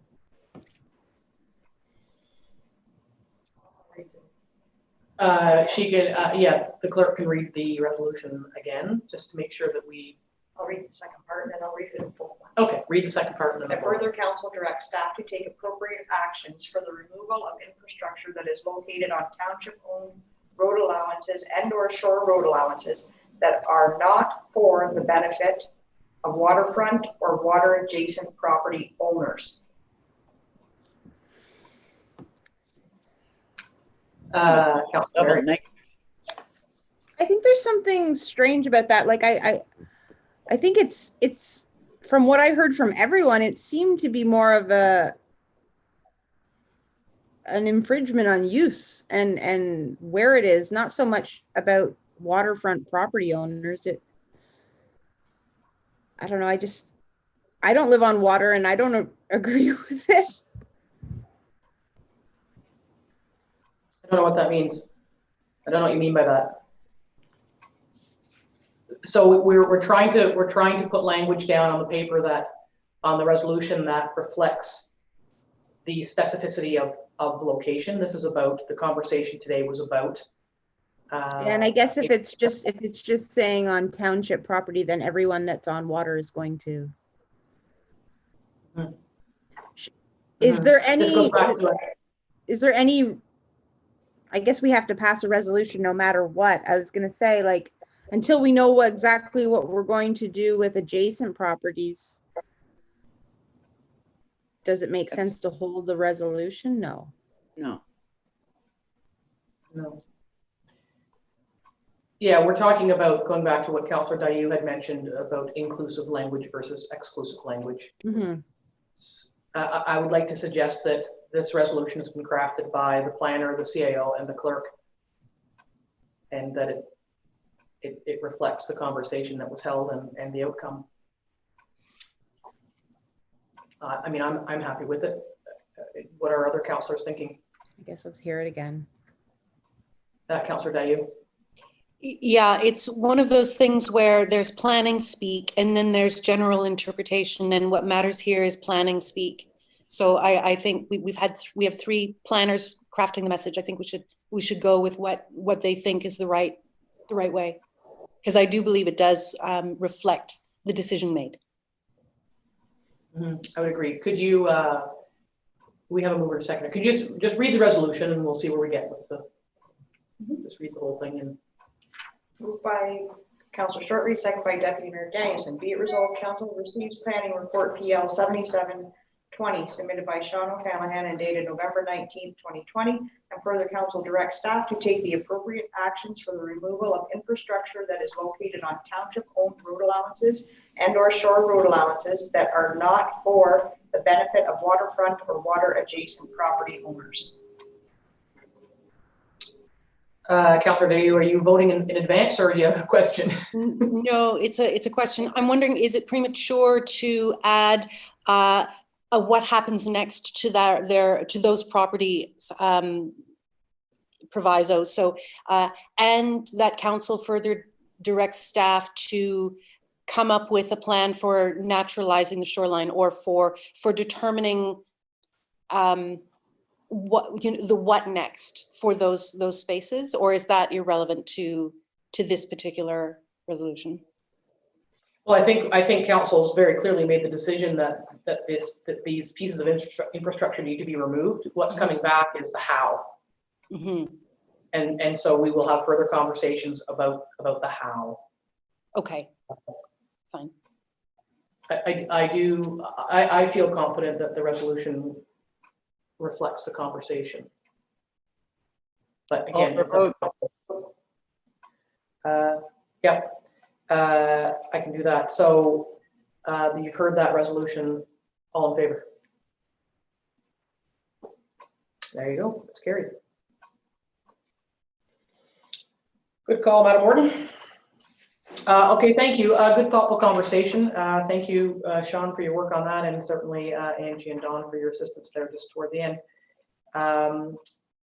The next item up is we've got 4 shore road closings, and Sean, the first one is Skin Lake. Yes, this is an application to close the shore road allowance in front of this property where there's quite a few structures that currently exist on the shore road allowance. So the applicant is hoping to purchase it so that you'll actually own the property that these structures are on. So I would recommend it proceed with through the regular steps. Questions, concerns from council? Deputy Mayor Danielson. I've got to say that with respect, despite the fact that there is I just can't remember what the word is, that the form itself says that it doesn't permit construction or alteration. That's people continue to, despite having seen that, say that they want to legalize something that's not supposed to be there, or they're going to build something, or they have a plan, even though you've told them that they can't maybe do that. That it just seems like we're legitimizing structures that should not be there. I'm not saying that. Yeah, so by them purchasing the shore road allowance, it in no way would legalize a structure that was illegally constructed, if that were the case. Do the people on Skin Lake have permits for their sauna cabana porch? I'd have to look into that one specifically to see as part of the process. But if it's discovered they were constructed without the benefit of a permit, or they were constructed illegally, then appropriate action would be taken to either bring those structures into compliance or have them removed from the property entirely. because 2 of these 4 applications seem to suggest that, you know, there's something there, there's either something there that shouldn't be, or that there's a plan. I mean, the process exists for bringing things into compliance. Just, it makes me squidgy.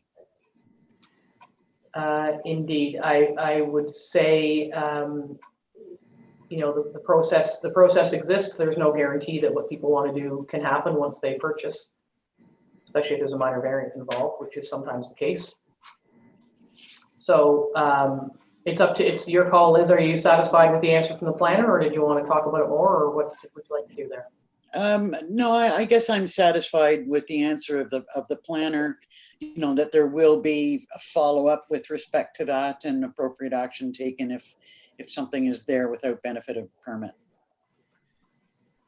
Okay, any other questions, comments from council on this application? May I have a mover and a seconder to receive it? Councillor Barry, Councillor Shortreed. Moved by Councillor Barry, second by Councillor Shortreed, be it resolved, council hereby approves in principle an application made to stop up, close, and convey the shoreline road allowance fronting property located at part lot 19, concession 7, geographic township of McClintock, Skim Lake, Brajack, and that the applicants are requested to proceed in accordance with the shoreline road allowance closing procedure. All in favor? That's carried, thank you. Next up is another application on Otter Lake. Yes, so another application for the Shore Road to be closed in front of this property where a portion of the cottage is actually located on the Shore Road allowance. I would recommend that it proceed through the regular steps to close that Shore Road allowance. Questions, comments, concerns from council? May I have a mover and a seconder? Councillor Barry, Councillor Dayu.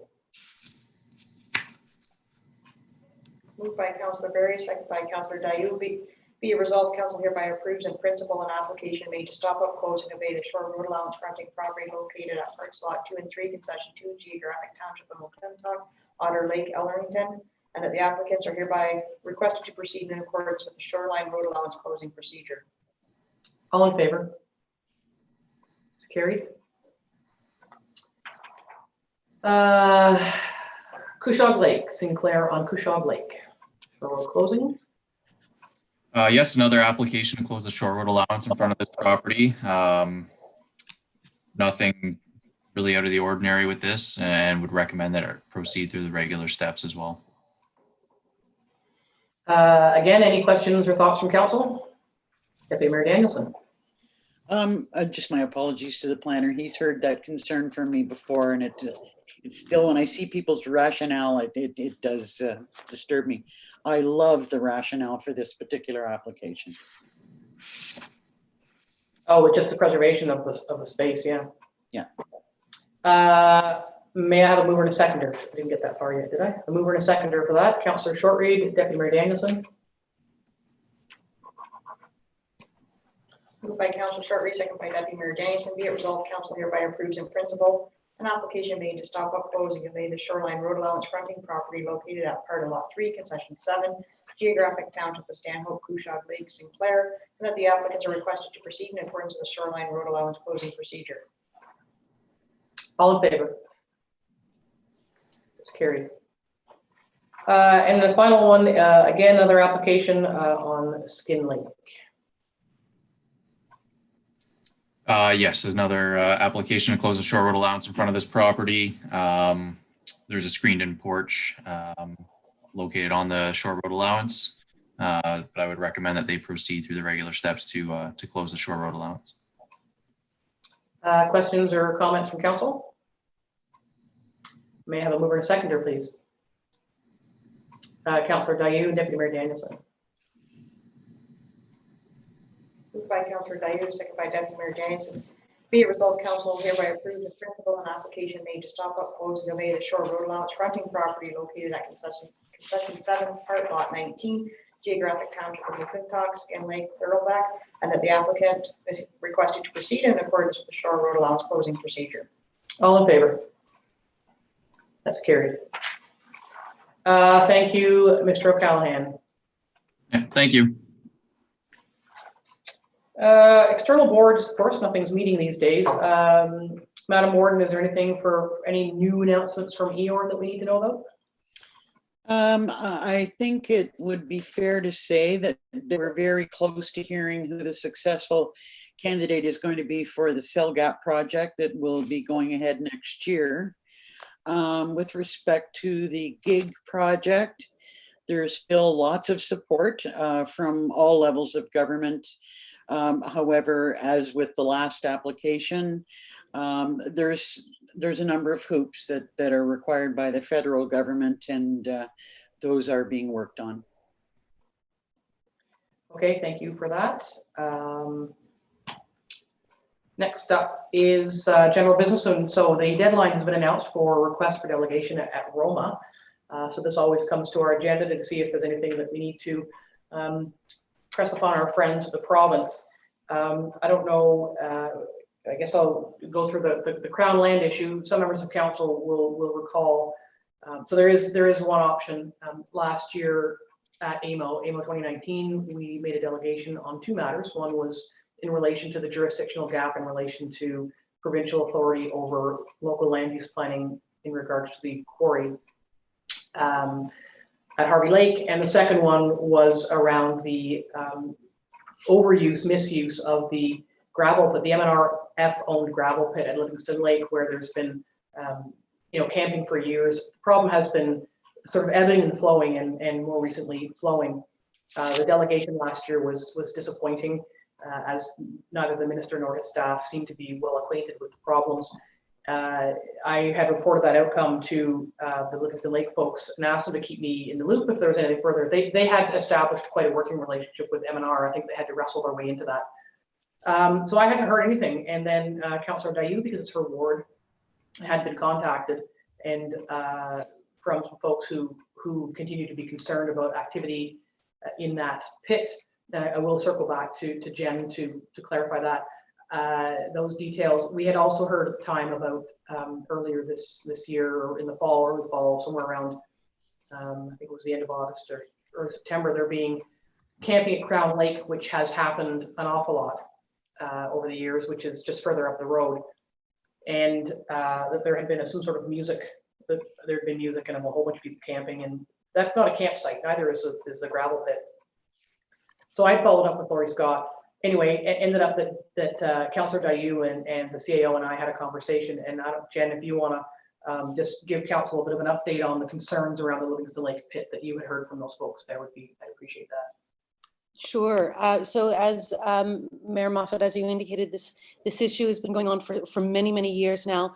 The Livingston Lake community, who are most directly affected by the use or misuse of the pit right up Livingston Lake Road, have been keeping meticulous documentation on what some of the problems have been. Most importantly and most seriously, the pit is often used as a shooting range. By people who are unaware that within 10 or 11 meters past the edge of the pit and through the bush line, there's a cottage road where kids are playing and people are walking up and down and driving to their cottage. And it's a growing concern. The Livingston Lake community is also aware that there is expansion of these practices into other areas of Crown land in our township where camping for limited periods of time is permitted by the Crown. However, those rules and regulations were set up when camping simply meant showing up with your tent and your canoe and spending a couple of days and then heading on home. And things have changed since then. So Mayor Moffat and I and Madam CAO discussed this issue and the fact that within our township and likely other townships, there are probably multiple cases where municipal jurisdiction and policy abuts and conflicts with provincial jurisdiction and policy vis-a-vis Crown land, or in specific reference to Crown land.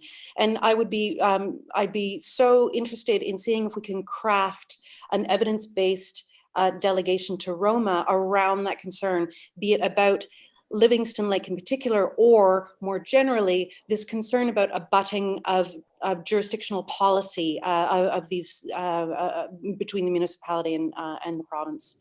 So that is certainly the direction that I would like to take the Roma delegation this year.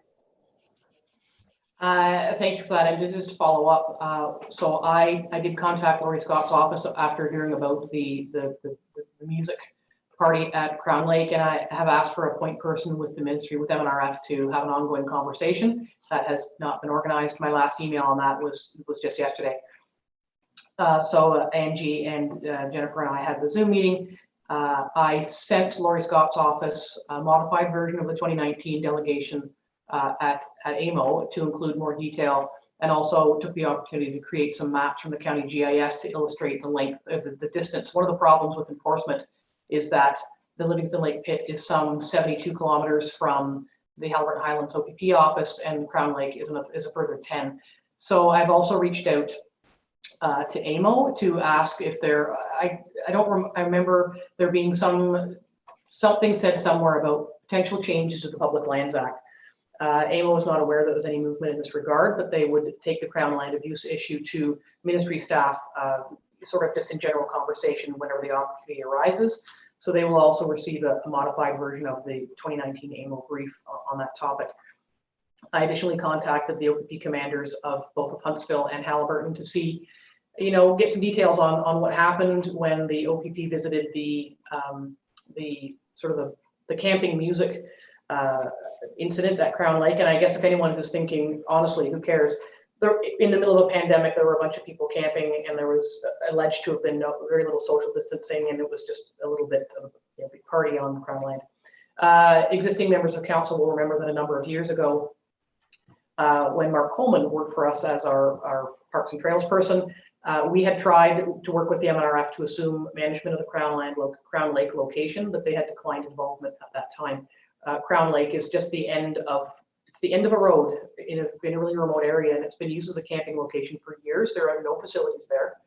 And Deputy Mayor Danielson will recall when we visited that site, somewhere I still have the video, the absolute misuse, abuse, and degradation of that landscape is beyond the pale. And this is about continuing to press the province on this abuse and misuse of Crown land, wherein local municipalities are expected to pick up the pieces. So the Haliburton detachment commander of the OPP sent me some information on what had transpired on when the OPP had attended, and that had suggested that perhaps when we get an MNRF point person, that we have a little bit of a round table, so that the police and the MNRF and we can really have a robust conversation about what's happening there. There was a time, I think, Councillor Dayu, it might have been last year, where the MNRF or somebody put a little bit of pressure on the Livingston Lake pit, the gravel pit situation, and people just moved to a different gravel pit. You're allowed to camp on Crown land, you're allowed to shoot guns on Crown land, you're allowed to go hunting on Crown land. So we need to find a balance there, and asking, keep pressing the MNR for a little more jurisdiction, a little more control there, for life safety purposes. So I guess the question is, we can wait to see how any conversations with the MNRF go and aim for AMO, or we can put something together and go to Roma. What we can do is put a placeholder delegation in, and if we don't have anything, if our presentation isn't fulsome enough in time for Roma, we can decline the opportunity should we get it and aim for AMO. But putting in a delegation request for Roma on this matter would at least allow us to get organized for it when it does happen. So it's either or. We can put the delegation request in for Roma and continue our conversations with MNRF and OPP when they transpire, and take it from there. And if it doesn't pan out, then we can aim for AMO in August.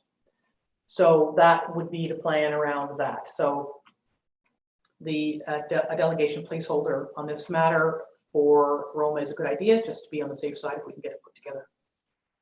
So I guess Jen and I are looking for support on that to move that forward. So I've seen nodding heads. Councillor Barry, and then Deputy Mayor Danielson. I was showing my support. Oh, that was your support. Okay. Yeah, Liz, did you have anything to say, or are you just doing the same I thing? would just support taking that step. Okay. You know, we've played this game before. As I say, we've seen this movie before. We're not sure of the outcome this time. The MNRF is a very different ministry than it has been in its early days. So we'll see. All right, so that's what we'll do. And I don't know, I don't think there's anything else for us pressing at the moment. I think the province has been inundated with all manner of projects and issues related to the pandemic, and we'll just stick with this one long-standing issue. Can I make a comment? Yes, you can, and you may. Actually, two comments. I hate to say this to Councillor Dayu, but don't get your hopes up as a result of the delegation. You know, it is really a head-banging experience. And I just did want to mention that there has been some discussion between Mayor Moffat and myself and other members of County Council about the blue-green algae blooms and who is responsible for that. There's another provincial municipal gap that needs to be discussed. So that is going to County Council on or next week, and we'll determine whether there should be a delegation with respect to that. But I think given the scope of it, that maybe it should be a delegation from the county as opposed to an individual municipality. Yeah, it probably should be, because it's about the role of the health unit versus MECP in regards to blue-green algae. Councillor Dayu. Yeah, thank you very much, Deputy Mayor. I fully agree with you. I think to pin all of one's hopes on a 10-minute delegation or however long it is a bit foolhardy, but I do see it as being an important building block in what could be a larger effort to try to resolve this problem with and on behalf of the constituents at Livingston Lake and at Crown Lake and at other lakes that are, you know, they're experiencing this sort of thing. Part of the reason why I did want to speak to Madam CAO and Madam Mayor about this issue is to begin exploring what that larger piece might look at. So stay tuned. We'll keep everyone in the loop, but hopefully this is just one piece of a number of different things that we might be able to do in support of resolving this issue. Yeah. Yeah, and sometimes this is just prolonged, consistent pressure applied over a long period of time. So we'll see how we go. So do you have what you need in the body there? Okay, so may I have a mover and a seconder to see this move forward? Councillor Dayu and Deputy Mayor Danielson. Moved by Councillor Dayu, second by Deputy Mayor Danielson. Be it resolved that Council hereby authorizes the Mayor to request a delegation during the Rural Ontario Municipal Association ROMA conference to the Minister of the Ministry of Natural Resources regarding the concerns with the use of Crown lands, particularly in remote areas. All in favor? It's carried. Thank you. Correspondence, did anything get moved forward? May I have a mover and a seconder to receive the correspondence report? Councillor Shortreed, Councillor Berry. Moved by Councillor Shortreed, second by Councillor Berry. Be it resolved, Council receives the correspondence listing for the period of October 29th, 2020 to November 11th, 2020 for information. All in favor? That's carried. May I have a mover and a seconder for the bylaws? Councillor Shortreed, Deputy Mayor Danielson. Moved by Councillor Shortreed, second by Deputy Mayor Danielson. Be it resolved, the following bylaws be received and read a first time, considered read a second and third time, and finally passed with corporate seal affixed. Bylaw 2020-96 to authorize the execution of a purchase and sale agreement for Ross Center Trails Office. Bylaw 2020-97 to authorize the execution of a grant of easement agreement for Ross Center Trails Office. Bylaw 2020-98 to authorize the execution of agreement with Camas Inc. for the Central Reservation Registration and Park System Services. Bylaw 2020-99 to adopt zoning bylaw amendment ZBA 320, part of lot 14, concession 6, geographic township of Stanhope, the name of Rochka and Barber. Bylaw 2020-100 to adopt an IT security policy. Bylaw 2020-101 to adopt a mobile device usage policy. You've heard that. All in favor? Carried. Thank you. May I have a mover and a seconder for the confirmatory bylaw? Deputy Mayor Danielson, Councillor Shortreed. Moved by Deputy Mayor Dennison, second by Councilor Short-Reed, be it resolved that bylaw 2020-102 being a bylaw to confirm the proceedings of council during its November 19th, 2020 regular meeting be received and read a first time, considered read a second and third time, and finally passed with the corporate seal affixed. All in favor? It's carried, thank you. And may I have a mover and a seconder for the adjournment? Councillor Dayu, Councillor Barry. Moved by Councillor Dayu, second by Councillor Barry, be it resolved that council hereby adjourns November 19th, 2020 regular council meeting at 2:43 p.m. All in favor? It's carried, thank you. Thank you, everybody. Thanks to staff and IT and everybody for keeping us moving. We are adjourned.